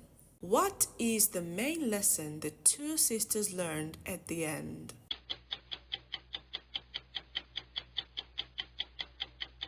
Answer. They learned to love themselves and each other for who they really are. The Bardess and the Golden Pen. Once upon a time, there was a young girl named Sophia. Sophia was a wandering bard with a heart full of dreams. Her greatest wish was to become one of the greatest bards in history. She sang and wrote poems, hoping to touch hearts with her words. But few listened to her songs. Every day, she stood in the busy square reciting her poems. But people hurried on with their busy lives, uninterested in her words. Day by day, her heart grew heavy with disappointment. Maybe I'm not meant to be a bard, she thought. One afternoon, after another day of silence, she decided to leave. As she packed her things, an old man appeared before her. He smiled gently and said, "I heard your poems from afar. I was walking through the village and had to stop to listen," he added.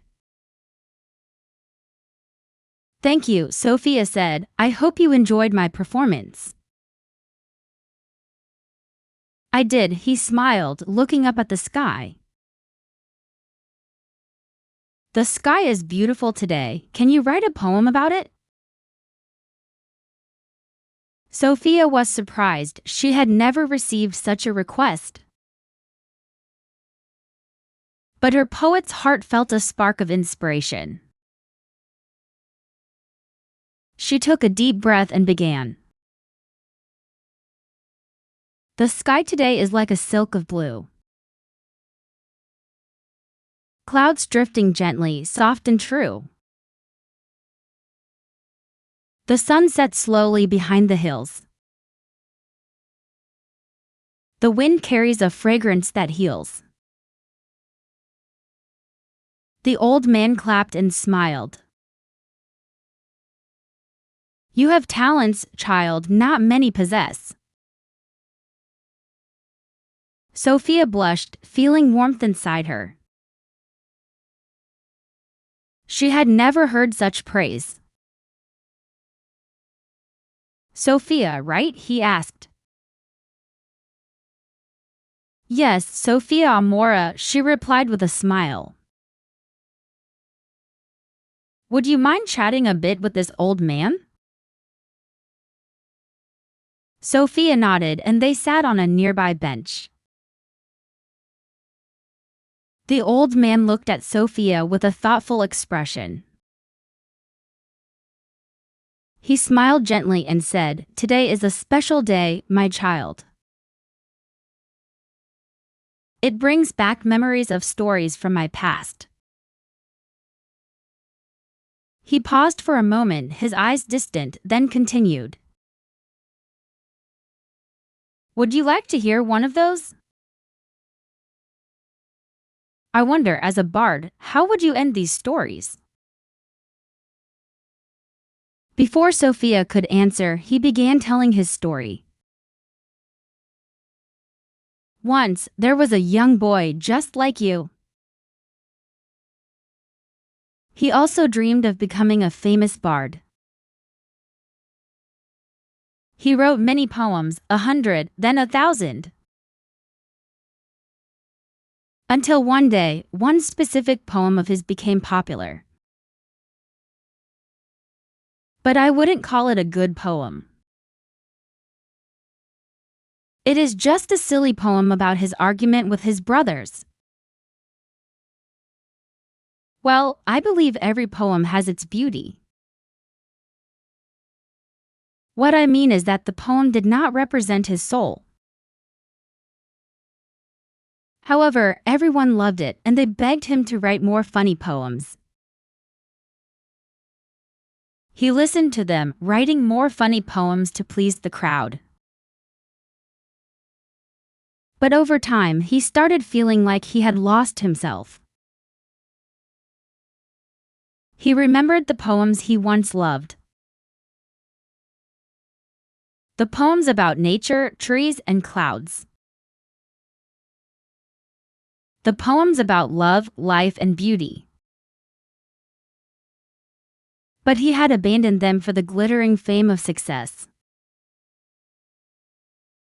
The old man looked at Sophia with a question in his eyes.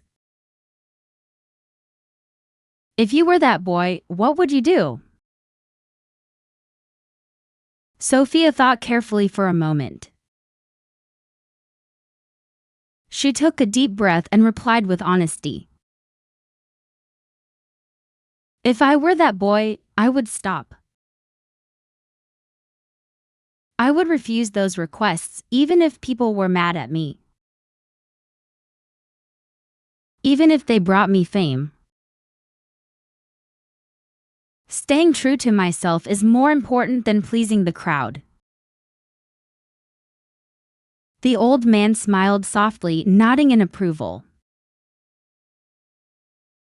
Wise words, Sophia, he said.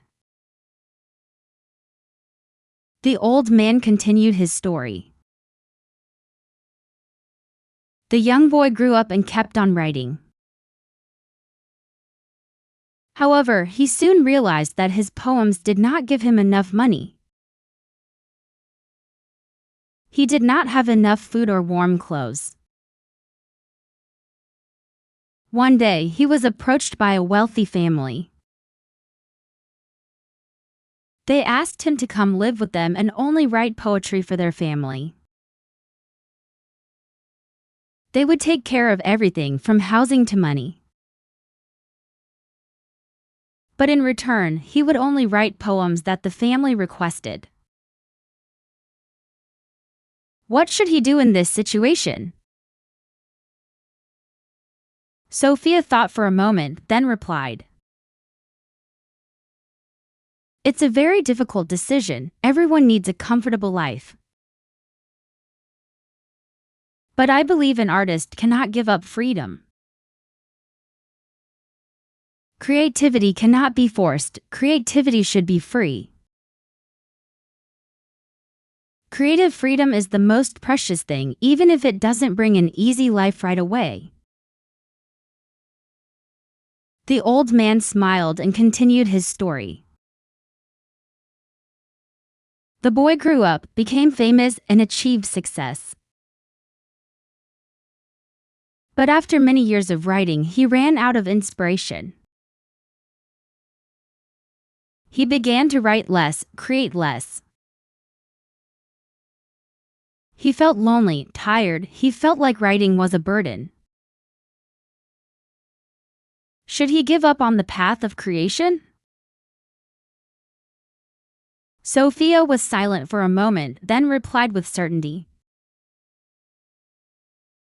I've had moments like that, feeling like I failed, feeling like I was not meant for the arts.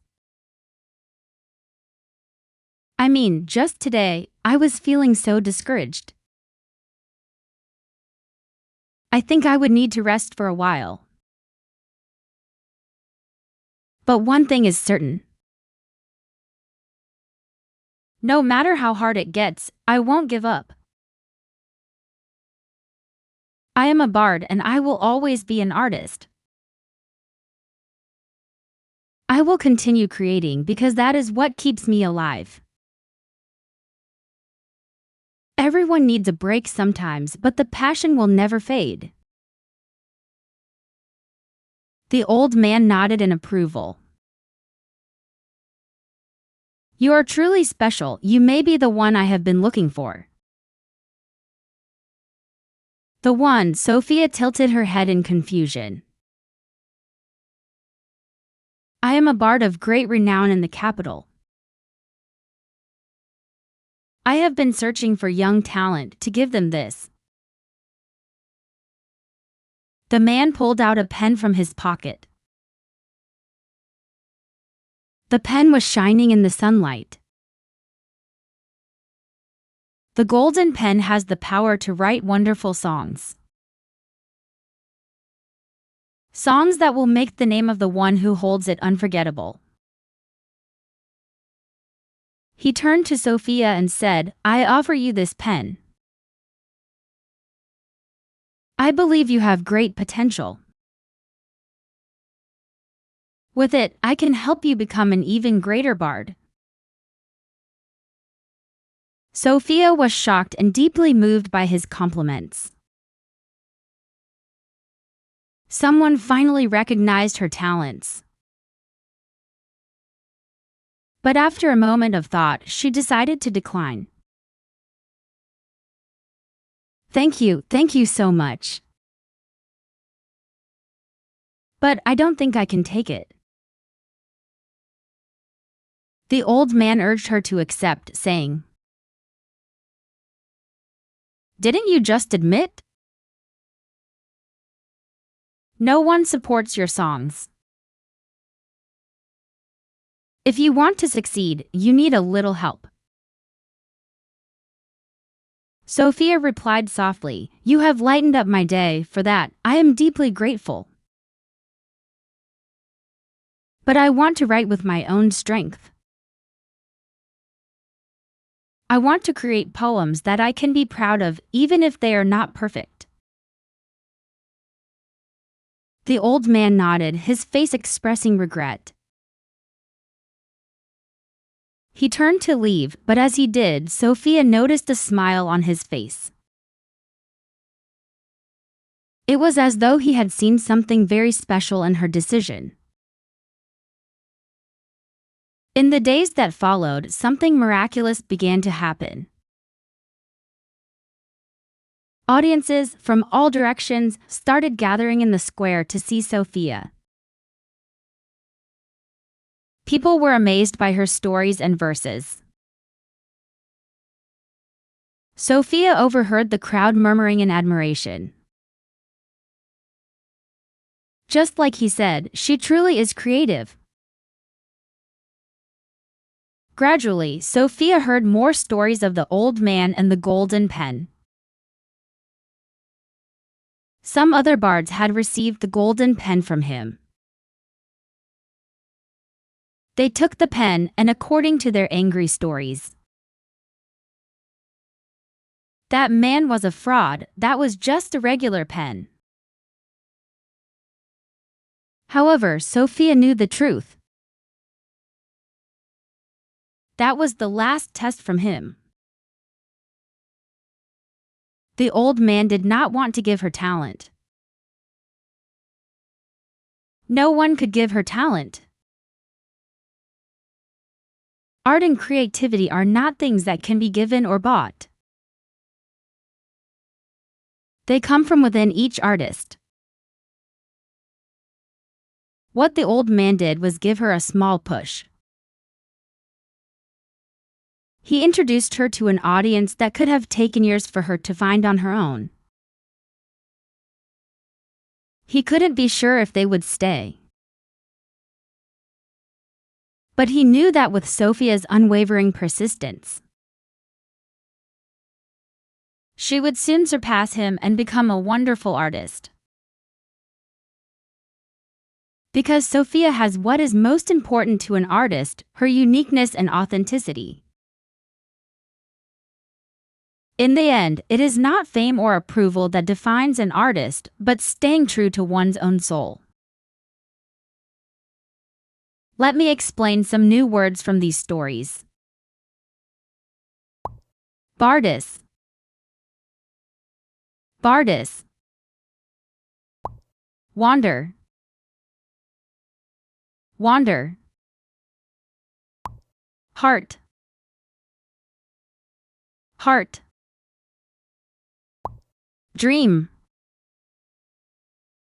Dream. Talent. Talent. Disappointment. Disappointment. Performance. Performance. Inspiration. Inspiration. Fragrance. Fragrance. Uninterested. Uninterested. Pleasure. Pleasure. Approve. Approve. Journey. Journey. Test. Test. Burden. Burden. Freedom. Freedom. Creativity. Creativity. Success. Success. Fame. Fame. Regret. Regret. Passion. Passion. Potential. Potential. Unforgettable. Unforgettable. Authenticity. Authenticity. Soul. Soul. Lastly, let's answer the following questions. Question 1. What was Sophia's greatest wish?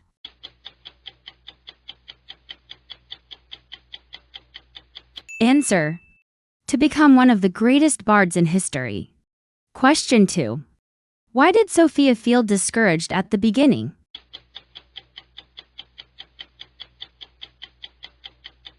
Answer. Because no one listened to her poems. Question 4. What did Sophia answer when the old man asked how she would end the story of the young boy? With the funny poem?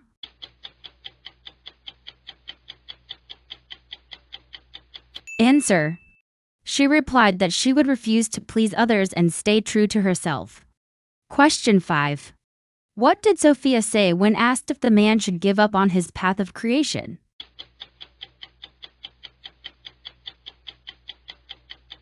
Answer. Sophia replied that she had experienced similar feelings but would never give up. Question 6. What did Sophia decide to do when the old man offered her the golden pen?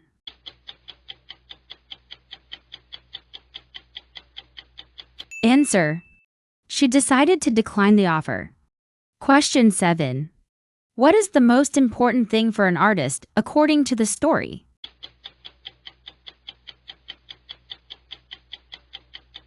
Answer. Staying true to one's own soul and uniqueness. Two girls and the fateful flower festival. A long time ago, in a quiet village, lived a girl named Daisy. She lived with her mother in a small wooden house near the river. Daisy loved flowers more than anything in the world. She grew them with care, sang to them, and made the prettiest bouquets. Even nobles from the city came to buy her flowers. They said her bouquets were more lovely than royal gardens. Still, Daisy's heart was never truly happy. She wanted to open the most beautiful flower shop in the city. She dreamed of becoming one of the royalties living in the capital. One spring, a great flower festival was held in the royal capital. Daisy begged her mother to let her go and sell flowers there. Her mother smiled and nodded, and Daisy happily went to the capital. The city was bright, full of music, perfume, and colors. Daisy stood with her cart of flowers near the Golden Gate. Her stalls were filled with roses, lilies, and blossoms. People stopped to look at her work and whispered with amazement. "Look at these," one noble woman gasped. "Such beauty, so gorgeous." Everyone was surrounding and praising Daisy. Daisy bowed her head and thanked every customer. However, her heart still felt small. She watched the ladies in gowns, the men in silk coats. She saw the golden carriages, the shining shoes, the glowing jewels. Suddenly, someone stepped forward from the crowd. It was a normal girl dressed in a simple dress, her face covered with a hood. She pointed to the most expensive bouquet on Daisy's cart. Daisy hesitated. That was a pretty extravagant bouquet. A normal citizen could not afford it. "That one is a little expensive," Daisy said. "You may like something simpler." The girl smiled and took out a heavy bag of gold coins. Daisy stared in shock as she handed the girl her bouquet. Later that day, as the crowd faded, the same girl returned. She pulled back her hood and Daisy gasped. They looked exactly the same, like twins separated at birth. "I am Lady Jasmine," the girl said gently, "daughter of Count Fleur, heir to House Fleur." "Shh, don't tell anyone," she whispered with a grin. "It's my first time sneaking out in weeks." Life behind palace walls is grand, but oh, so boring. "I'm Daisy," Daisy replied, "just a florist from the Clover Village. I had to beg my mother to let me come here. The capital is so beautiful, it feels like a dream." They stared at each other in wonder. Same face, same eyes, same voice, yet two very different lives. Then Jasmine smiled with mischief in her eyes. What if we trade places for 3 days? She asked. You can live my life, I will live yours.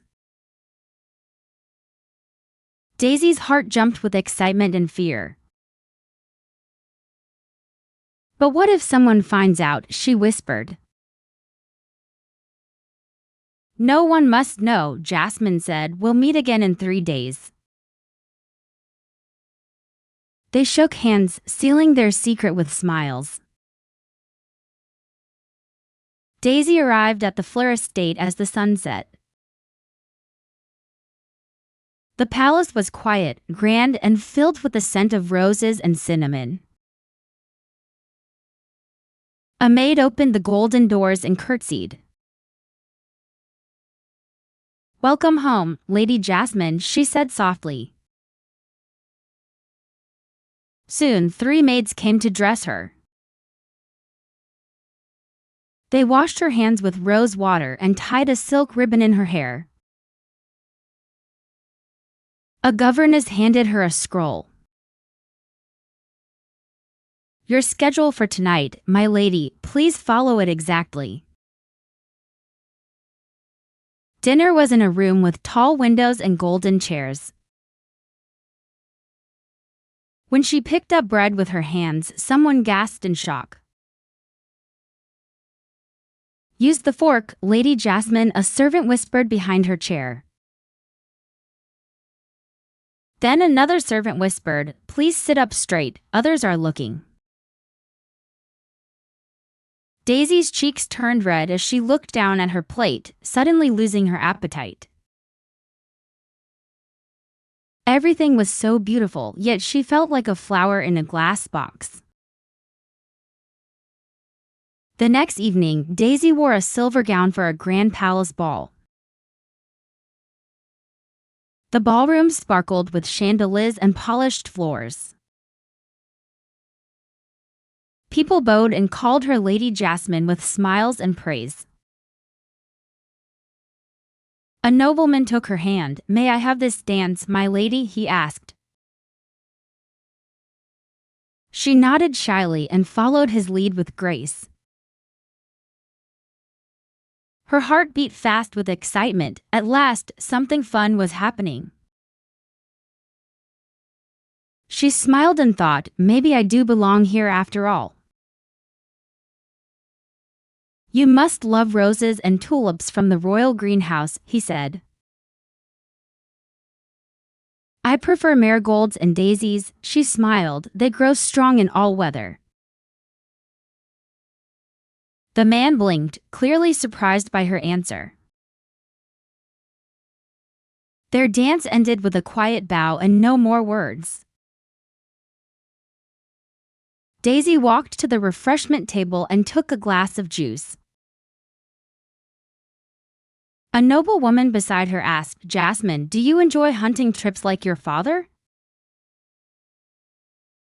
Not really, Daisy said. I prefer picking wildflowers. They make my heart happy. The woman covered her mouth and laughed. Daisy stood still, holding her drink tightly. She looked around the room full of lights, jewels, and chatter. People laughed, danced, and admired gowns, not stories. No one asked her what a lady loved or dreamed of. On the 3rd morning, servants rushed into Daisy's room. The Prince of Camellia has arrived, one said. Daisy's heart jumped. She was led to the grand garden where a handsome prince waited. He bowed low. My lady, he said, your grace and beauty are unmatched.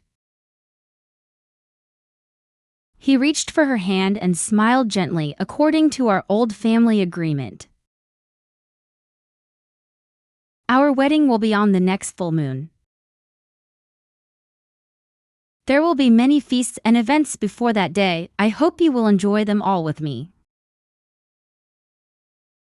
Daisy froze. She slowly nodded and whispered, "Yes, of course." But inside, her thoughts raced wildly. Does Jasmine even know about this arrangement? As she walked with the prince through the garden, Daisy thought about this royal life.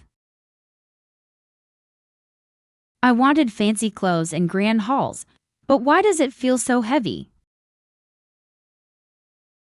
This life is a golden cage. Then a quiet truth bloomed inside her heart. What she truly wanted was not golden halls or fine dresses. It was the joy of living with her mother and planting flowers. It was the abundance and freedom to live her own life. That night, while everyone slept, Daisy packed her things quietly. She changed into simple clothes and slipped through the side gates. Soon, Jasmine arrived in a cloak, her steps soft and quiet. "You came," Daisy smiled and waved. They sat together on a bench beside the fountain and started sharing. "I tried your life," Jasmine said with a warm smile. "I felt free, simple, and safe. The people were kind and real. But I missed the rhythm of the palace," she added. "The music, the lessons, the elegance, it is still part of me."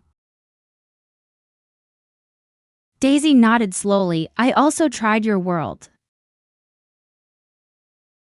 I saw beauty, gold, and praise, but I also felt lost. I now know my dream clearly," she said, smiling. "To live freely and grow beauty with my own two hands." They looked at each other and laughed softly. Daisy reached into her basket and took out a golden flower. "This is for you," she said. "I hope it stays alive until your wedding day." Jasmine's eyes softened. "That means so much to me." She handed Daisy a small, elegant card. "It's an invitation," Jasmine smiled. "Please come to my wedding. I want you there." They stood and hugged tightly, two girls with one face, but two very different dreams.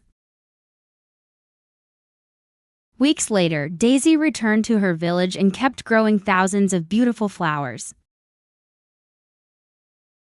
Every morning, she woke to birds, sun, and blooming petals. Daisy sang while she worked, her heart light as the wind.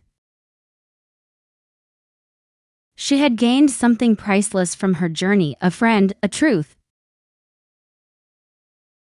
Riches fade, but being yourself shines forever. Happiness is not in living a life that is not yours. It is in loving the life that truly belongs to you.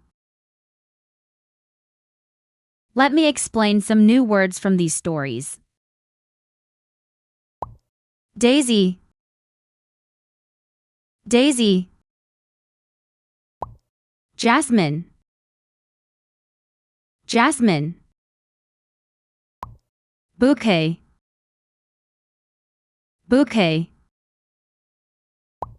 Nobles.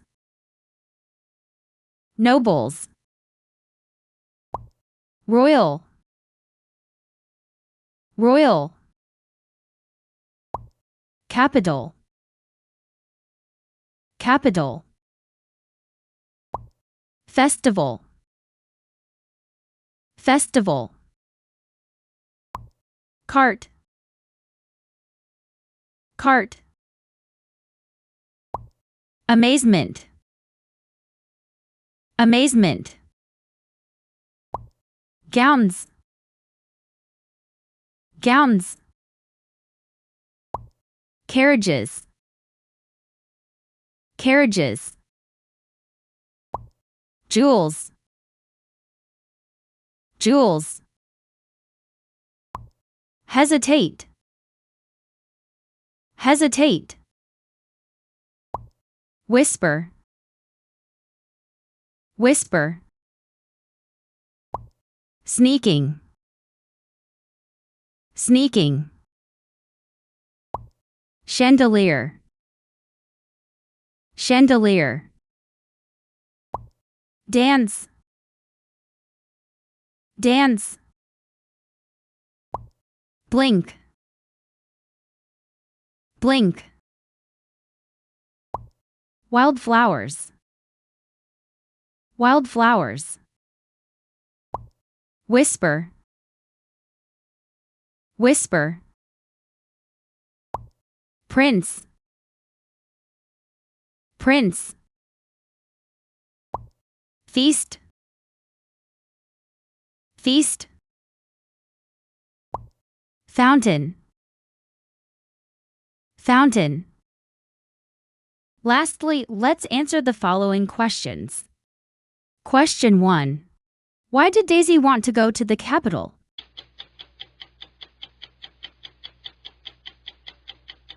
Answer: because she wanted to sell flowers at the royal festival. Question 2. What made Daisy's flowers special?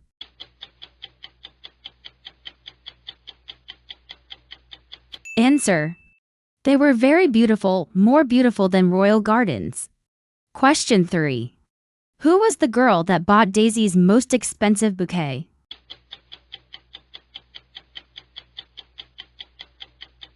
Answer: Lady Jasmine, daughter of Count Fleur.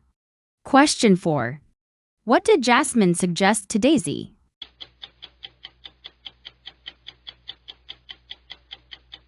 Answer: to trade places for 3 days. Question 5. Why did Daisy feel uncomfortable at the palace dinner?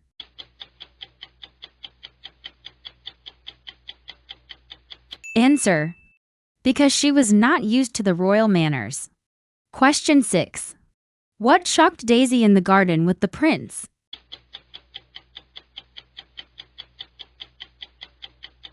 Answer: he said their wedding was already arranged. Question 7. What did Daisy realize at the end of the story?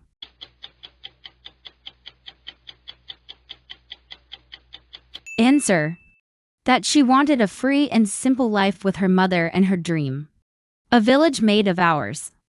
Horace was a successful young man in a modern city. Everything in his apartment was smart and always on schedule. At 6 a.m., a bell rang. He got up. At 7 a.m., the stove turned on by itself. To Horace, this life was proof of his hard work. The hard work he traded with no friends, no calls, no visits to family. One Friday night, Horace came home and found an old brown box. Inside was a broken pocket watch with strange words, "Time is owed." There was also a note with the name of a village. He couldn't sleep that night. He stared at the old watch. He was so used to digital clock and schedule, which were always full of deadlines. By sunrise, he packed a bag and boarded a train.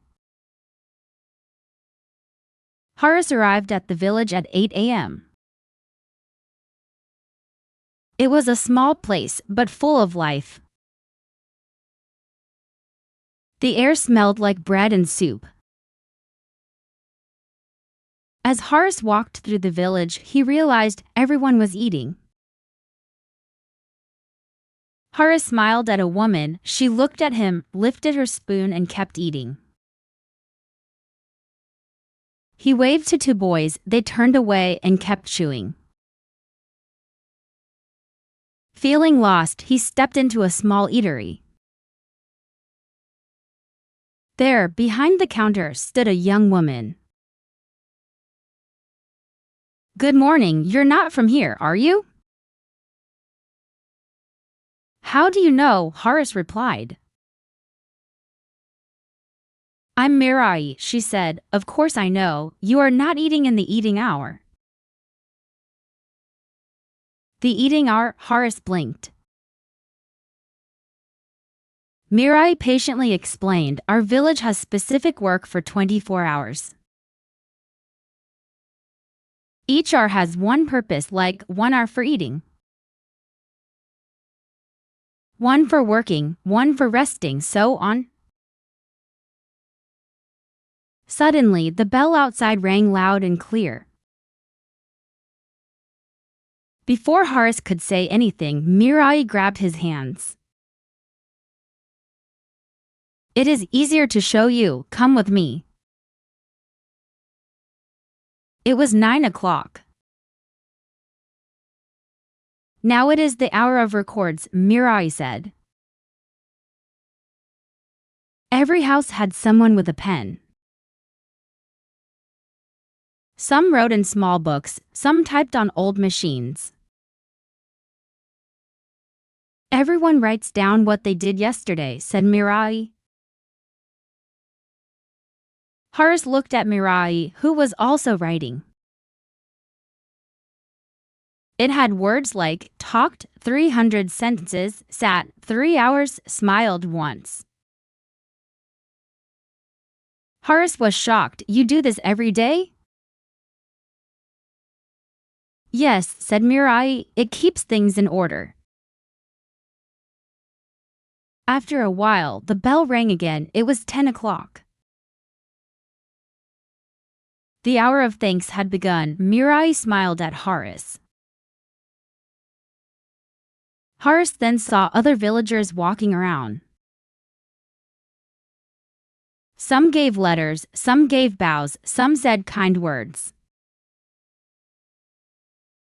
"Thank you for coming to my store today," Mirai smiled at Horace. "This is so wholesome," Horace smiled to himself. But then he saw a boy walk up to an older boy. The boy said, "Thank you for playing with me yesterday." The older boy did not even smile, just turned away.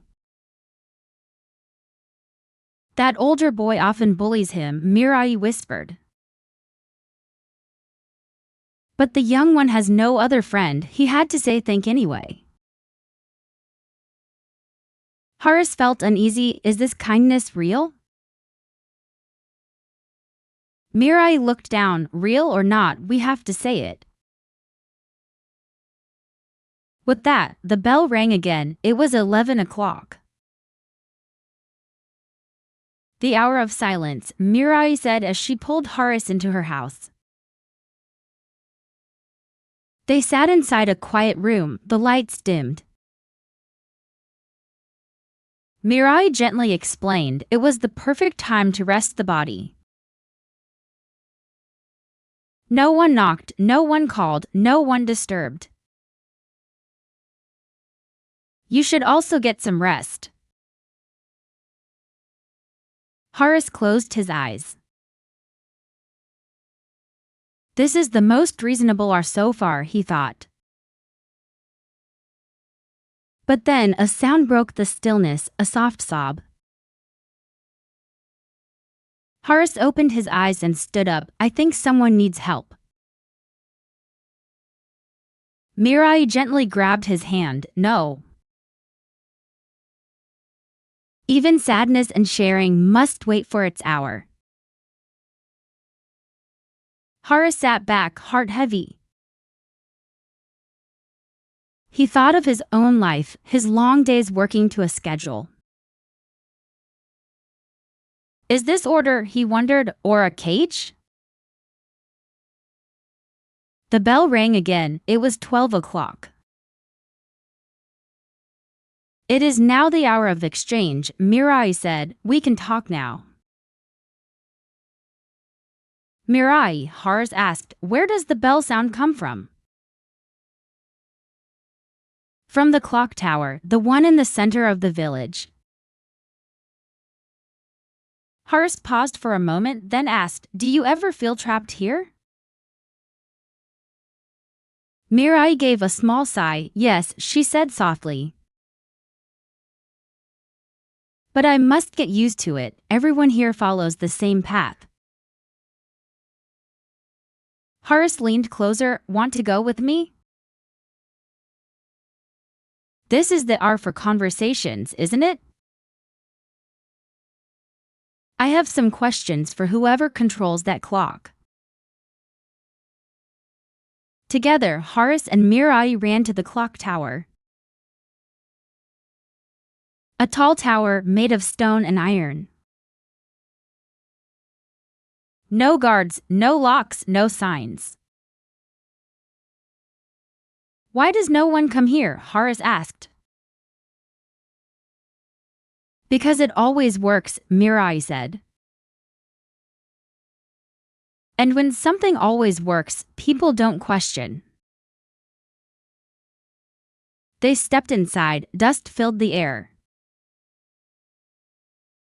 There was an old man standing in the middle of the room.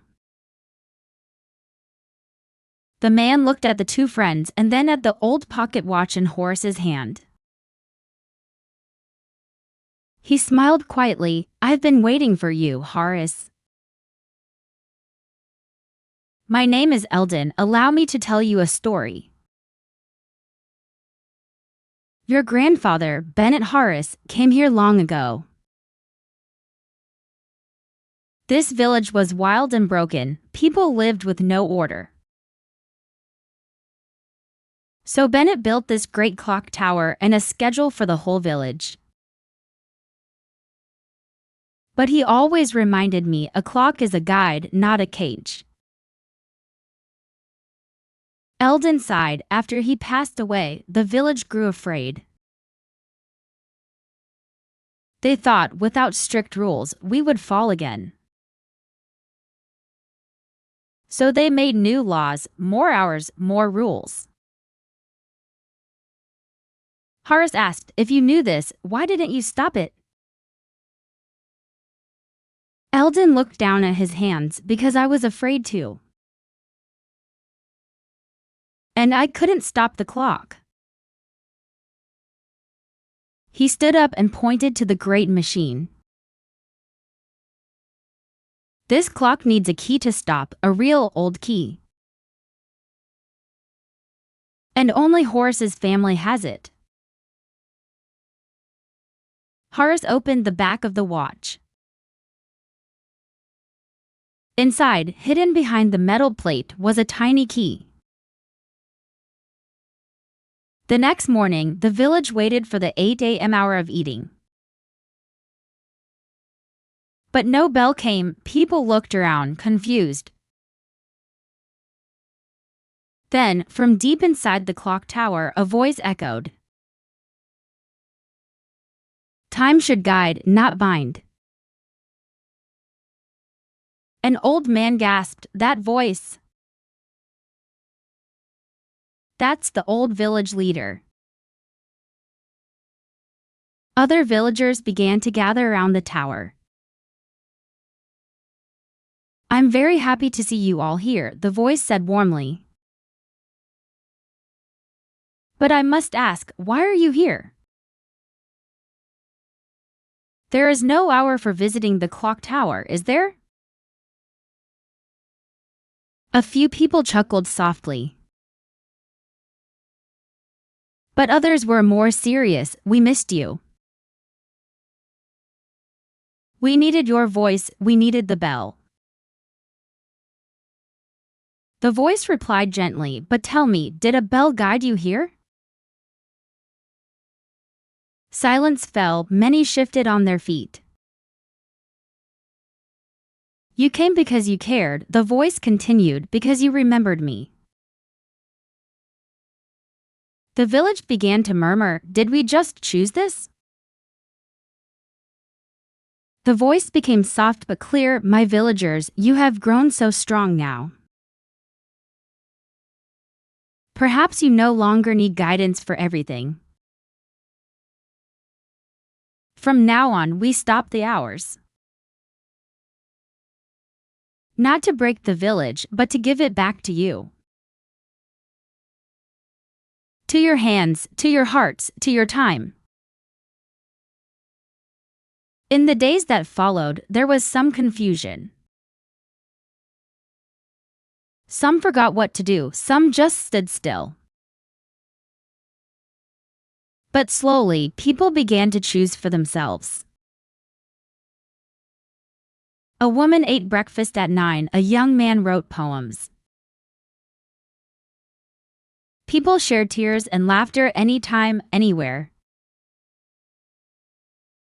It took time, but the village grew more alive day by day. For Horace, he returned to the city with a smile. He made time to rest, to walk, and to watch the sky. Every week, he wrote a letter to Mirai by hand. Last time I checked, he promised to bring her to his city one day. For our girl Mirai, she was looking forward to seeing Horace again. She still visits Eldon at the clock tower regularly. In its place, he hung a smaller bell. Each morning, Eldon would ring it just once. Not to give orders, not to start a schedule, but simply to announce, "Welcome to your new 24 hours. Please make the best of your time." Let me explain some new words from these stories. Successful. Successful. Schedule. Schedule. Trade. Trade. Deadline. Deadline. Board. Board. Eatery. Eatery.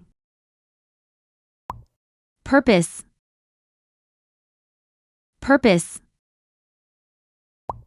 Record. Record. Type.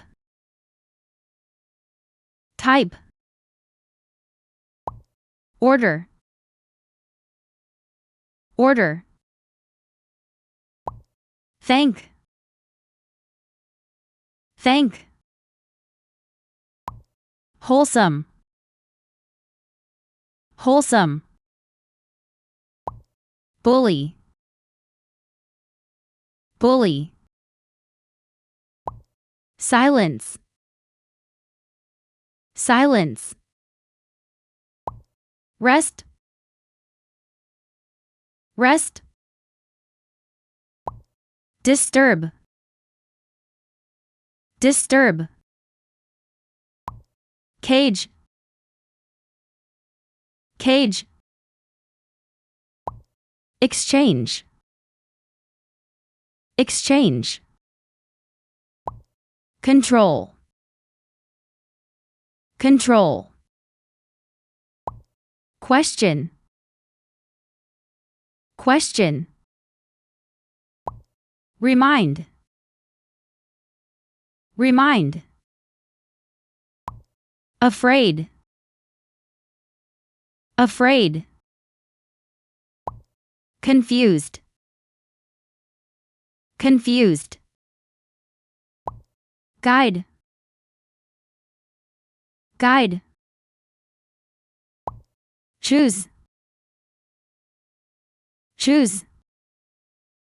Lastly, let's answer the following questions. Question 1. Why did Horace feel proud of his scheduled life?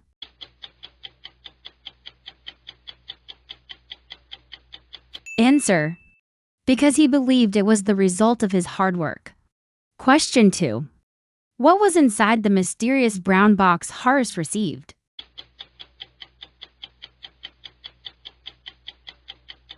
Answer. A broken pocket watch with the words "time is owed" and a note with a village name. Question 3. How did the villagers organize their daily lives?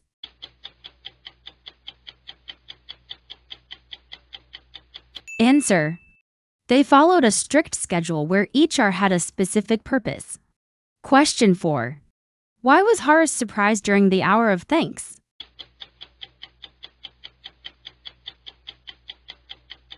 Answer.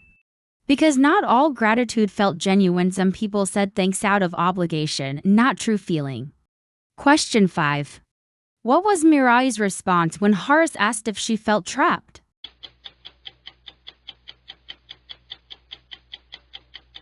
Answer. She softly admitted that she did, but said she had to get used to it because everyone followed the same path. Question 6. What did Eldon reveal about the true purpose of the clock tower?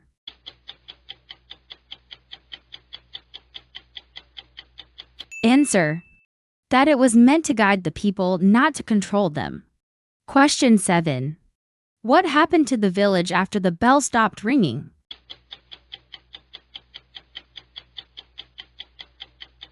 Answer. People were confused at first but gradually started making their own choices and living more freely. The secret beneath the blossom tree. Blossom was a pretty and smart girl.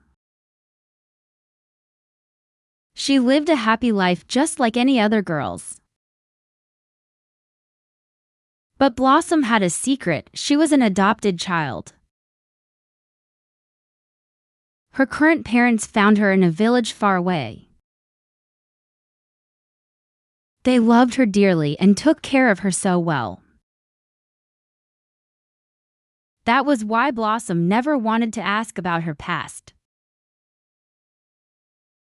On her 18th birthday, something strange arrived. It was a letter with no sender. Inside was a faded photo of a village.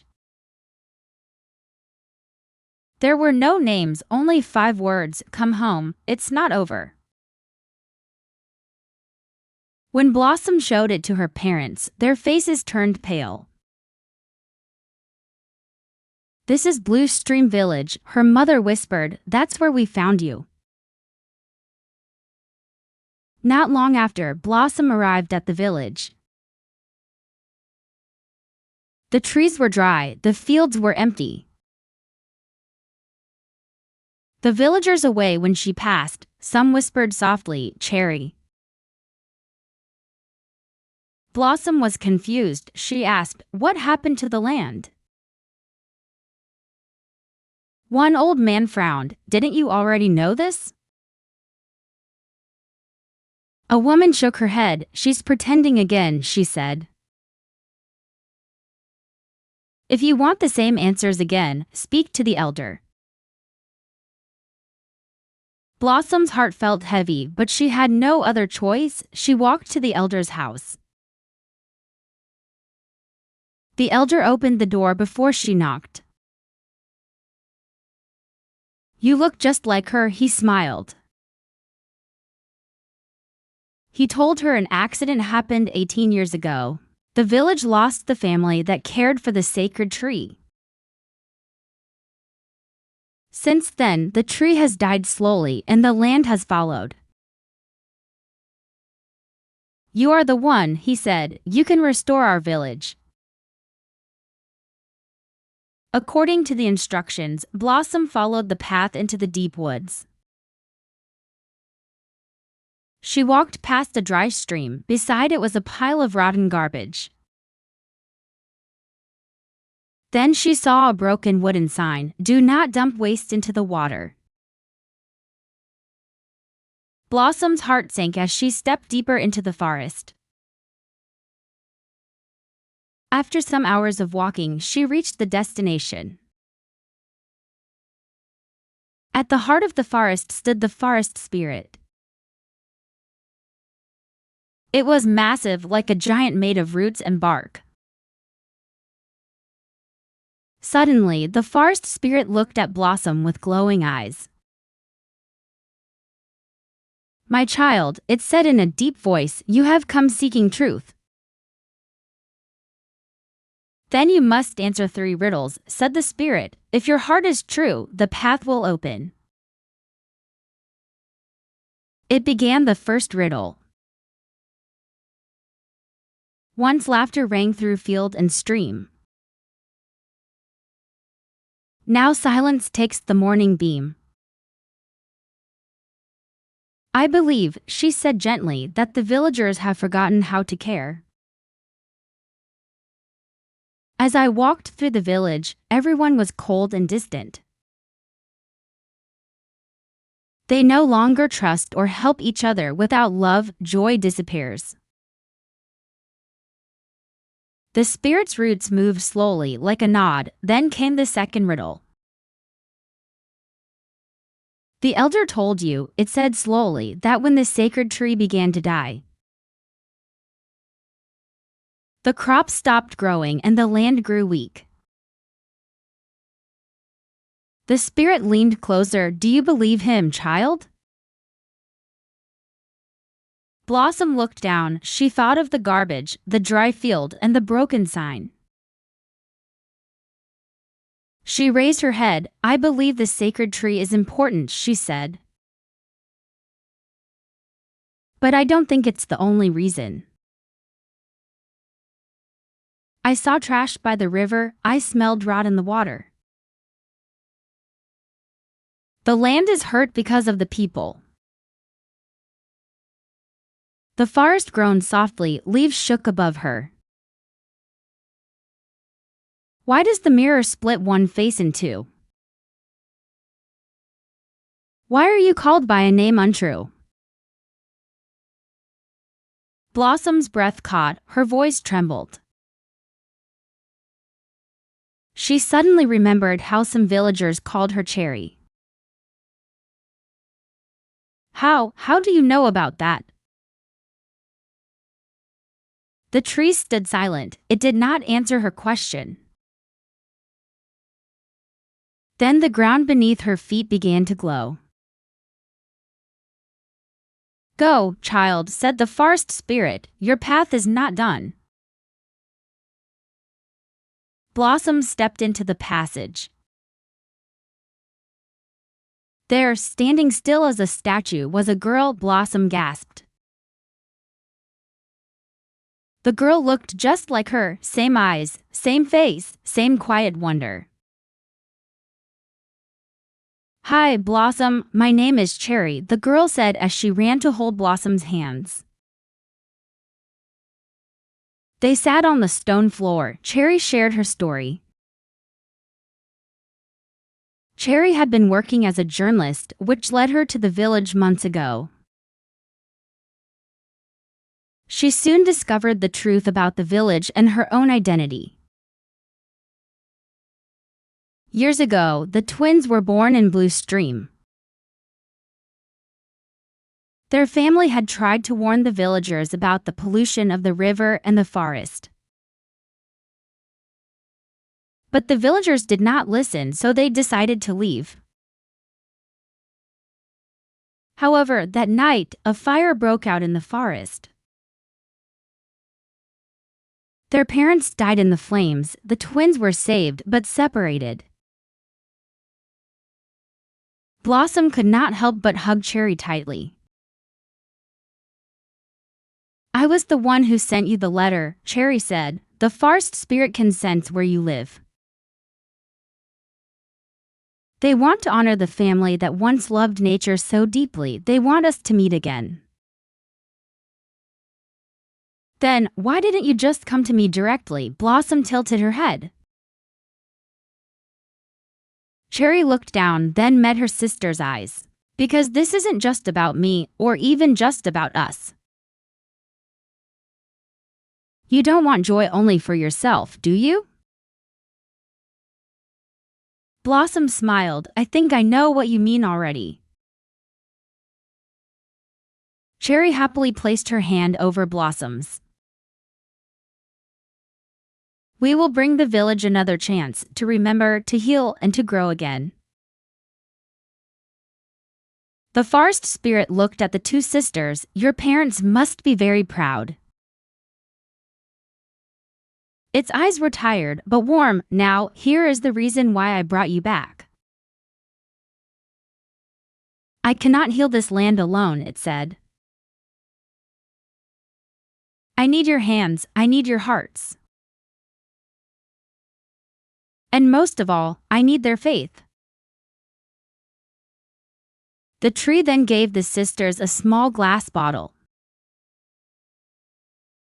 This is sacred water, the spirit said, enough to awaken one tree. Use it wisely. As the sisters came back, the elder has already gathered everyone to greet them. Cherry spoke gently. This land is dying because we turned away from it. We polluted the river, we stopped caring, we forgot how to live together. Some villagers shook their heads, others turned away.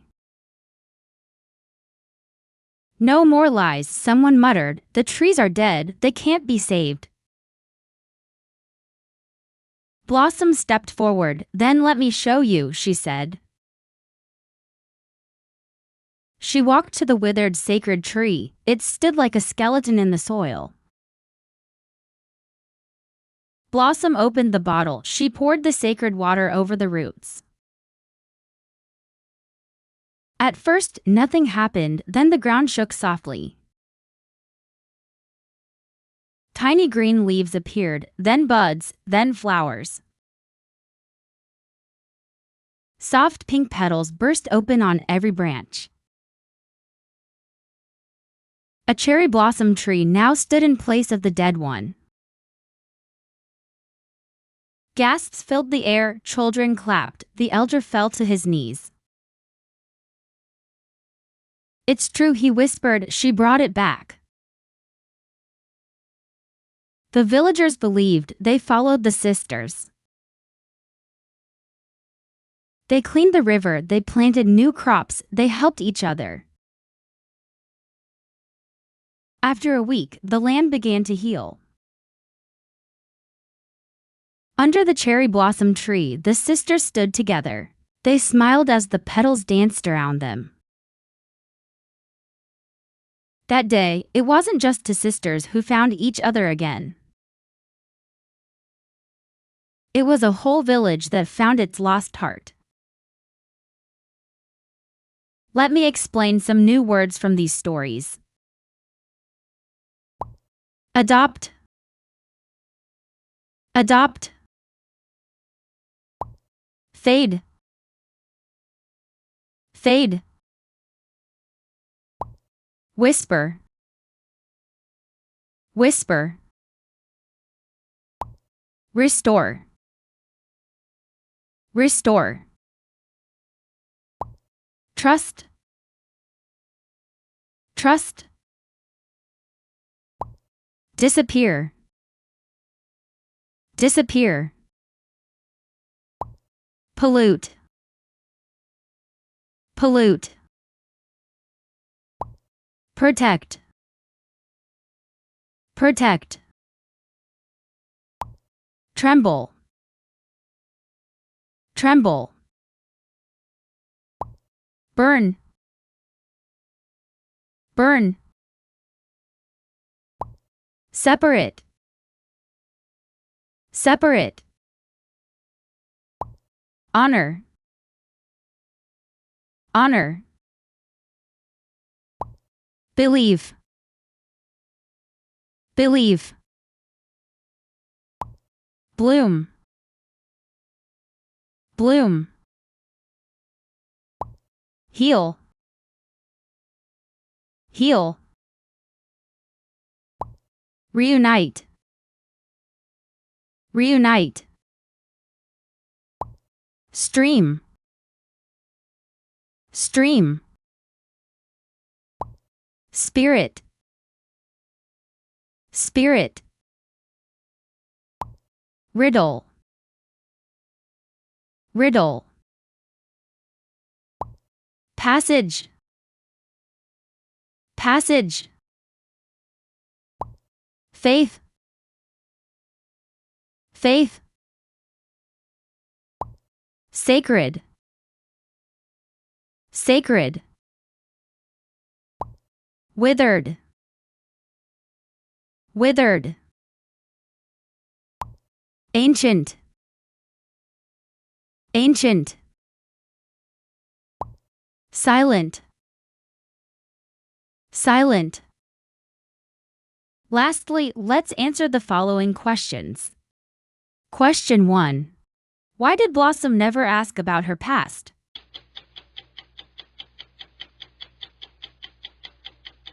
Answer. Because her adoptive parents loved her deeply and took good care of her. Question 2. What was inside the strange letter Blossom received on her 18th birthday?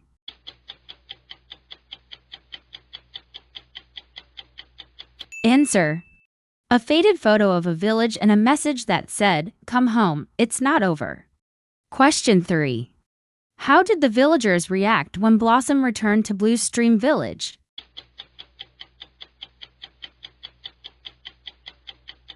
Answer. They avoided her, acted cold to her, and called her by the wrong name. Question 4. What did the forest spirit ask Blossom to do?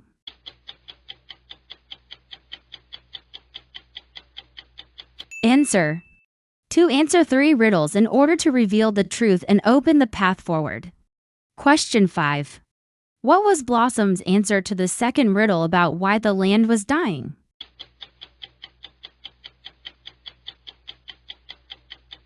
Answer. She said the land was harmed because people polluted the river and stopped caring. Question 6. Who was Cherry and what did she reveal?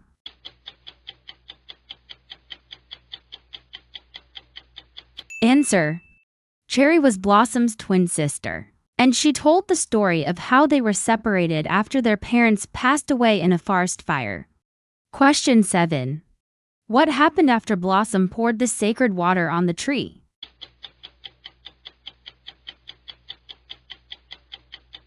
Answer. The sacred tree turned into a blooming cherry blossom and the villagers began to change. The girl who wore a silver mask. Long ago, in a small village nestled between hills, lived a young girl named Melody.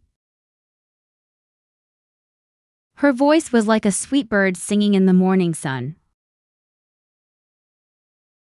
However, there was one issue. Melody did not possess the delicate beauty like others. Melody used to have people came to listen to her voice. But once they saw her face, their smiles faded and they left quickly. After many disappointments, a deep sense of loneliness began to grow inside her.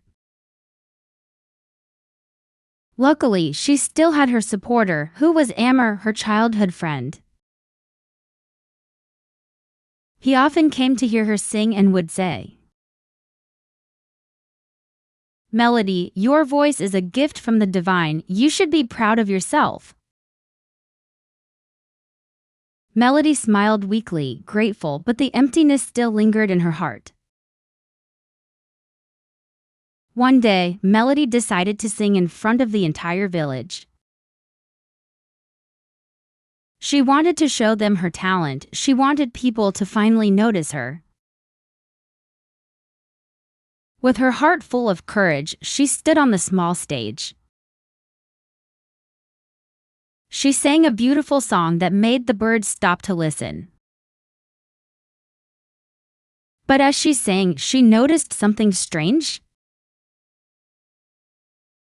People started to leave the performance. They walked past her, chatting, laughing, and not even pausing. Her voice echoed in the air, but it was lost in the noise. Melody stopped her performance, feeling the weight of her sadness. She quickly ran off the stage, tears falling down her cheeks. From the audience, Amor rushed toward her. He gently placed a hand on her shoulder. "Melody, don't be upset. You were truly amazing. I just need to be alone for a moment," she whispered, her voice trembling. Amber, hurt but understanding, nodded silently. He reached into his bag and pulled out a small bouquet of flowers. "These are for you," he said quietly, handing them to her. Melody sadly placed the bouquet into her bag without saying a word. As Melody was packing up, a soft voice called out to her. "Your singing is beautiful." Touched by the compliment, she couldn't help but speak. "Really, thank you. May I know your name?" The man smiled kindly, but he ignored her question. "You have an amazing voice, but that is not enough for the world, yes?" Melody looked at him, feeling the sting of his words. He then pulled out a shiny silver mask from his cloak. "With this mask, you will be admired and cherished," the man said softly. "Why do you want to help me?" Melody asked, her voice curious. The man's eyes softened and he replied, "Because I want those who truly deserve it to feel real happiness." A few days later, Melody organized a second performance, and this time it was a huge success. The mask enhanced her appearance, making her more captivating in the eyes of the audience. The audience clapped wildly, showering her with flowers. Everyone praised her, their eyes filled with admiration. However, amidst the cheers, Melody began to realize something. As she sang, no one seemed to actually notice her voice. However, caught up in the thrill of success and the invitations to perform, Melody traveled to different villages, performing wherever she was invited. The cheers echoed through the air, and flowers were always handed to her. The bouquets are more fragrant and more beautiful than what Amber had for her. But Melody was not a fool. It took her little time to realize that this is not what she wished for. And on that fateful day, Melody decided to end the illusion she had been living in. That day, Melody received an invitation to perform at a grand theater hosted by a noble. For the first time, she felt the weight of her own reflection in the mirror. Do I need this mask to be loved? Do I need it to be heard? With a deep breath, Melody made the choice. She lifted the mask and set it aside. The moment her real face was exposed, the crowd fell into a tense silence. People around her stared with unfamiliar eyes, their expressions cold and distant. Her heart sank, but she refused to stop. Melody started to sing, her voice soaring through the sky. The air seemed to hold still, as if the world itself paused to hear her. Some people stood up and left, some people laughed at her. But Melody didn't stop, she sang with all her heart, letting the music flow freely. As she sang, she noticed the people who remained. A few clapped softly, others whispered to each other, praising her talent. This was it, this was what she had been longing for. The audience might have been small, but they were real. They heard her, truly heard her, not because of her beauty, but because of her voice. When the final note rang out, the few who stayed stood and applauded. Their applause was quieter than the roaring crowds from before, and there were fewer flowers thrown her way. But Melody felt no disappointment. This was true appreciation that she has been longing for. This was the feeling of being herself, of showing her talents proudly without the need for a mask. And then, through the crowd, she saw him, Amr. He was still there, standing at the back, his eyes full of love and admiration. As Melody looked at Amr, she remembered the words of the mysterious man who had given her the mask. Because I want those who truly deserve it to feel real happiness. She realized then that it wasn't the mask that had given her happiness, but the spirit to remove it. It is not the outward appearance that defines our worth, but the courage to embrace our true selves. Let me explain some new words from these stories. Nestle. Nestle. Delicate. Delicate. Loneliness. Loneliness. Supporter. Supporter. Admire. Admire. Courage. Courage. Echo. Echo. Satin. Satin. Bouquet. Bouquet. Compliment. Compliment. Tremble. Tremble. Shiny. Shiny. Cherish.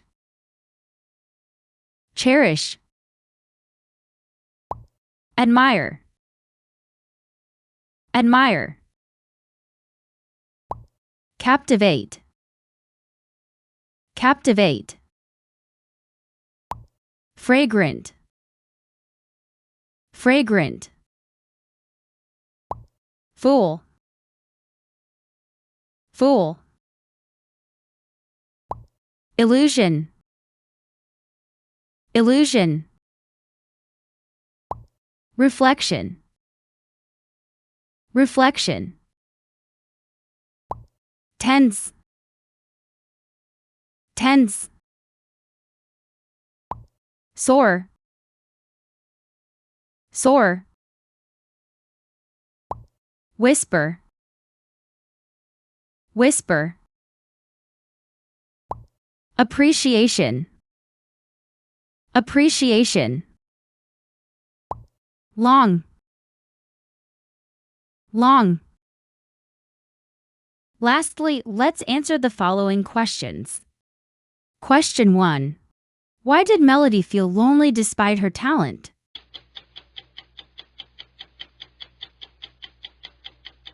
Answer. She did not have beauty. People admired her voice but left when they saw her face. Question 2. Why did the mysterious man give Melody the mask?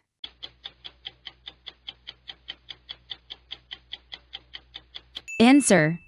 To help her be admired and cherished. Question 3. How did the mask change people's view of Melody?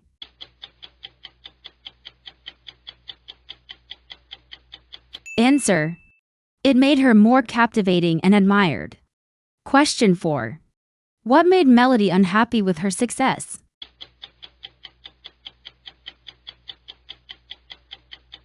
Answer. People admired her appearance, not her voice. Question 5.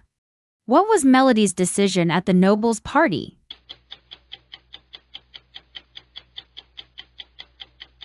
Answer. She removed the mask and showed her true self. Question 6. How did the remaining people react?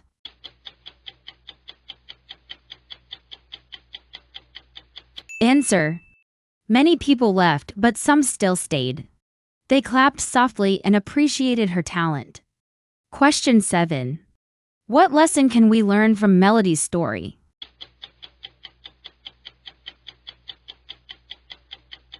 Answer. True happiness comes from being authentic and embracing our true selves. The Queen of Greed. Queen Regina of the Kingdom of Arida was a powerful, rich, and famous ruler. She had everything that one could dream of. Her castles were grand, filled with jewels and gold. Her people adored her and her armies were strong. But her thirst for more wealth, more power, and more control never stopped. One day, Queen Regina heard a tale of a mysterious sorceress. The sorceress lived deep in the forest, far from the kingdom. It was said that she had the power to grant any wish. Without hesitation, she ordered her royal guards to prepare her journey.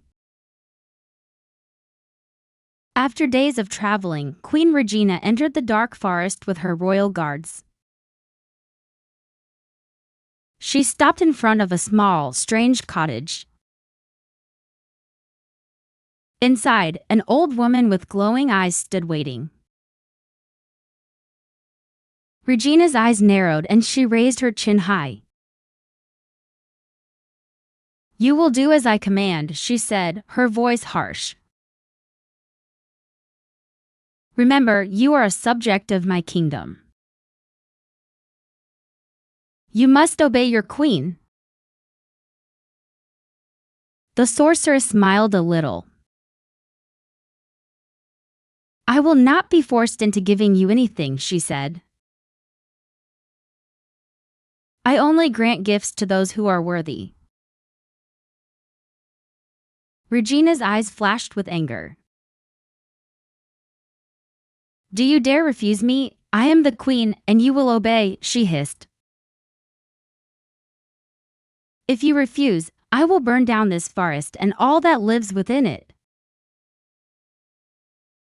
The sorceress stood still, her face unreadable.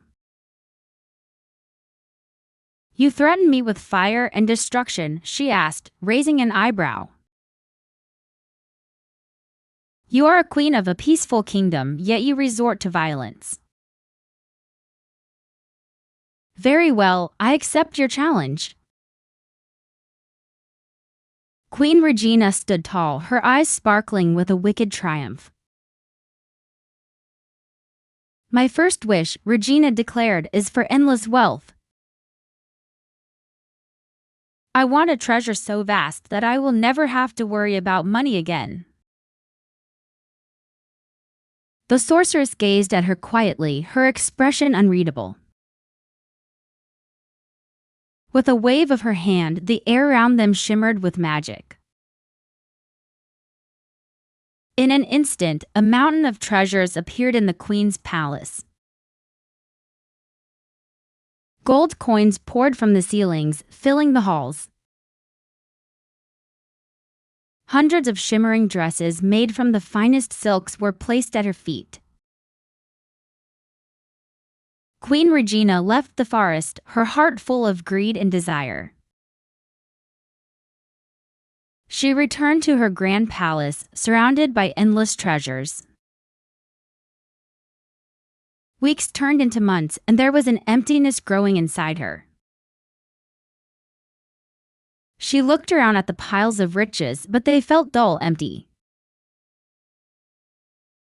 Nothing felt unique, nothing felt exciting. Regina grabbed a diamond necklace, but it no longer sparkled like it had before. The shine seemed dull, faded, as though the jewels were just like any other stone. She quickly discarded the necklace and picked up another beautiful dress. But as she put it on, the fabric felt so ordinary. "Why does this dress look so ugly?" Regina screamed as she threw it to the ground. "Your Majesty, this is the most beautiful piece in our kingdom," her servant said, shaking.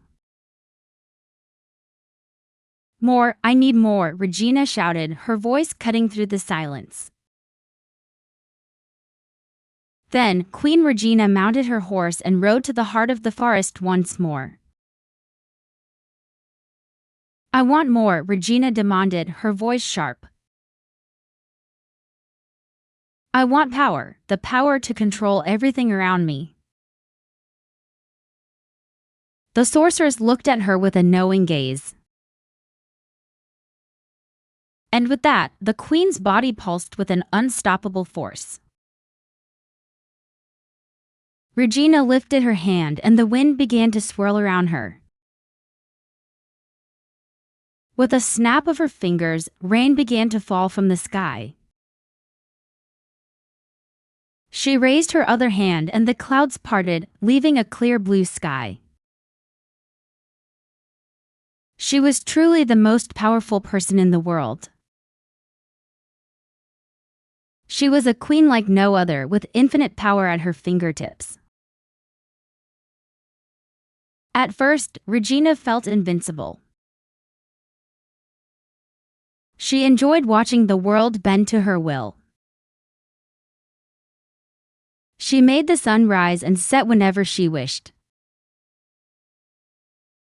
She controlled the storms, making them appear and disappear at will. But soon, things began to change. The people in her kingdom no longer admired her, they feared her. Her servants worked in fear, never speaking a word to her unless necessary. Her closest friends, those who once stood by her side, now avoided her. They were all afraid of her power, afraid of the queen who could control everything. She realized that her power had made her more alone than ever before. She had the world at her feet, but she had no one to share it with. Once more, Queen Regina seeked for the sorceress. "I want to be eternal," she said to the sorceress when she arrived. "My wealth, my power, my endless treasures, they would all one day be gone. Grant me eternal life so I may remain here forever." The sorceress, with a heavy sigh, nodded. "Very well," she said, "your wish shall be granted." Regina stood still as the magic washed over her. She could feel the power of immortality flow through her. Days went by and Queen Regina enjoyed the immoral life to the fullest. Her body would never grow old, never tire, never fade. She felt no pain, no weakness, she was now eternal. Then years went by. Decades went by. Her friends began to die, one by one, leaving her behind. The people of her kingdom who had once adored her now feared her. They saw her as an eternal ruler, unchanging but distant. Her immortality was not a gift, it was a curse. As the years continued to stretch into decades, everything around Regina began to crumble. Buildings that had stood for centuries were falling apart. Crops failed and the markets grew empty. The people of the kingdom, unable to endure the suffering any longer, began to leave. And so, the once great kingdom that Regina ruled became a hollow shell of its former self. In the end, there was only Regina sitting alone in her empty palace. She had gained the world but lost the very things that made life worth living. For the first time in centuries, Regina rode once more into the forest. I have lost my people, my kingdom, my friends. My wealth and power mean nothing. My immortality has only brought me loneliness. Regina fell to her knees before the sorceress, her heart heavy with regret. The sorceress nodded slowly, her expression filled with sorrow. Greed is never the key to happiness. Happiness comes only when we learn to appreciate what we have.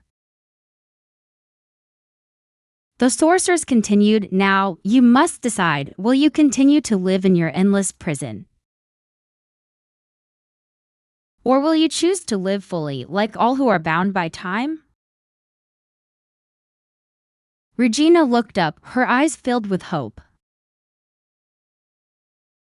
I choose to feel the joys of life, even if it means facing its end. The sorceress raised her hand, and Regina felt the magic that had bound her for so long begin to fade. Her gold disappeared, her power faded, and most importantly, her body began to age. She was a common woman, bound to nothing but time, but finally at peace with herself. As the sorceress watched, Regina walked away from the forest, her heart lighter than it had ever been. And though she would one day face her end, Regina had finally found what she had been seeking all along. The simple, beautiful joy of living with what she truly possessed. Let me explain some new words from these stories. Queen. Queen. Thirst. Thirst. Sorceress. Sorceress. Hesitation.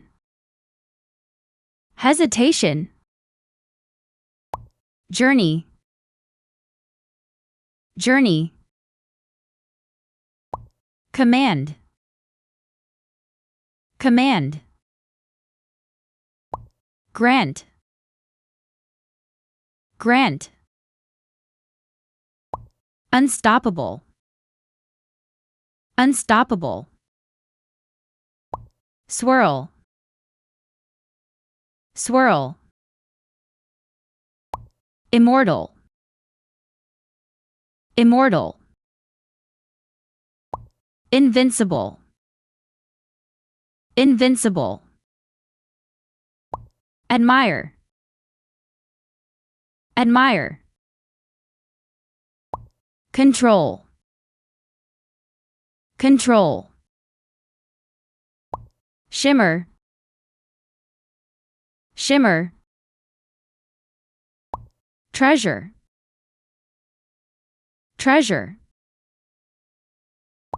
Dull. Dull. Discard. Discard. Desire. Desire. Regret. Regret. Crumble. Crumble. Fade. Fade. Loneliness. Loneliness. Prison. Prison. Joy. Joy. Lastly, let's answer the following questions. Question 1. What did Queen Regina desire at the beginning of the story?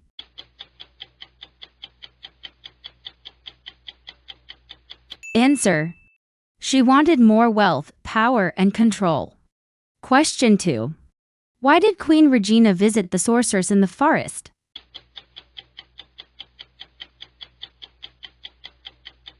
Answer. She wanted to grant herself wishes. Question 3. What did the sorceress do after Regina made her first wish?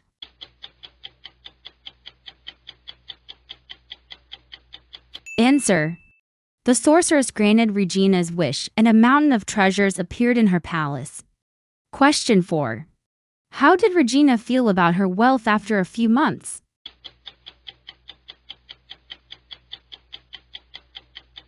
Answer. She felt emptiness growing inside her, and the treasures felt dull and ordinary. Question 5.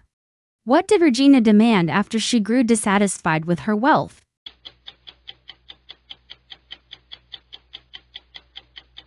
Answer. She demanded more power to control everything around her. Question 6. What effect did Regina's newfound power have on her relationships with others?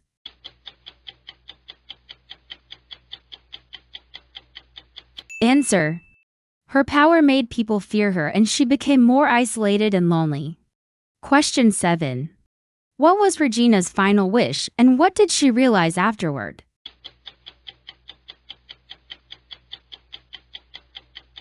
Answer. Her final wish was for eternal life, but she realized it brought her loneliness instead of happiness. The eternal flower. In a magical kingdom, people had developed a special art of growing flowers. These flowers were not only beautiful, but they also had magical powers. For example, there was the golden flower that brought good health. The love bud helped keep love strong between people. The peace blossom could calm the hearts of the troubled. But all these powers came from one flower, the eternal flower. The eternal flower was planted in the heart of the kingdom. It was a symbol of immortality and eternal beauty. The flower could give life to all other flowers in the kingdom. It also brought life to the land and to the people. For centuries, this flower had kept the kingdom full of life. Hannah was a young girl with a deep passion for flowers. She lived in a small village near the kingdom. Since she was a little girl, Hannah had learned the art of caring for flowers. Her grandmother had taught her how to grow beautiful flowers from seeds. Each day, Hannah spent hours in her garden, nurturing each flower with love. She had never seen the eternal flower, but she had always dreamed of it. Hannah had heard stories about its power and beauty, and she longed to understand it. One day, Hannah's dream was shattered by bad news. Someone ran to the village and shouted, "The eternal flower is fading." Hannah's heart skipped a beat. Without thinking, she rushed to the center of the kingdom. When she arrived at the royal garden, she gasped. The eternal flower that everyone had believed was immortal was losing its shine. The bright petals were fading and the leaves had begun to wilt. It no longer glowed with the same light. Not only Hannah, but the people of the kingdom also rushed to see the eternal flower. They were absolutely worried. Without the eternal flower, the crops would not grow. The air seemed still, and the once lush gardens began to lose their color. The people felt hopeless, unsure of what to do. Without it, the kingdom's future seemed uncertain. Hannah ran back to her village, her mind racing with thoughts. I have to help, Hannah whispered to herself. I cannot let this flower die, it's the heart of our kingdom. Hannah made a decision. She would find a way to save the eternal flower, no matter the cost. From her grandma's story, she knew that there was someone who could help. There was an old man, a wise gardener, who lived in the forest. He was said to know the secrets of the flowers. He could speak to them and understand their needs. The next morning, Hannah set out on her journey to find the old man. She walked through the forest, the trees towering above her. The sun was shining, but her heart was heavy. She thought about the eternal flower, its fading light, and the people in the kingdom who were depending on it. I must find a way, Hannah said to herself. I must discover the secret to saving the eternal flower. Hannah's heart was heavy as she walked through the thick forest. The trees stood tall around her, their leaves whispering in the wind. She had traveled for days, hoping to find the old teacher who knew the secrets of the eternal flower. Her footsteps were soft on the forest floor, but her mind was filled with questions. What was happening to the eternal flower? Why was it fading? Could the man really help save it? After walking through the forest, Hannah reached a small clearing. In the middle of the clearing stood an ancient tree, larger than any tree she had ever seen. Beneath its branches sat an old man, his long white beard flowing down to his chest. He looked up and smiled warmly when Hannah approached. You have come, the old man said in a gentle voice. I have been waiting for you. Hannah bowed respectfully. I am Hannah, she said. I have come to ask for your help. The eternal flower is fading and the kingdom is in danger. Please, teach me how to save it. The old man looked at her kindly, his eyes full of wisdom. I know, he nodded slowly and gestured for Hannah to come closer. You are brave to seek help, child, he said. But saving the eternal flower is no easy task. Hannah listened carefully, her heart full of hope. The old man continued, I have lived for many centuries and I know the secrets of the flowers. But the key to saving the eternal flower lies not in magic or potions, but in the heart of the person who cares for it. He paused for a moment, looking at Hannah with deep thought. You must pass 3 tests, he said. Hannah's eyes widened with determination. What are the tests? She asked eagerly. The old man led Hannah to his garden deep in the forest. Before you can understand the eternity of flowers, he said, you must prove your ability. Plant a flower with your own hands, one that you truly love. Hannah nodded without hesitation.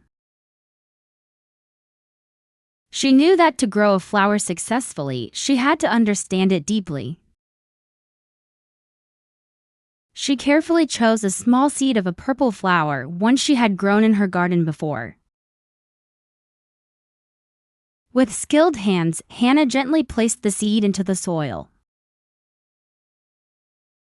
She watered it carefully, making sure the soil was just right.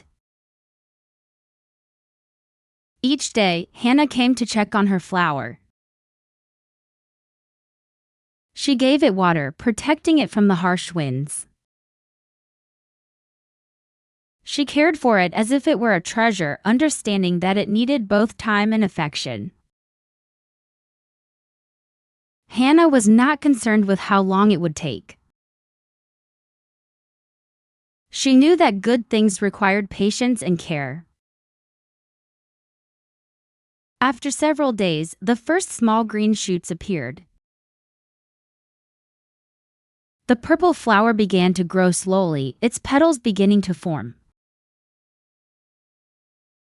Hannah smiled as she saw it bloom, knowing she had done her part with love and care. She stepped back and admired her work, feeling proud of her efforts. The old man approached her, his eyes full of warmth. "Well done, Hannah," he said, smiling. "You have passed the first test."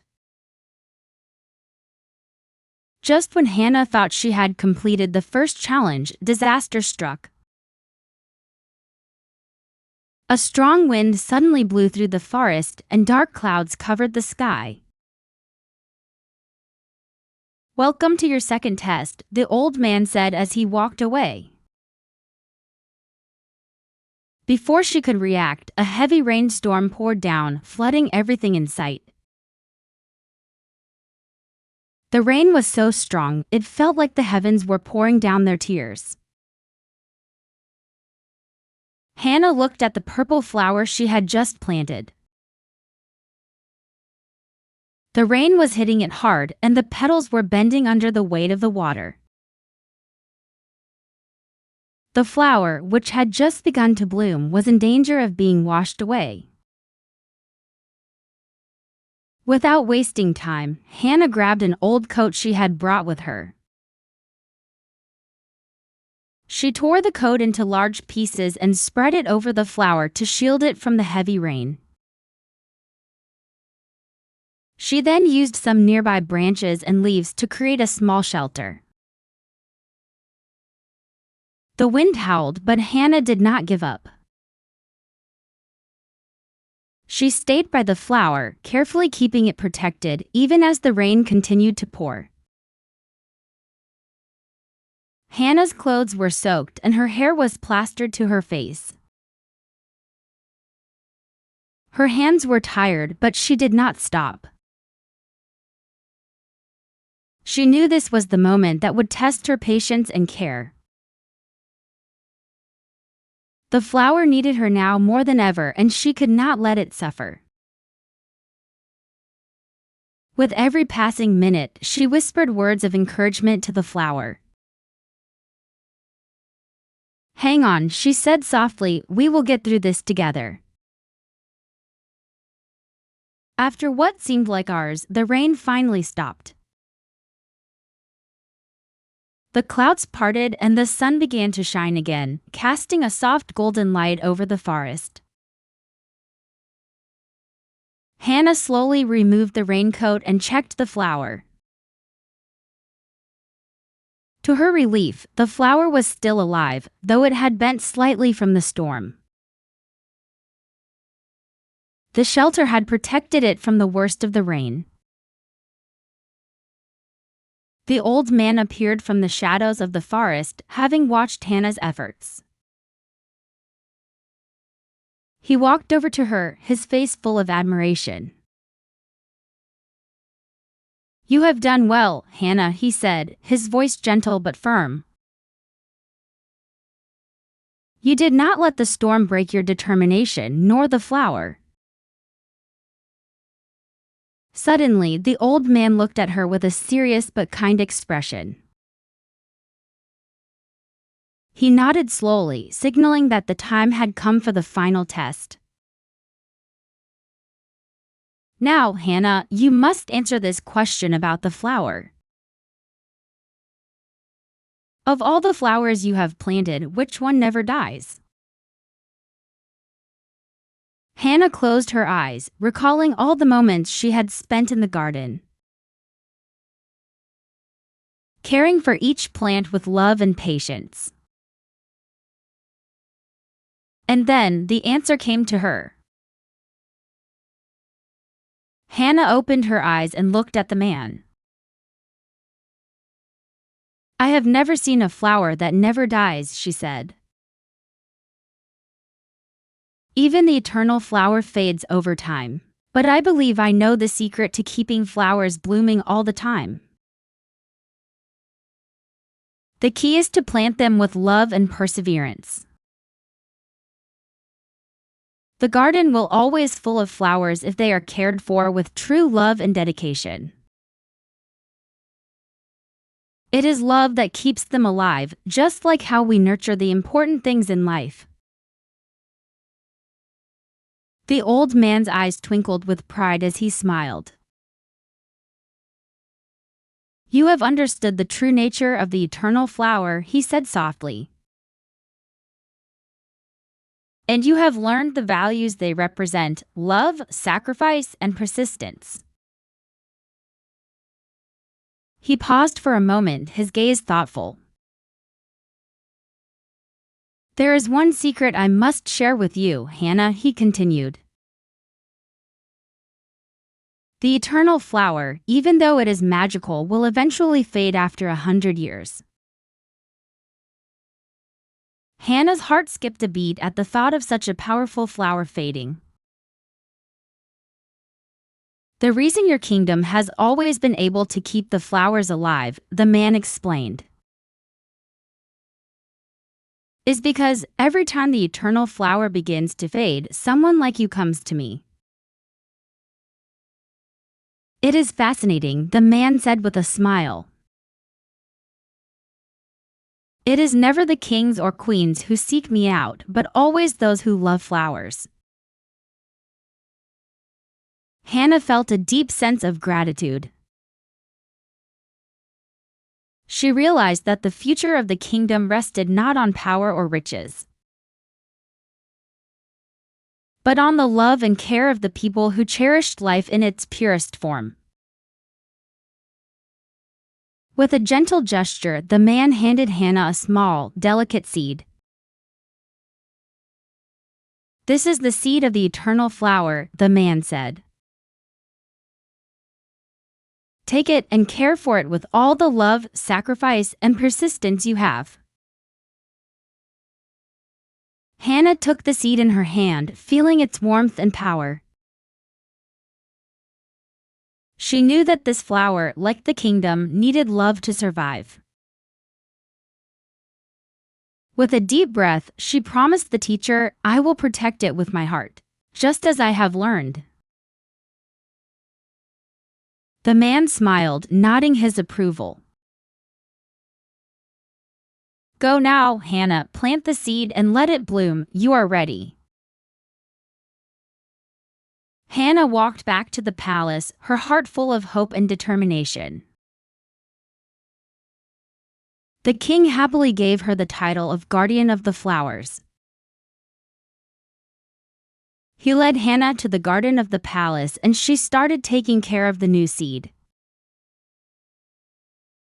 As the days passed, the seed sprouted and the new eternal flower began to bloom.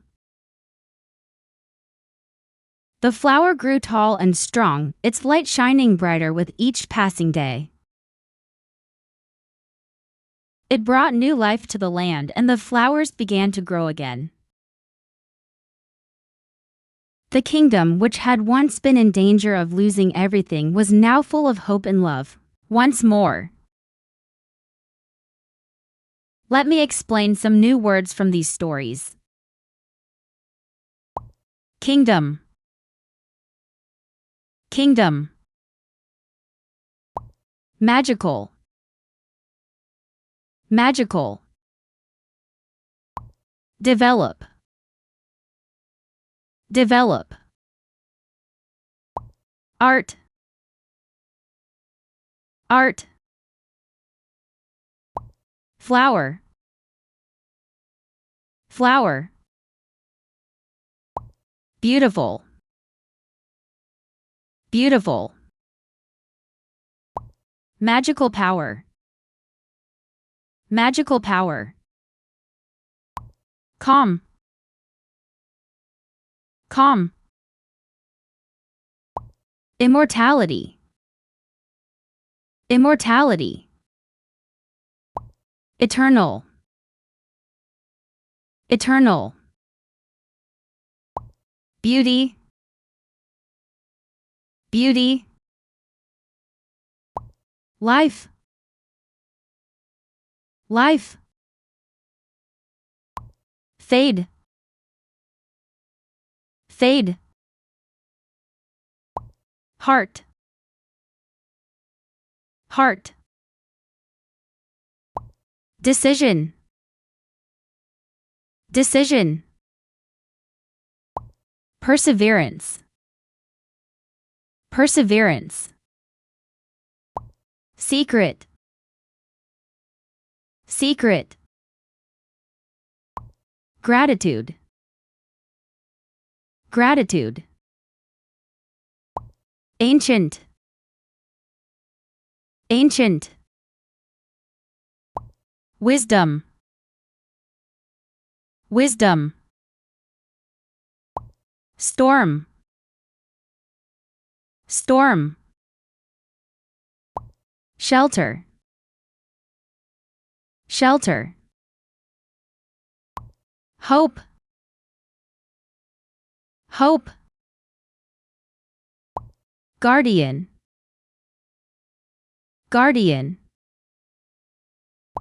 rush, rush, heartbroken,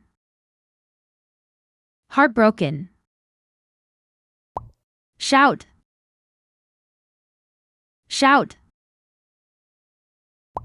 gasp, gasp, gentle, gentle.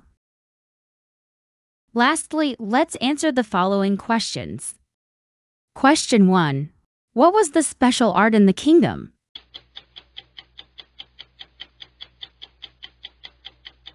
Answer. The people of the kingdom developed a magical art of growing flowers that had magical powers. Question 2. What was the eternal flower?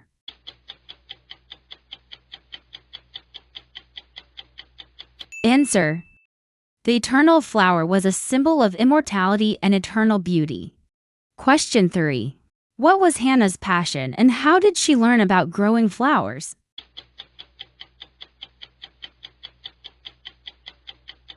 Answer. Hannah had a deep passion for flowers and she learned to grow them from her grandmother.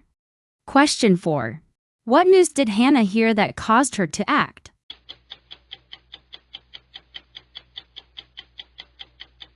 Answer. Hannah heard that the eternal flower was fading, which threatened the kingdom's future. Question 5. Where did Hannah go to seek help and who did she meet?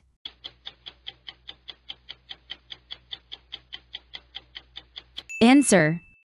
Hannah went to the forest to find an old man, a wise gardener who knew the secrets of the flowers. Question 6. What were the 3 tests that the old man gave Hannah?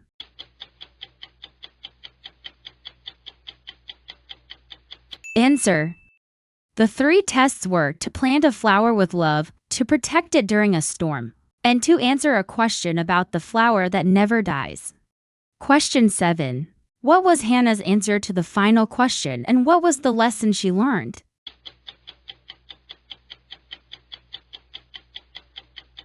Answer. Hannah answered that no flower was eternal. The lesson she learned was that love, sacrifice, and persistence were key to keeping the eternal flower alive. The Undying Lantern. A long time ago, deep in the heart of a vast forest stood a very unusual lantern. It was said to never go out, no matter what. The light it cast was soft, yet bright enough to light up the darkest nights. People from nearby villages spoke of it often. They said it had the power to give anyone who approached it a special talent. Over time, many artists, eager for fame and skill, ventured into the forest. Some of them did indeed return, rich and successful, their talents shining brighter than ever before. But when other people followed, hoping for the same magic, the light would fade away. The villagers were both curious and afraid.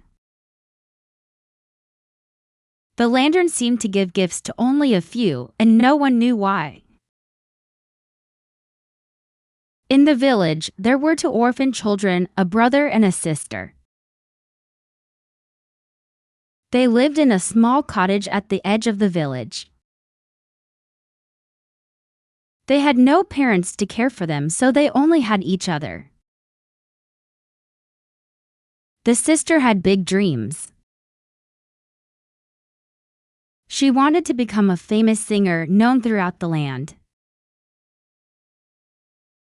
She loved to sing poems and she wanted to share them with the world. She dreamed of making enough money to build a beautiful house for them both. So the older brother worked very hard every day. He woke up early in the morning and worked in the garden. He sold goods in the village market to make money. The brother worked tirelessly to help his baby sister achieve that dream. He found her the best teachers in the village. He made sure she had everything she needed to practice. He never complained, always thinking of his sister's future. He believed that one day she would be the most famous singer in the kingdom. Every night, he would hear her singing in the house, filled with hope. He smiled, knowing that every sacrifice he made was for her happiness. Over the years, the sister learned from the best teachers in the village. She studied with the best vocal coaches and even learned some dance. But as she grew, she realized she needed more than what the village could offer. One day, she went to her brother with a bright idea. "I want to study with the best teacher in the land," she said excitedly. The teacher was the most famous singer in the kingdom, known by everyone. Her voice had enchanted kings and queens, and she had performed on the grandest stages. The brother looked at his sister with love and care. "If you think this is the right thing to do, we will go," he said kindly. "We'll travel to the capital and learn from her. I will do anything for your dream." So the two siblings packed their bags, ready for the long journey ahead. They crossed hills, valleys, and fields, walking for days. They were both tired, but they knew their dream was close. On their journey to the capital, the weather suddenly changed. A heavy rainstorm poured down, making it impossible to continue. The brother and sister looked around for shelter. After walking for a while, they found a hidden cave in the forest.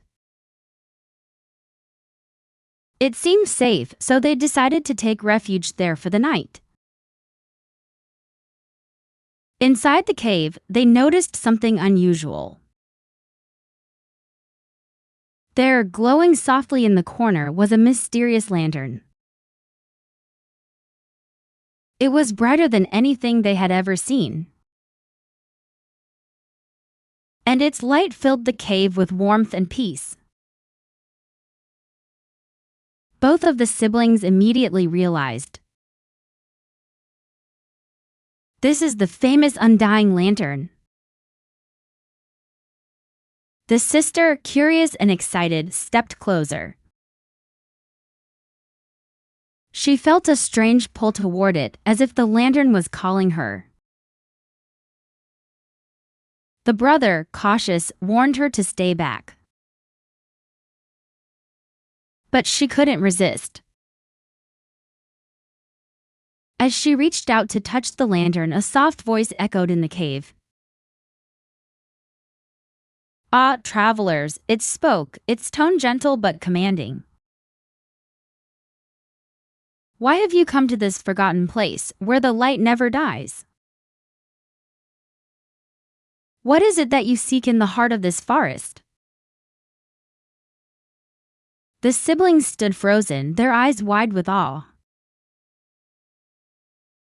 They could hardly believe what they were hearing. His voice grew quiet, filled with love and sadness.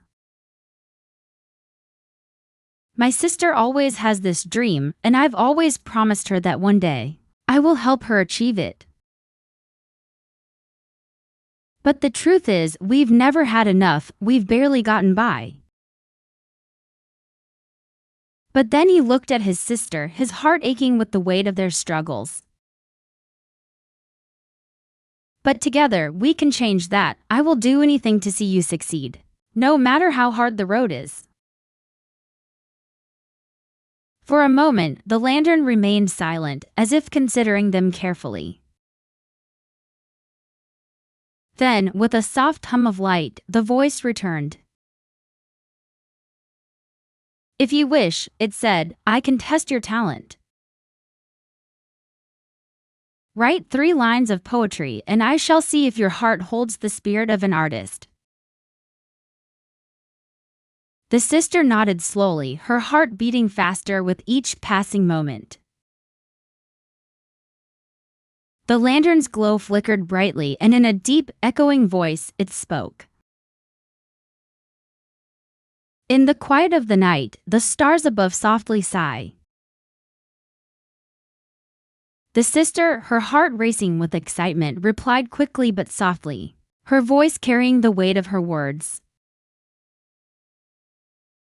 "As dreams are whispered to the winds and the moon listens by." The lantern crackled joyfully, its light dancing with a golden glow as though it were smiling. "Very good," the lantern said, its tone now brighter and more joyful. "Now, let us continue." It spoke again, its voice gentle yet powerful. "In the garden, flowers bloom with colors bright and fair." The sister, her eyes bright with inspiration, added her own words with ease. "And each petal tells a story of love that fills the air." The lantern hummed with approval, the crackling sounds becoming softer, as if it were laughing in delight. "Well done," the lantern said with warmth in its voice. "Now, one last line to complete the tale." The lantern's light flickered for a moment, then a deep, ancient voice echoed through the cave. "There's something more precious than gold. More valuable than jewels, more timeless than old." The sister felt a surge of emotion in her chest, knowing this was the final line. Her heart raced as she glanced at her brother, who stood beside her, his face filled with hope and quiet strength. She took a deep breath, her voice trembling slightly but filled with love as she spoke the final verse. "The greatest treasure in my life is the love I share with my brother. A bond so strong no force can smother." For a heartbeat, the cave was silent. The air hung heavy as if waiting for the world to move again. Then, the lantern's glow intensified, its light brighter than ever before. The crackling sound became more joyful, almost like laughter, filling the space with warmth and approval. "You have passed the test," it whispered. "Your family love shines brighter than any treasure I have ever seen." The siblings stood there, completely stunned. The sister, still trembling with excitement, stepped forward. "Will you really give me talent like the stories say?" The lantern's light flickered and a soft, musical laugh echoed in the cave. "You already have great talent, child," it replied, its voice warm and kind. "You don't need me to give you anything." The sister, still puzzled, asked, "But if you don't give talent, why do so many come to you?" The lantern's voice deepened, wise and thoughtful. "I don't give talent," it said. "Those who come already have it. What I offer is something more important, recognition of their gifts." The siblings listened, understanding beginning to dawn on them. "Art isn't just about talent," the lantern continued. "Talent, though valuable, is only a small part of the journey. The true power comes from within, your heart, your soul, your love." The sister listened closely, the meaning of the words beginning to unfold. Love is the true power. It is the spirit of the artist that breathes life into their work. Without love, even the most skilled artist is empty, for they will lack the passion that moves their art. "Thank you," the sister whispered, her voice full of gratitude. The brother nodded, his eyes shining with pride. "Together, we can do anything," he said. "I will do this for her." The lantern's light flickered again. "Though I cannot give you talent, I can still help. Take this." With a flash of light, a beautiful carriage appeared. A bunch of food and fine goods appeared beside it. "You may not need more talent, but you will need help to reach the capital," the lantern said. "Take these gifts, and may they serve you well." The siblings were amazed.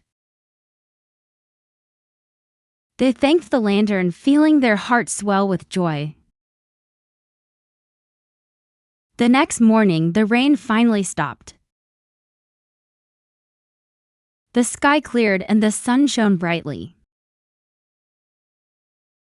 The siblings climbed into their carriage. They were ready to continue their journey. Their hearts were full of hope and gratitude. They traveled quickly, passing through the countryside. Soon, they arrived at the grand capital. The sister's voice caught the attention of the royal court. She was invited to perform at the palace. Her talent was praised by everyone. She became a famous singer, loved by all. The brother used the lantern's gifts wisely. He started a business and became a merchant. His success grew and he built a strong foundation. They both thrived thanks to hard work and love. Above all, although the siblings became successful, they never forgot where they came from. They built a beautiful home, one they had always dreamed of. Each evening, they sat down together to share a meal. Their laughter filled the room as they talked about their day. Every night, they prayed for their parents, honoring their memory. They knew that their success wasn't just about talent or fame. It was the love they shared, the bond they had with each other. Let me explain some new words from these stories. Unusual. Unusual. Lantern. Lantern. Flicker. Flicker. Soft. Soft. Bright. Bright. Talent. Talent. Eager. Eager. Venture. Venture. Rich. Rich. Successful. Successful.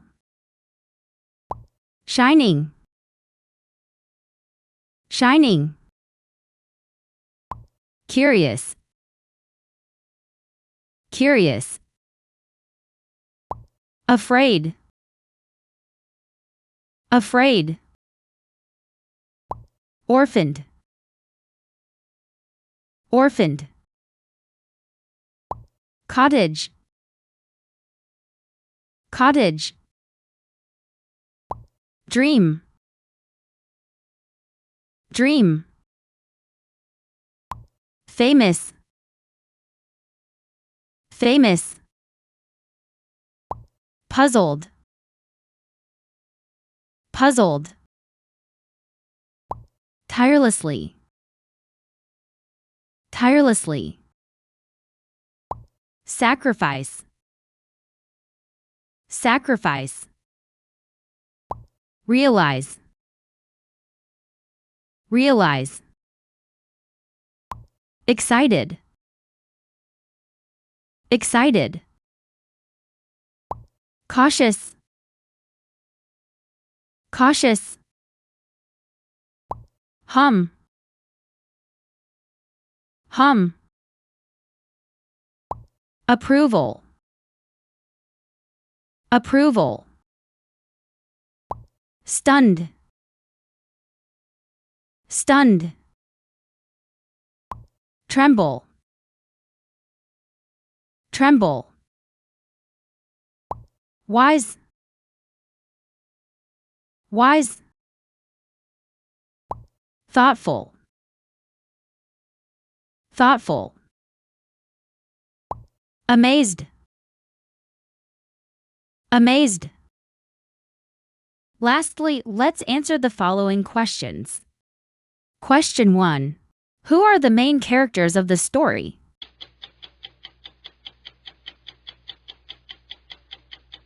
Answer. The main characters are a brother and a sister, orphaned children living in a small village. Question 2. What is special about the lantern in the forest?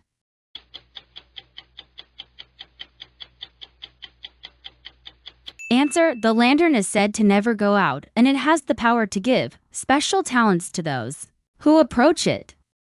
Question 3. What is the sister's dream?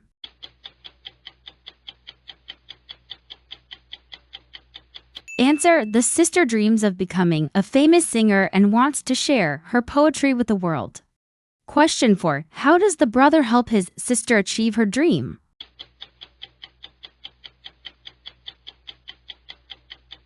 Answer. The brother works hard every day, finding the best teachers for her and supporting her practice.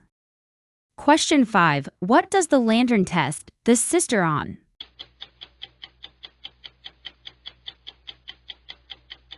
Answer. The lantern tests her talent by asking her to write 3 lines of poetry.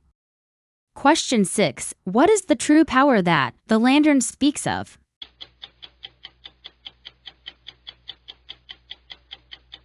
Answer. The true power comes from within, heart, soul, and love. It is love that breathes life into art. Question 7. How do the siblings succeed after their encounter with the lantern?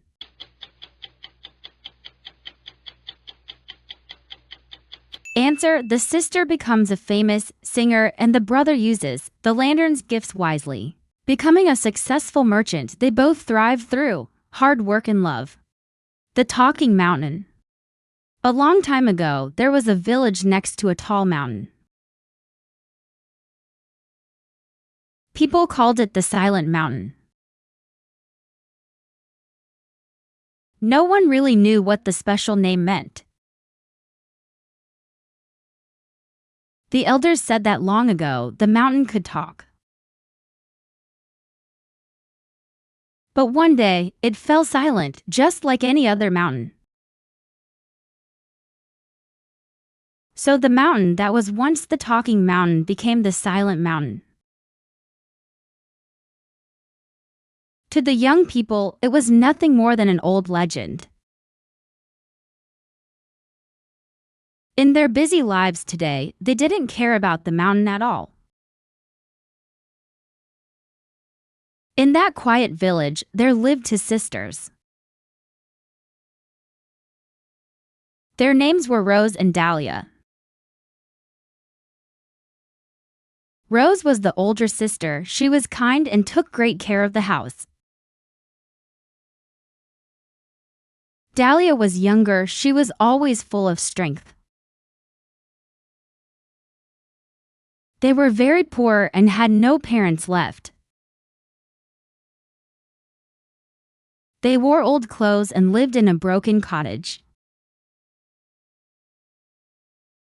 However, they worked hard without complaining at all. They grew vegetables in a small garden to sell. They also made simple crafts with their bare hands. Even when tired, they never asked others for help. In fact, they could not ask for help at all. Some villagers said they bring bad luck. Others just looked away and said nothing more. Everyone was busy with their own lives and work. One day, Rose became very sick and pale. She could no longer walk or eat anything. In the end, Rose could not even speak. She had to lie in bed the entire day. Dahlia felt scared and very helpless. She ran to ask for help in town. But the village doctor quietly shook his head. He said there was nothing he could do. Dahlia cried for hours, feeling deep sorrow. Then, a memory returned to Dahlia's mind. She remembered the story Rose often told her. It was about the mountain that once spoke. It is not a myth, Rose used to say. The mountain can still talk if you truly listen. If your heart is open, it may answer. Dahlia looked up at the silent mountain above. It stood tall, touching the sky with clouds. I must try, Dahlia said to herself. She packed a small bag for the journey. She stepped out and began to climb. The mountain path was steep and winding upward. The sharp rocks cut at her tired feet. Step by step, Dahlia repeated with trembling breath. Dahlia walked for many long days alone. Her bread and water slowly ran out. Her legs were tired and her lips dry. She felt hunger and cold deep in her bones.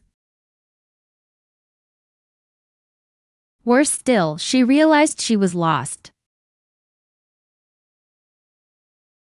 She did not know where to go next. She had no map, no path, no sign. "I'm so foolish," she cried through the wind. That evening, as the sky turned dark blue,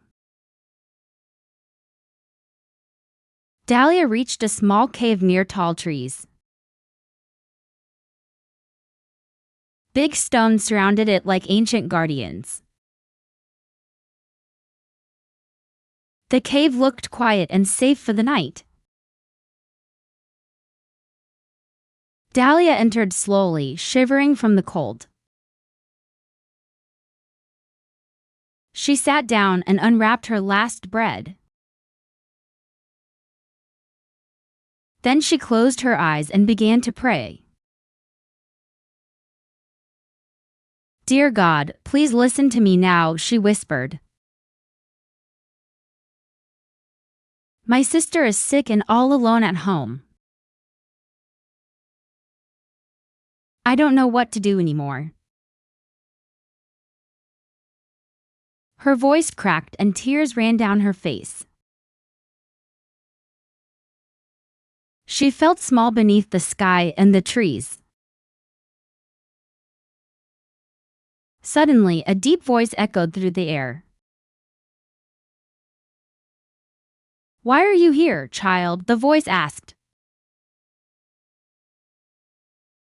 Dahlia sat up and looked around quickly. "Who are you?" she asked with trembling breath. "I am the mountain," the voice calmly replied.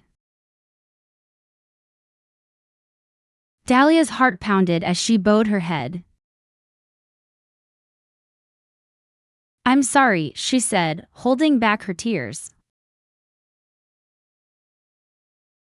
"My sister is sick and I am so afraid. Please, I beg you, help me save her." The mountain was quiet for a long moment.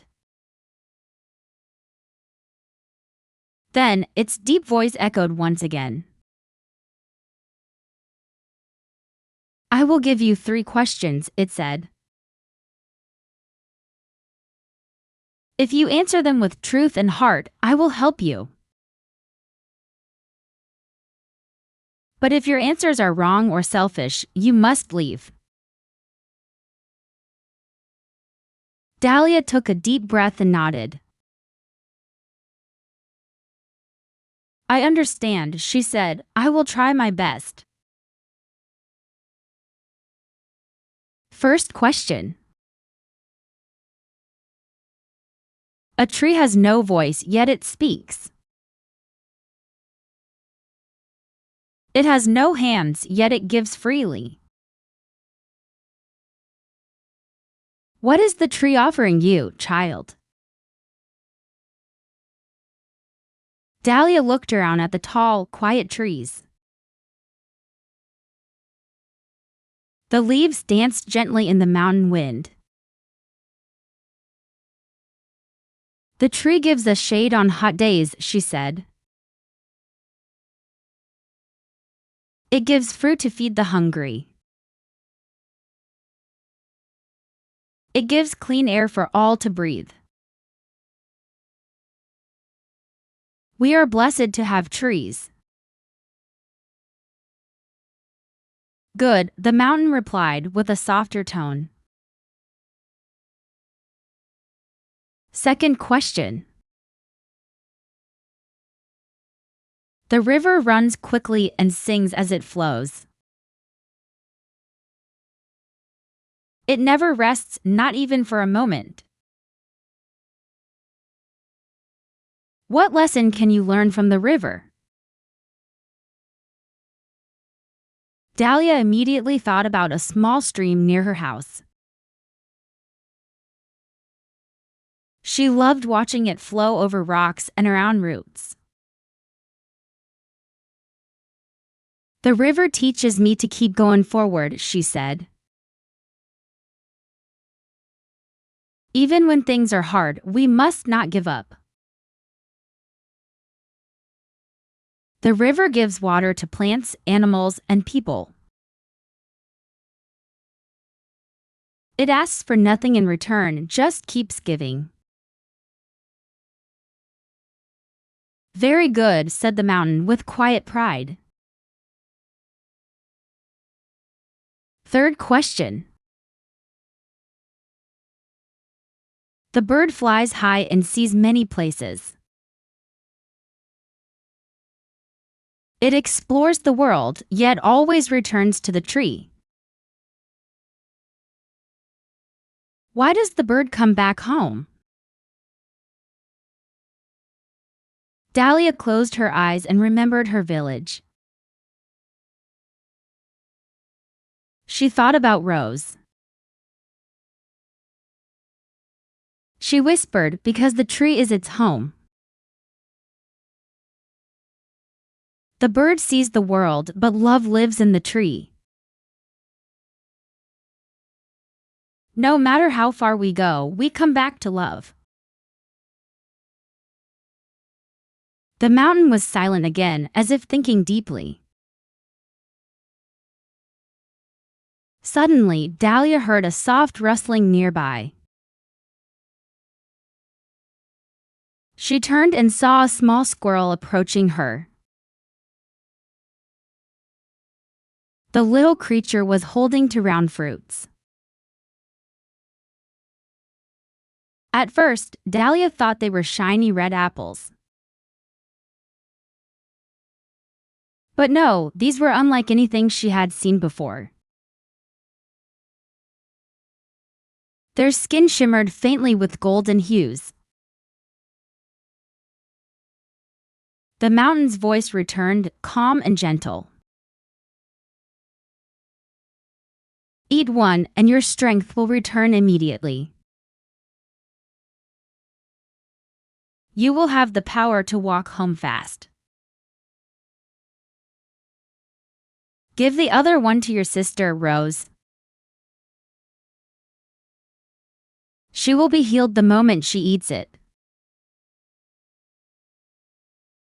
Tears welled up in Dahlia's eyes once again.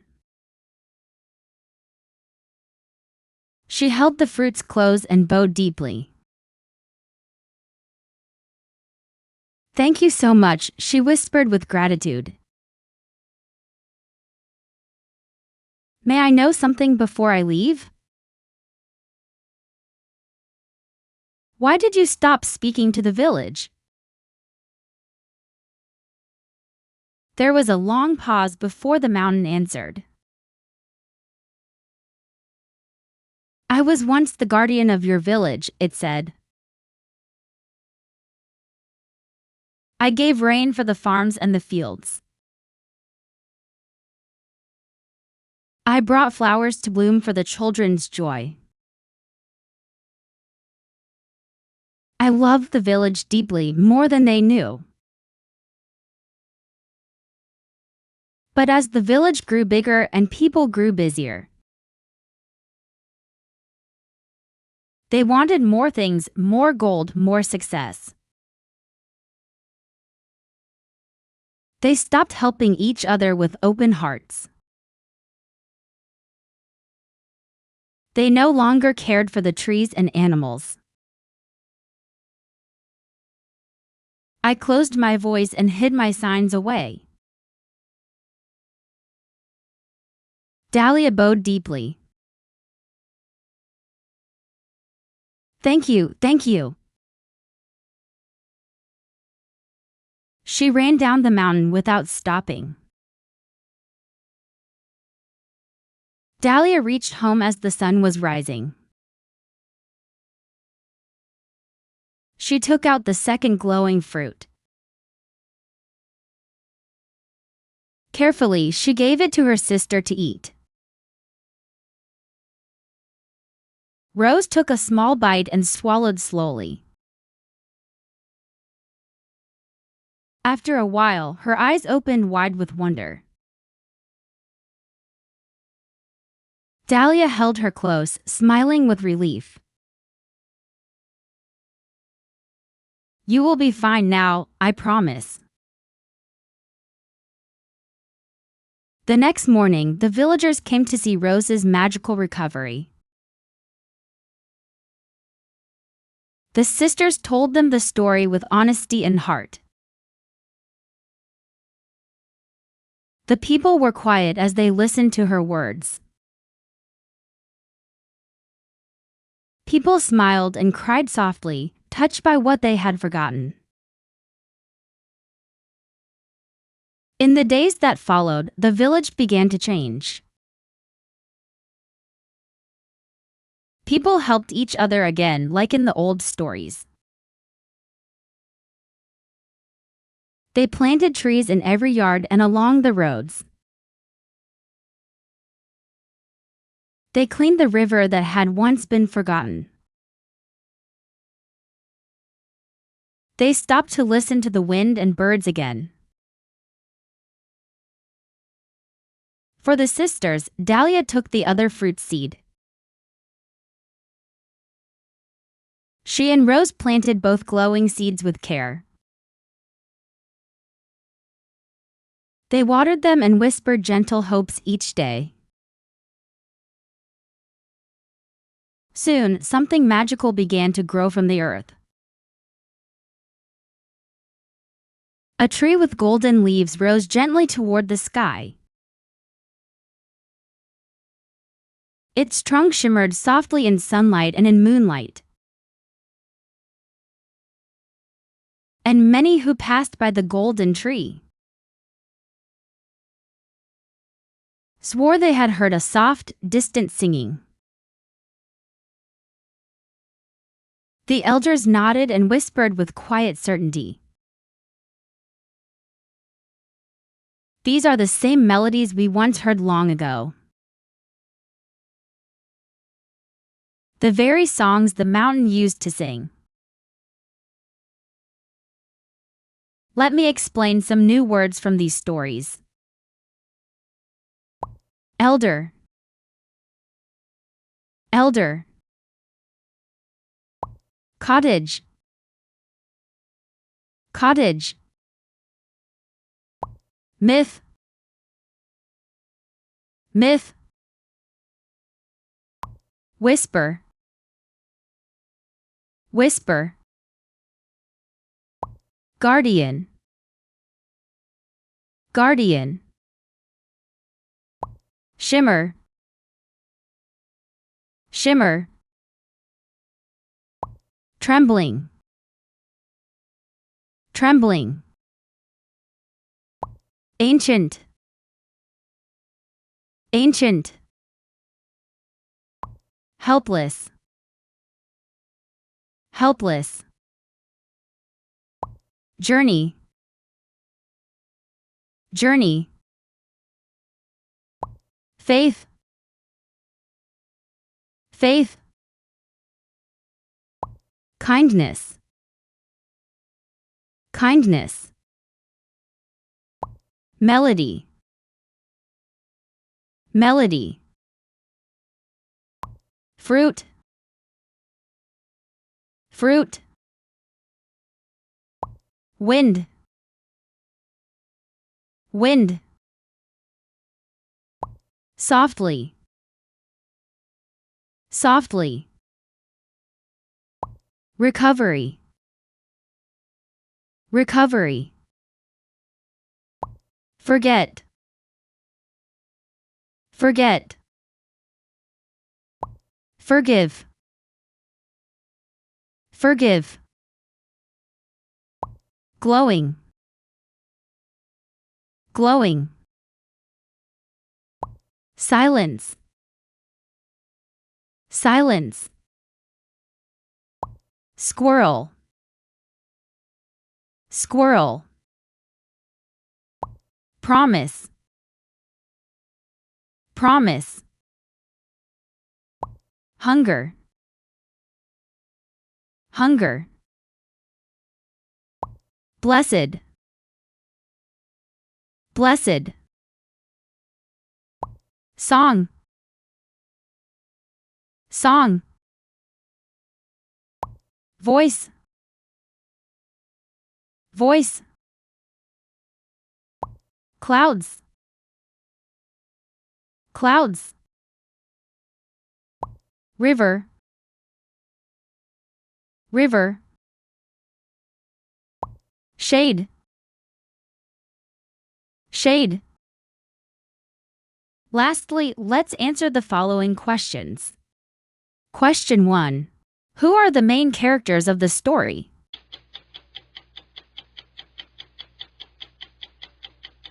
Answer. Dahlia and Rose, two poor sisters who live near the silent mountain. Question 2. Why did the mountain stop speaking to the villagers?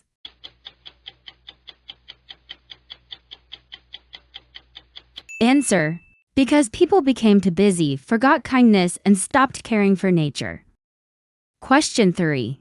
What did Dahlia have to do to receive help from the mountain?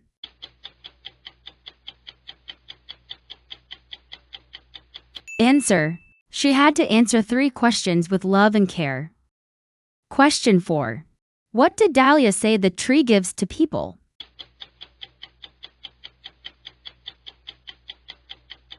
Answer. Shade, fruit, and clean air to breathe. Question 5. What lesson did Dahlia learn from the river?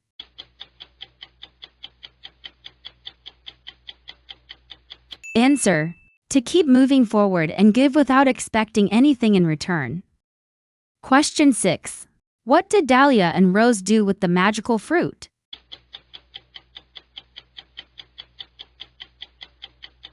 Answer. They planted the seeds and a golden tree grew from them. Question 7. What happened to the village after Rose was healed?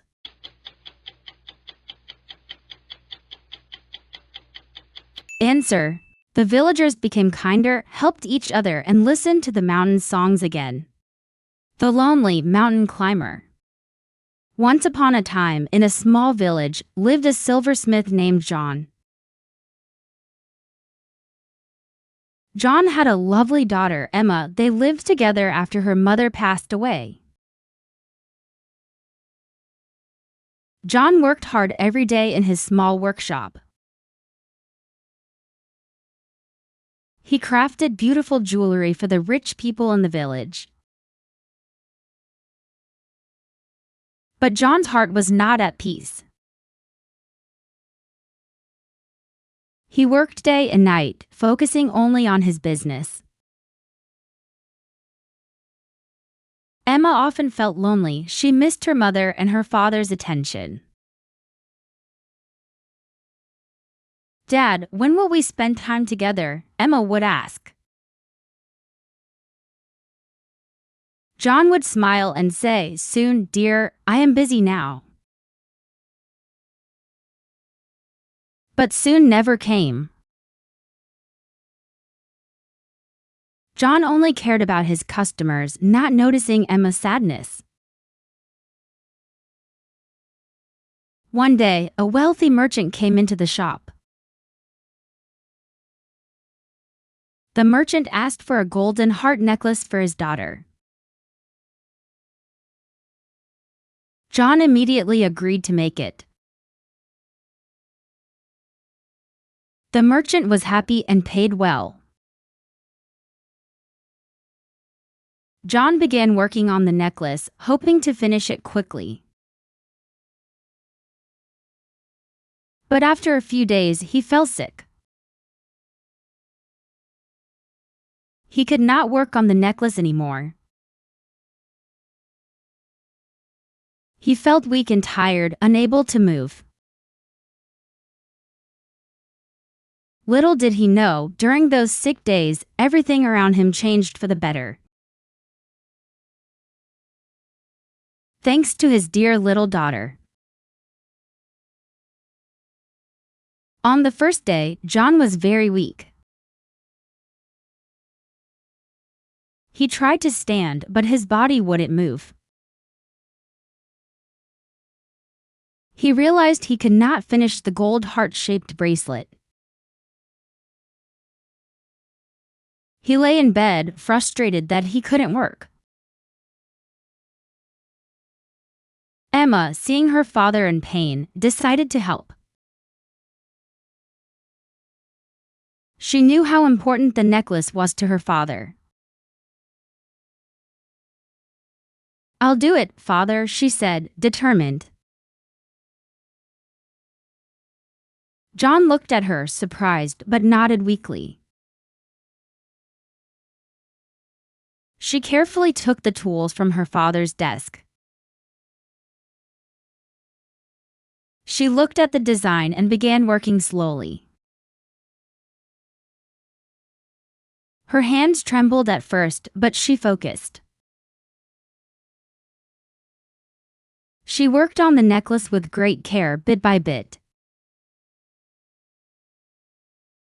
As hours passed, John lay in bed watching her. His heart swelled with pride as he saw how determined she was. "You're doing great, Emma," he whispered, though she couldn't hear him. She was so focused, she didn't even notice his gaze.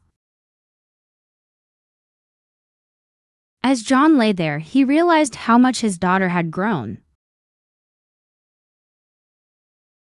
She had quietly taken on the family's work and carried it forward. In the past, he had been too busy to see it. Now, he understood that she had always been there, supporting him. The next day, John slowly started to feel better. He was able to sit up in bed and look around the room.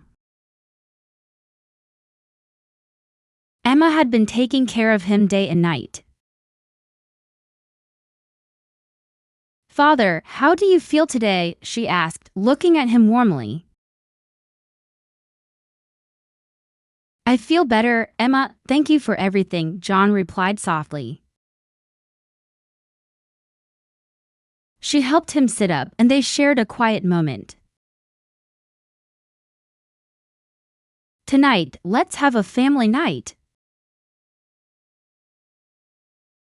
John looked at her, curious. "What do you mean?" "I will invite our relatives. We will cook and eat together," she said.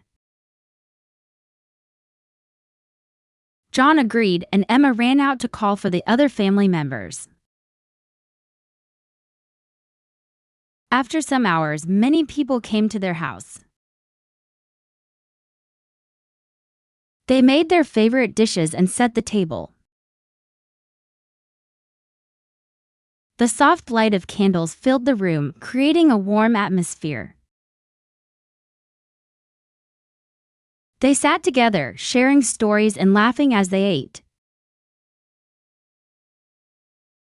"I used to think work was everything," John said quietly. Emma smiled, looking at him with understanding. "But now, I see it's not," John continued. "Family is what truly matters." As they continued to eat and talk, John felt something he hadn't felt in a long time. It was peace, warmth, and love. His heart was full, and he realized how much he had missed these simple moments. Finally, John slowly recovered from his illness. After days of rest, he was able to sit up fully. Emma had been a great help, and now he was ready to get back to work. Soon, John returned to his workshop. His tools and workbench were just as they had been before. Emma had moved aside, expecting him to take over. But John stopped her and said, "Wait a moment, Emma." "I've been thinking," John said slowly. "I don't want to work alone anymore." Emma looked at him with surprise. "What do you mean?" "I want to make the necklace with you," John replied, smiling. So they sat together at the workbench, ready to start. John took the tools, and Emma worked alongside him. As they carefully shaped the gold, they talked and laughed. They shared stories and thoughts about life, family, and love. "I've missed so much," John said, looking at Emma. "There were times when I was too busy to notice the little things." Emma smiled. "We all missed you so much, Dad. Sometimes we felt you are not even here." They continued working, and the sound of their tools filled the room. As they worked, Emma shared stories about what had happened when he was busy working. "You missed our family nights," Emma said softly. "I started cooking, and we had dinner together every evening for a long time. We laughed, shared stories, and talked about life. I wish you were there with us." John listened, his heart filled with warmth. He had missed so much, but now, sitting next to Emma, he realized what truly mattered. It wasn't the work, it wasn't the customers. It was the love, the connection, and the family. After they completed the golden heart necklace, John smiled and looked at Emma. "Take this to the noble family, Emma," he said. Emma nodded and carefully packed the necklace. She left the workshop, feeling proud of their work. But when she returned, John had a surprise for her. He smiled warmly and handed her a small box. "Open it, dear," he said with a gentle laugh. Emma slowly opened the box. Inside was another golden heart necklace. "This one is for you," John said softly. "For you have a heart of gold." Emma's eyes widened in surprise. "Dad, this is beautiful, but why?" she asked. John's voice was filled with love as he replied, "You showed me what truly matters: love, family, and care. You've been the heart of our family all along." Emma hugged her father tightly, tears in her eyes. "I've learned so much from you, Dad," she whispered. "We've learned together that family is the greatest treasure." Let me explain some new words from these stories. Silversmith. Silversmith. Lovely. Lovely. Pass away. Pass away. Workshop. Workshop. Craft. Craft. Heart. Heart. Peace. Peace. Customers. Customers. Lonely. Lonely. Attention. Attention. Merchant. Merchant. Golden. Golden. Necklace. Necklace. Tired. Tired. Weak. Weak. Bed. Bed. Frustrated. Frustrated. Help. Help. Determined. Determined. Careful. Careful. Pride. Pride. Gaze. Gaze. Moment.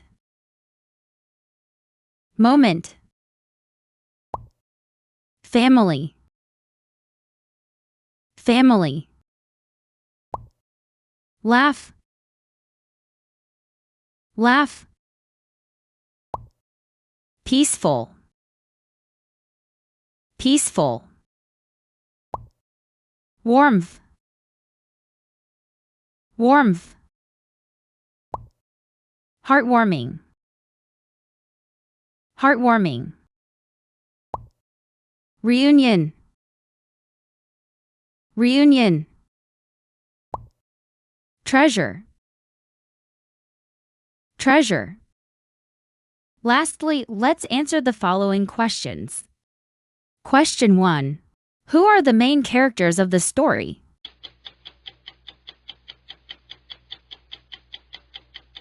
Answer: John, the silversmith, and Emma, his daughter. Question 2. What did John focus on?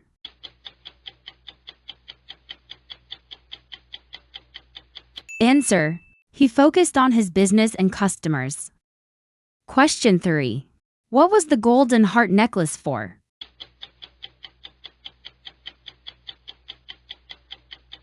Answer: It was a special order for a wealthy merchant's daughter. Question 4. What did Emma do when John got sick?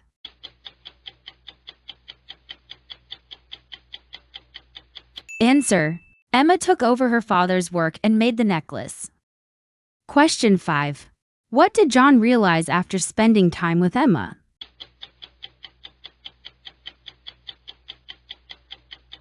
Answer: He realized that family was more important than work and customers. Question 6. What did John decide after recovering from his illness?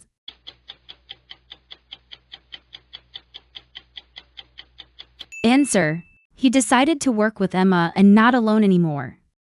Question 7. What surprise did John give Emma at the end?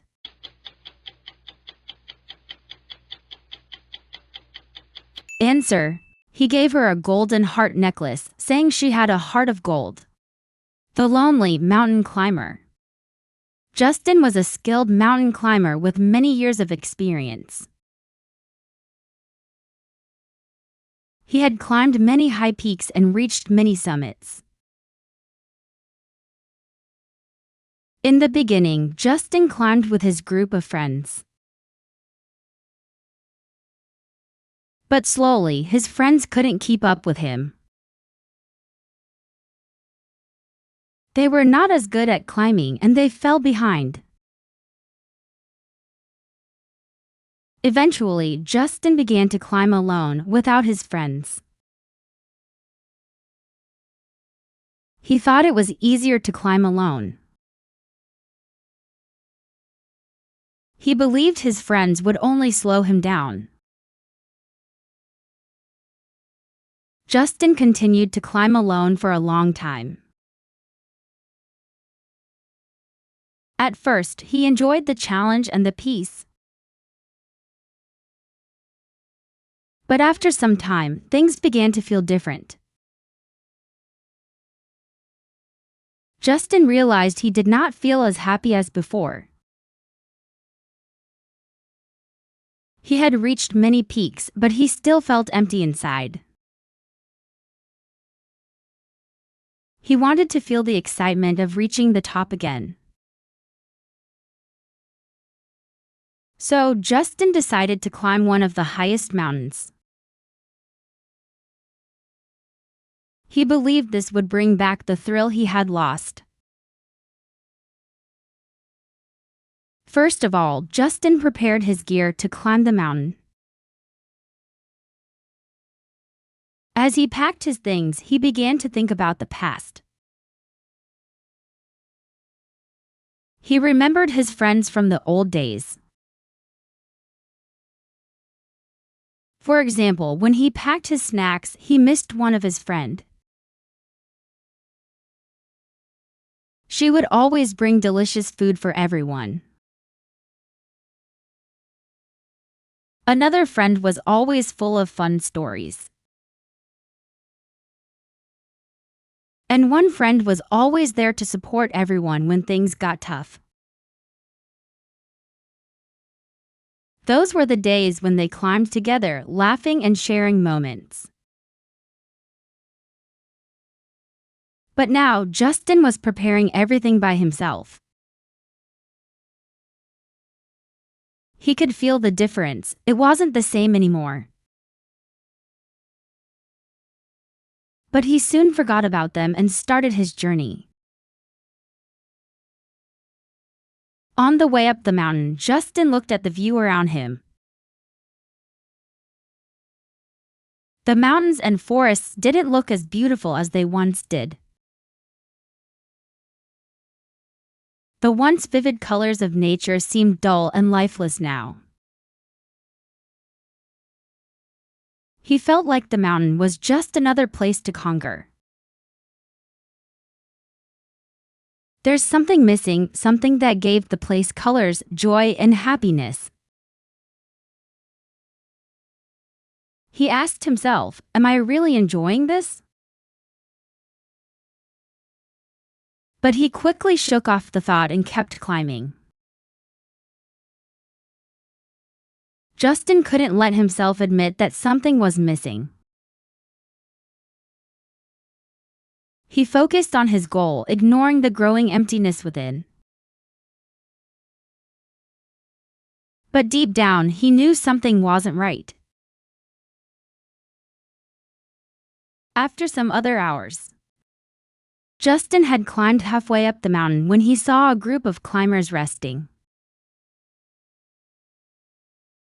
They were laughing, chatting, and helping each other. Each person took turns offering water and sharing snacks. One of them noticed Justin and called out to him. Hey, are you climbing alone? Justin turned and saw a familiar face. It was someone he had met during his early climbing days. The climbers keep inviting Justin to join their group. Don't be shy, join us. We have enough food for everyone. Justin paused for a moment, feeling unsure. He thought about it and shook his head. No thanks, I can manage on my own, he said. He believed that he didn't need anyone's help to reach the top. But as he watched the group, he couldn't help but notice their joy. They smiled and laughed, sharing their experiences and challenges.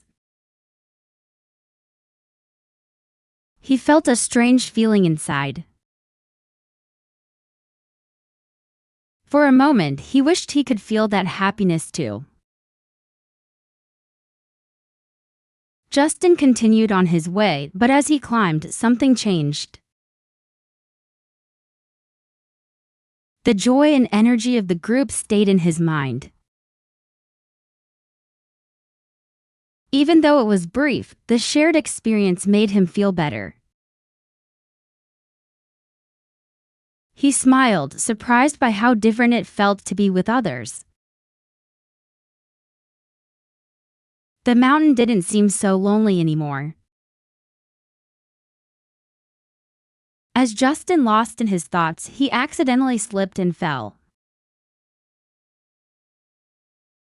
In that split second, he managed to grab onto a large rock, preventing himself from falling into the abyss. However, he twisted his leg badly and couldn't continue his climb. His heart raced as he realized he was unable to move forward. Feeling frustrated, Justin decided to head to the nearest ranger station to get his injury treated. At the ranger station, Justin was shocked to see someone he hadn't seen in years. It was an old friend, Jimmy, from his past climbing group. Jimmy was now working as a forest ranger. Justin couldn't believe his eyes and felt a wave of nostalgia. They greeted each other with surprise and smiles, both happy to see a familiar face. After Justin shared his frustrations and struggles, Jimmy listened carefully.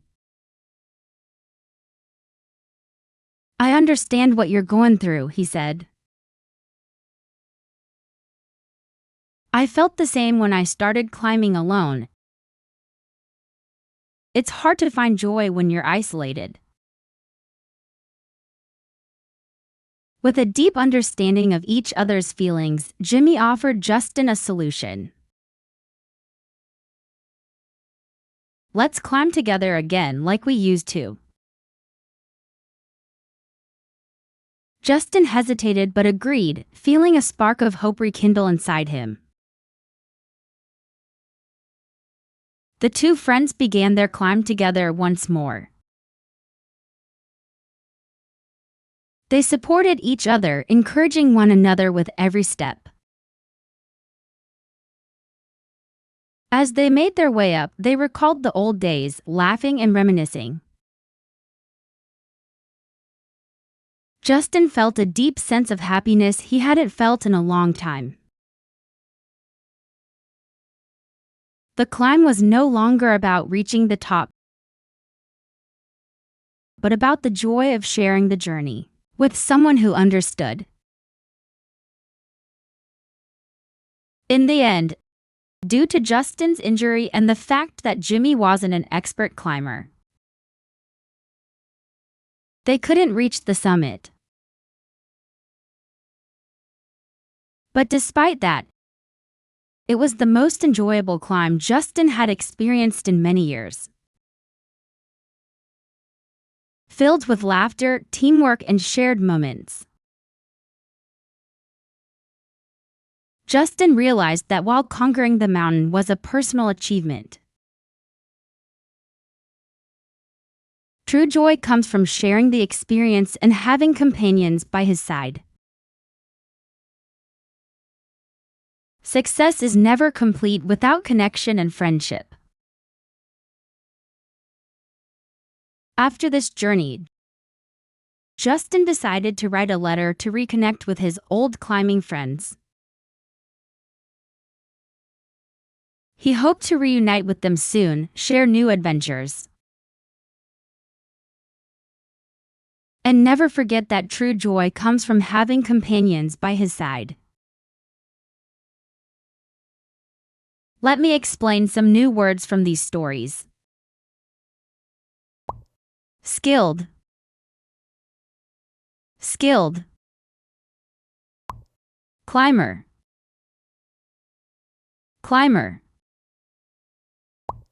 Experience, experience. Summits, summits. Peak, peak. Isolated, isolated. Frustration, frustration. Nostalgia, nostalgia. Encouraging, encouraging. Rekindle, rekindle. Journey, journey. Companions, companions. Tension, tension. Shared, shared. Frustrated, frustrated. Enjoyment, enjoyment. Obstacle, obstacle. Empathy, empathy. Joyful, joyful. Reunite, reunite. Memories, memories. Support, support. Lastly, let's answer the following questions. Question 1. Who is the main character of the story?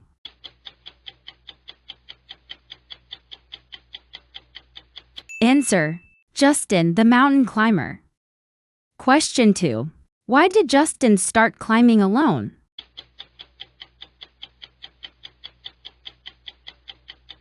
Answer: because his friends couldn't keep up with him and he thought they would slow him down. Question 3. How did Justin feel while climbing alone?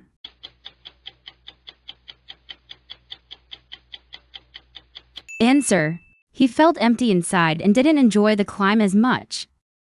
Question 4. What happened when Justin met the group of climbers?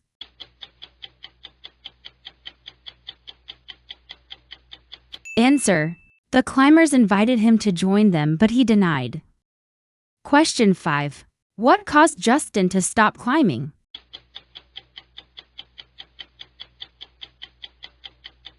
Answer: he slipped and hurt his leg, making it impossible to continue the climb.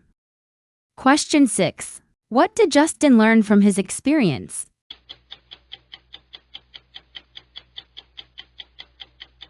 Answer: he realized that true joy comes from sharing the experience with others, not just from reaching the top alone.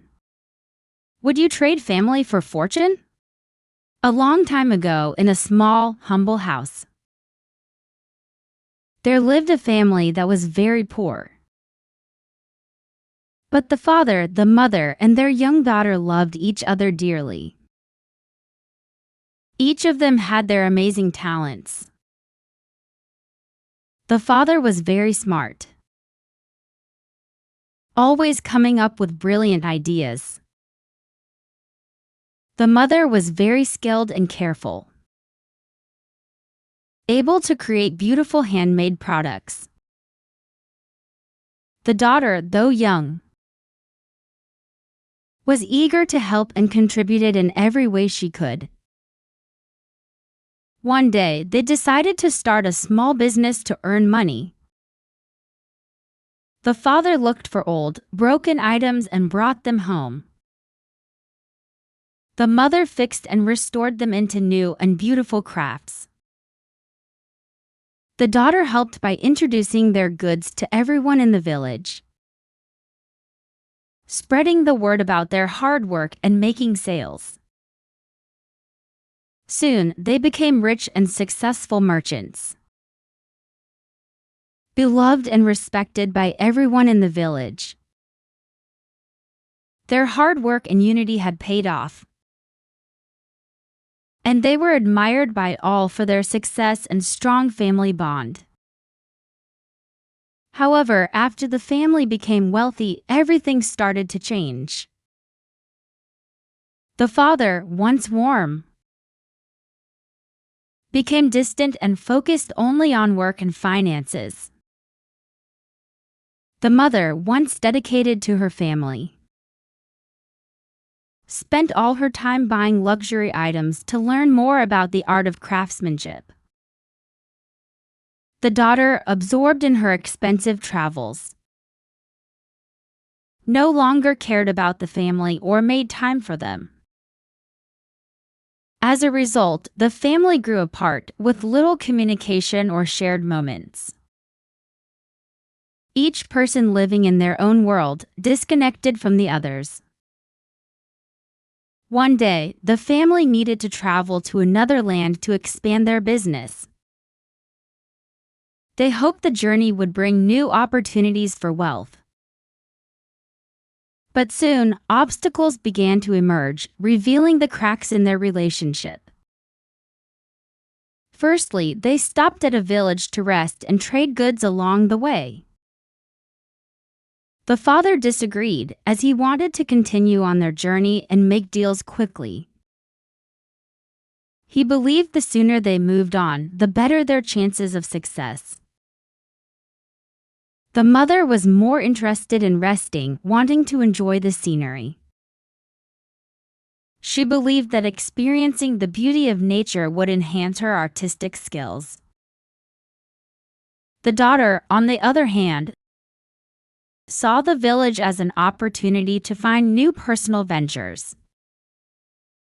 She wasn't as interested in the family business and was more focused on her own aspiration. Each of them had different goals and no one could agree on the next step. The disagreement quickly escalated into a heated argument. Then, after a long day of working and traveling, the family was exhausted. They found a cave to rest.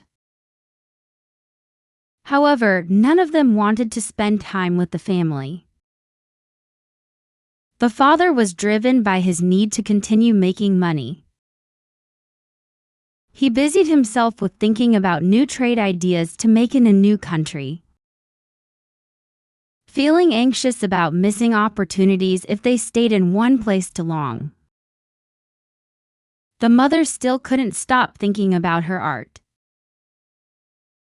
Instead of resting, she pulled out her supplies and began to work on a piece of artwork, determined to keep creating. The daughter, feeling disconnected from the whole business, wandered off on her own. She didn't think it was important to be with her family anymore, and instead took the time to explore the forest nearby. In the end, no one reached out to one another, and the gap between them only grew wider. Finally, when they arrived at a small town and needed to decide where to set up their shop, the family faced another disagreement. The father wanted to buy as many items as possible from the local market, hoping to study them and improve their products.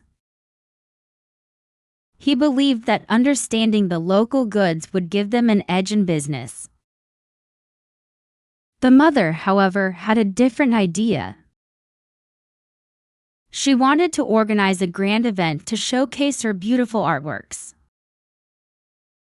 Hoping to attract attention and impress the townspeople with her skill and creativity.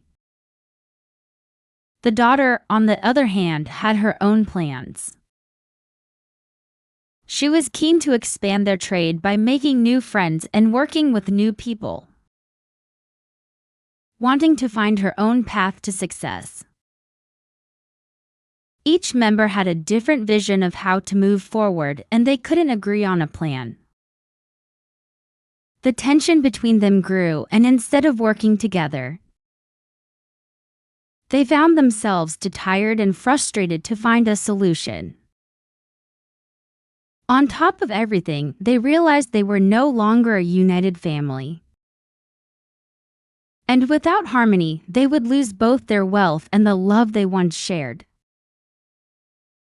After facing too many conflicts and obstacles, the family decided to stop and sit down together for an honest conversation. The father admitted that he had become too focused on making money and had neglected the importance of family. He recognized that his obsession with money and success had made him forget about the emotional needs of his loved ones. The mother realized that she had been too absorbed in her art and had stopped paying attention to the feelings of her husband and daughter. She understood that her desire for perfection had led her to ignore the simple moments. Her daughter shared that she had become too focused on the world outside. She admitted that she had forgotten how important her family was. All three of them realized that love and connection in the family were far more important than money or outside success. What was meant to be a business trip turned into a family vacation. They spent their days relaxing, enjoying local food, and dancing together to the rhythm of the music. At night, they laid under the stars, laughing and talking, reconnecting in a way they hadn't in years. The trip, originally filled with tension, became a beautiful memory, showing them that spending time with loved ones was the most valuable thing of all. From that moment on, their family returned to a place of unity and understanding,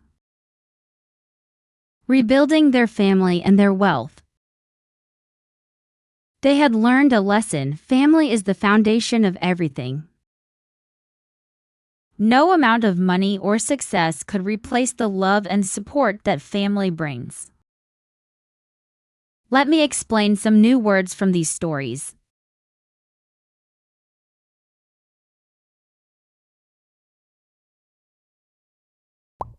Humble. Humble.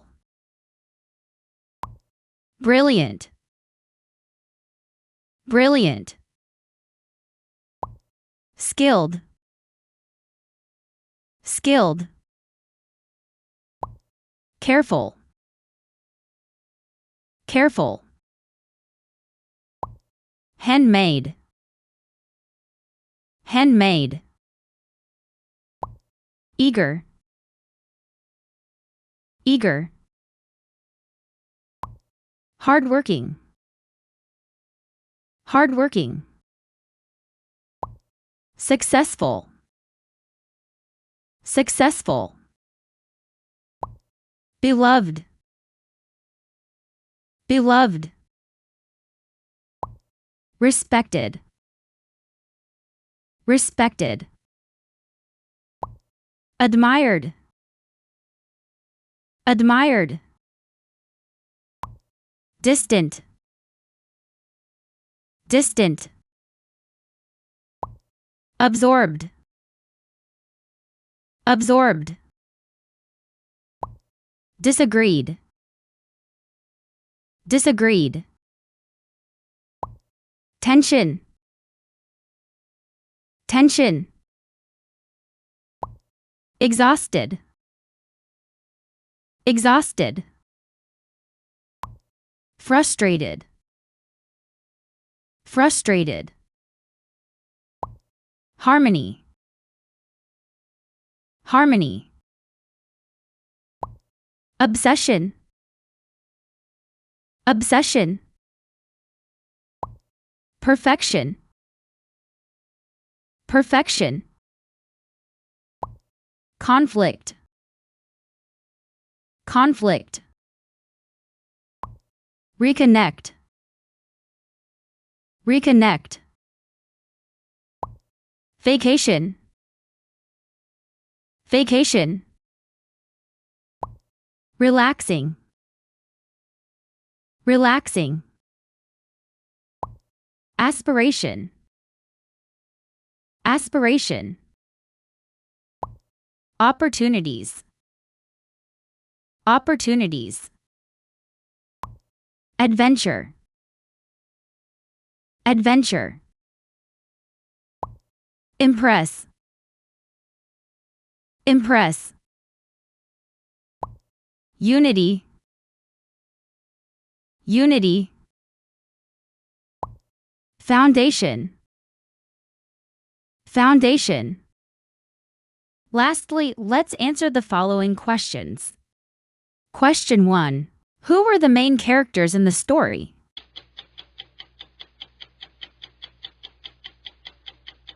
Answer: the father, the mother, and their young daughter. Question 2. What did the father, mother, and daughter do to make money?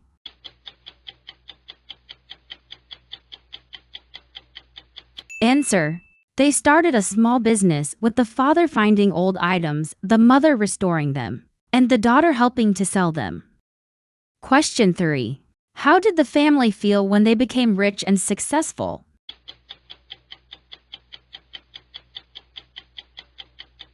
Answer: they were admired and respected by the village, and their hard work paid off. Question 4.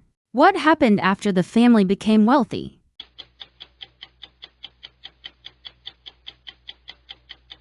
Answer: each family member became focused on their personal goals and they grew distant from each other.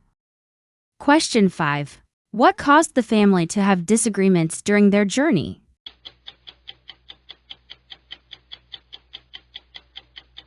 Answer: they had different ideas about what to do. Father wanted to work, mother wanted to focus on art, and the daughter wanted to explore. Question 6. What was the turning point for the family during their trip?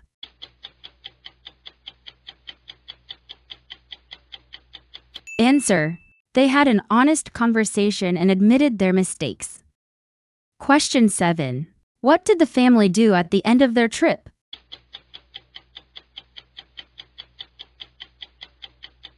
Answer: they relaxed together, enjoying local food, dancing, and reconnecting under the stars. They realized that spending time with family was the most valuable thing. Grandma's Garden of Clues.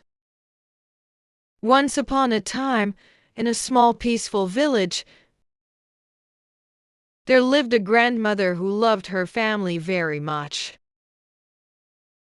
She always made sure her son and his wife were healthy and happy.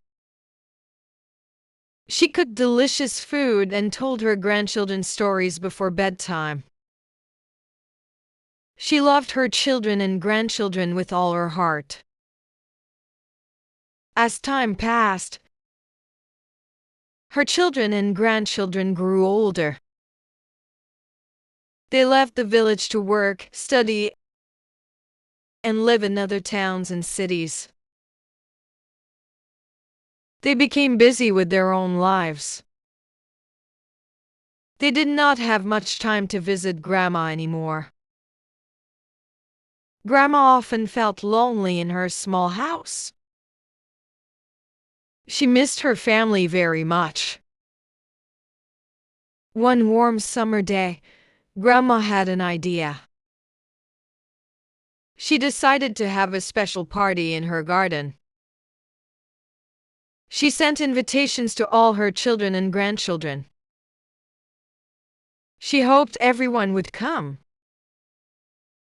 When the day of the party came, the family arrived at Grandma's house. They were happy and excited to see each other again. They went to the beautiful garden where Grandma often spent her time. But Grandma was not there. The garden was quiet and empty. On a small table, they found a little note. The note said, "If you want to find me, follow these 3 riddles to the place where I am waiting." The family looked at each other, curious and ready for the challenge. First, the mother picked up the first clue on the table and read it aloud. "Where I planted many tiny seeds. Under the shade of trees, water gently feeds." The family listened carefully but still looked confused. They didn't know where to go first. Suddenly, the daughter spoke up. She was usually quiet and never spoke much, but now she surprised everyone. With a calm voice, she said, "It must be the old well near the big tree in the garden." The mother, amazed at how smart and clever her daughter was. They all walked together toward the old well. When they arrived, they looked around and saw the clue hanging on a branch of the big tree near the well. "They have finished the first riddle." Then, the father handed the family the second clue and read it slowly. "Step across the little bridge so fine, where the breeze is cool and the flowers shine." Without hesitation, the son ran toward the small wooden bridge nearby. The bridge was narrow and crossed over a gentle stream. With careful steps and confidence, the son crossed the bridge without falling. Father looked at his son with surprise and pride. He never expected his son, who was usually quiet and loved reading books, to be so good at sports. The family clapped and cheered for him happily. The son noticed something shining inside a nearby bush. He carefully reached in and found the third clue hidden among the flowers. Holding the final clue, the son read it carefully. "Under the full moon's silver light, I wait for you by the plum tree's side." Mother and father looked at each other with warm and happy feelings. They remembered their very first date, many years ago. They had sat together under this plum tree, and they had talked and laughed while sitting on this old stone bench. That moment was very special to them. It was full of love, hope, and promises for the future. Now, standing there again, they felt those happy memories come alive. The plum tree and the stone bench reminded them of how their family had grown over the years. The family walked slowly to the plum tree. There, sitting quietly on the stone bench, was Grandma. She smiled happily when she saw them. Grandma said, "Welcome home, my dear family. I am so happy you followed the clues and came together." I hope these riddles helped you understand each other better. The father looked around at everyone and said softly, "Wow, it's been such a long time since we all truly connected like this." The 3 riddles showed me that each of us has our own stories. The stories that I did not remember or notice at all. How come I did not know about my own family? Everyone smiled and slowly came together in a big warm hug. They felt the love they had missed for so long. Mother wiped a tear and said gently,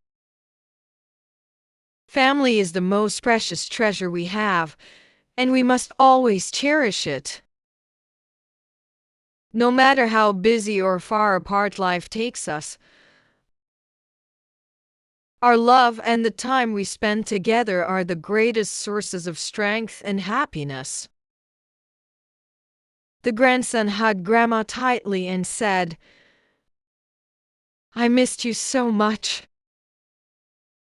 The granddaughter smiled and said, "Thank you, Grandma, for the fun game." Everyone felt happy and warm inside. Today, they learned a very important lesson. Family is one of the most precious things in life. No matter how busy or far apart they are, family love always connects them.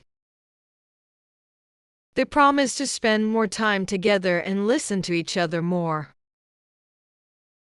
From now on, they knew that keeping family close was the true happiness. Let me explain some new words from these stories. Peaceful. Peaceful. Grandmother.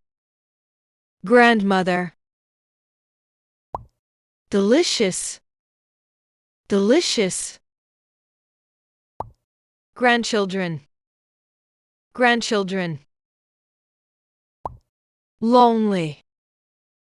Lonely. Bright. Bright. Invitation. Invitation. Excited. Excited. Garden. Garden. Quiet. Quiet. Riddle. Riddle. Curious. Curious. Clue. Clue.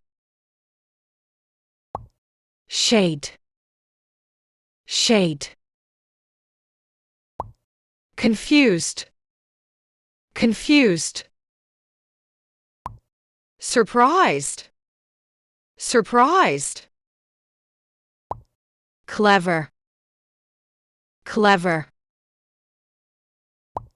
Hesitation. Hesitation. Narrow.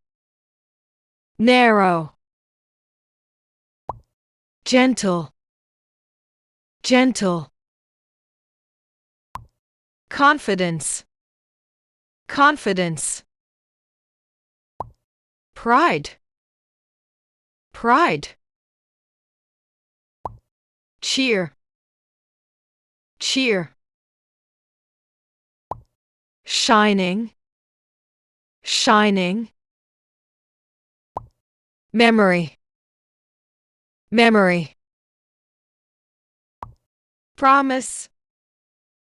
Promise. Treasure. Treasure. Cherish. Cherish. Lastly, let's answer the following questions. Question 1. Why did Grandma decide to have a special party? Answer. She wanted to bring her family together because they had grown busy and distant. Question 2. What did the family find on the small table in the garden? Answer. They found a little note with the first riddle. Question 3. Who surprised the family by solving the first riddle? Answer. The daughter surprised everyone by solving the first riddle. Question 4. How did the son show his skills when solving the second riddle? Answer. He carefully crossed a narrow wooden bridge with confidence. Question 5. What memory did the parents recall when reading the third riddle? Answer. They remembered their very first date sitting under the plum tree and on the old stone bench. Question 6. What important lesson did the family learn at the end of the story?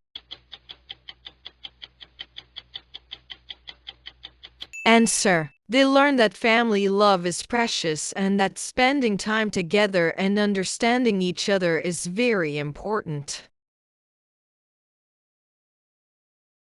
Today's story is very meaningful, right? Do you like listening to short stories? Please share your thoughts in the comments below. Now, please like, share, and subscribe to our channel. Leave a comment on what you would like to learn next. See you next time. Goodbye!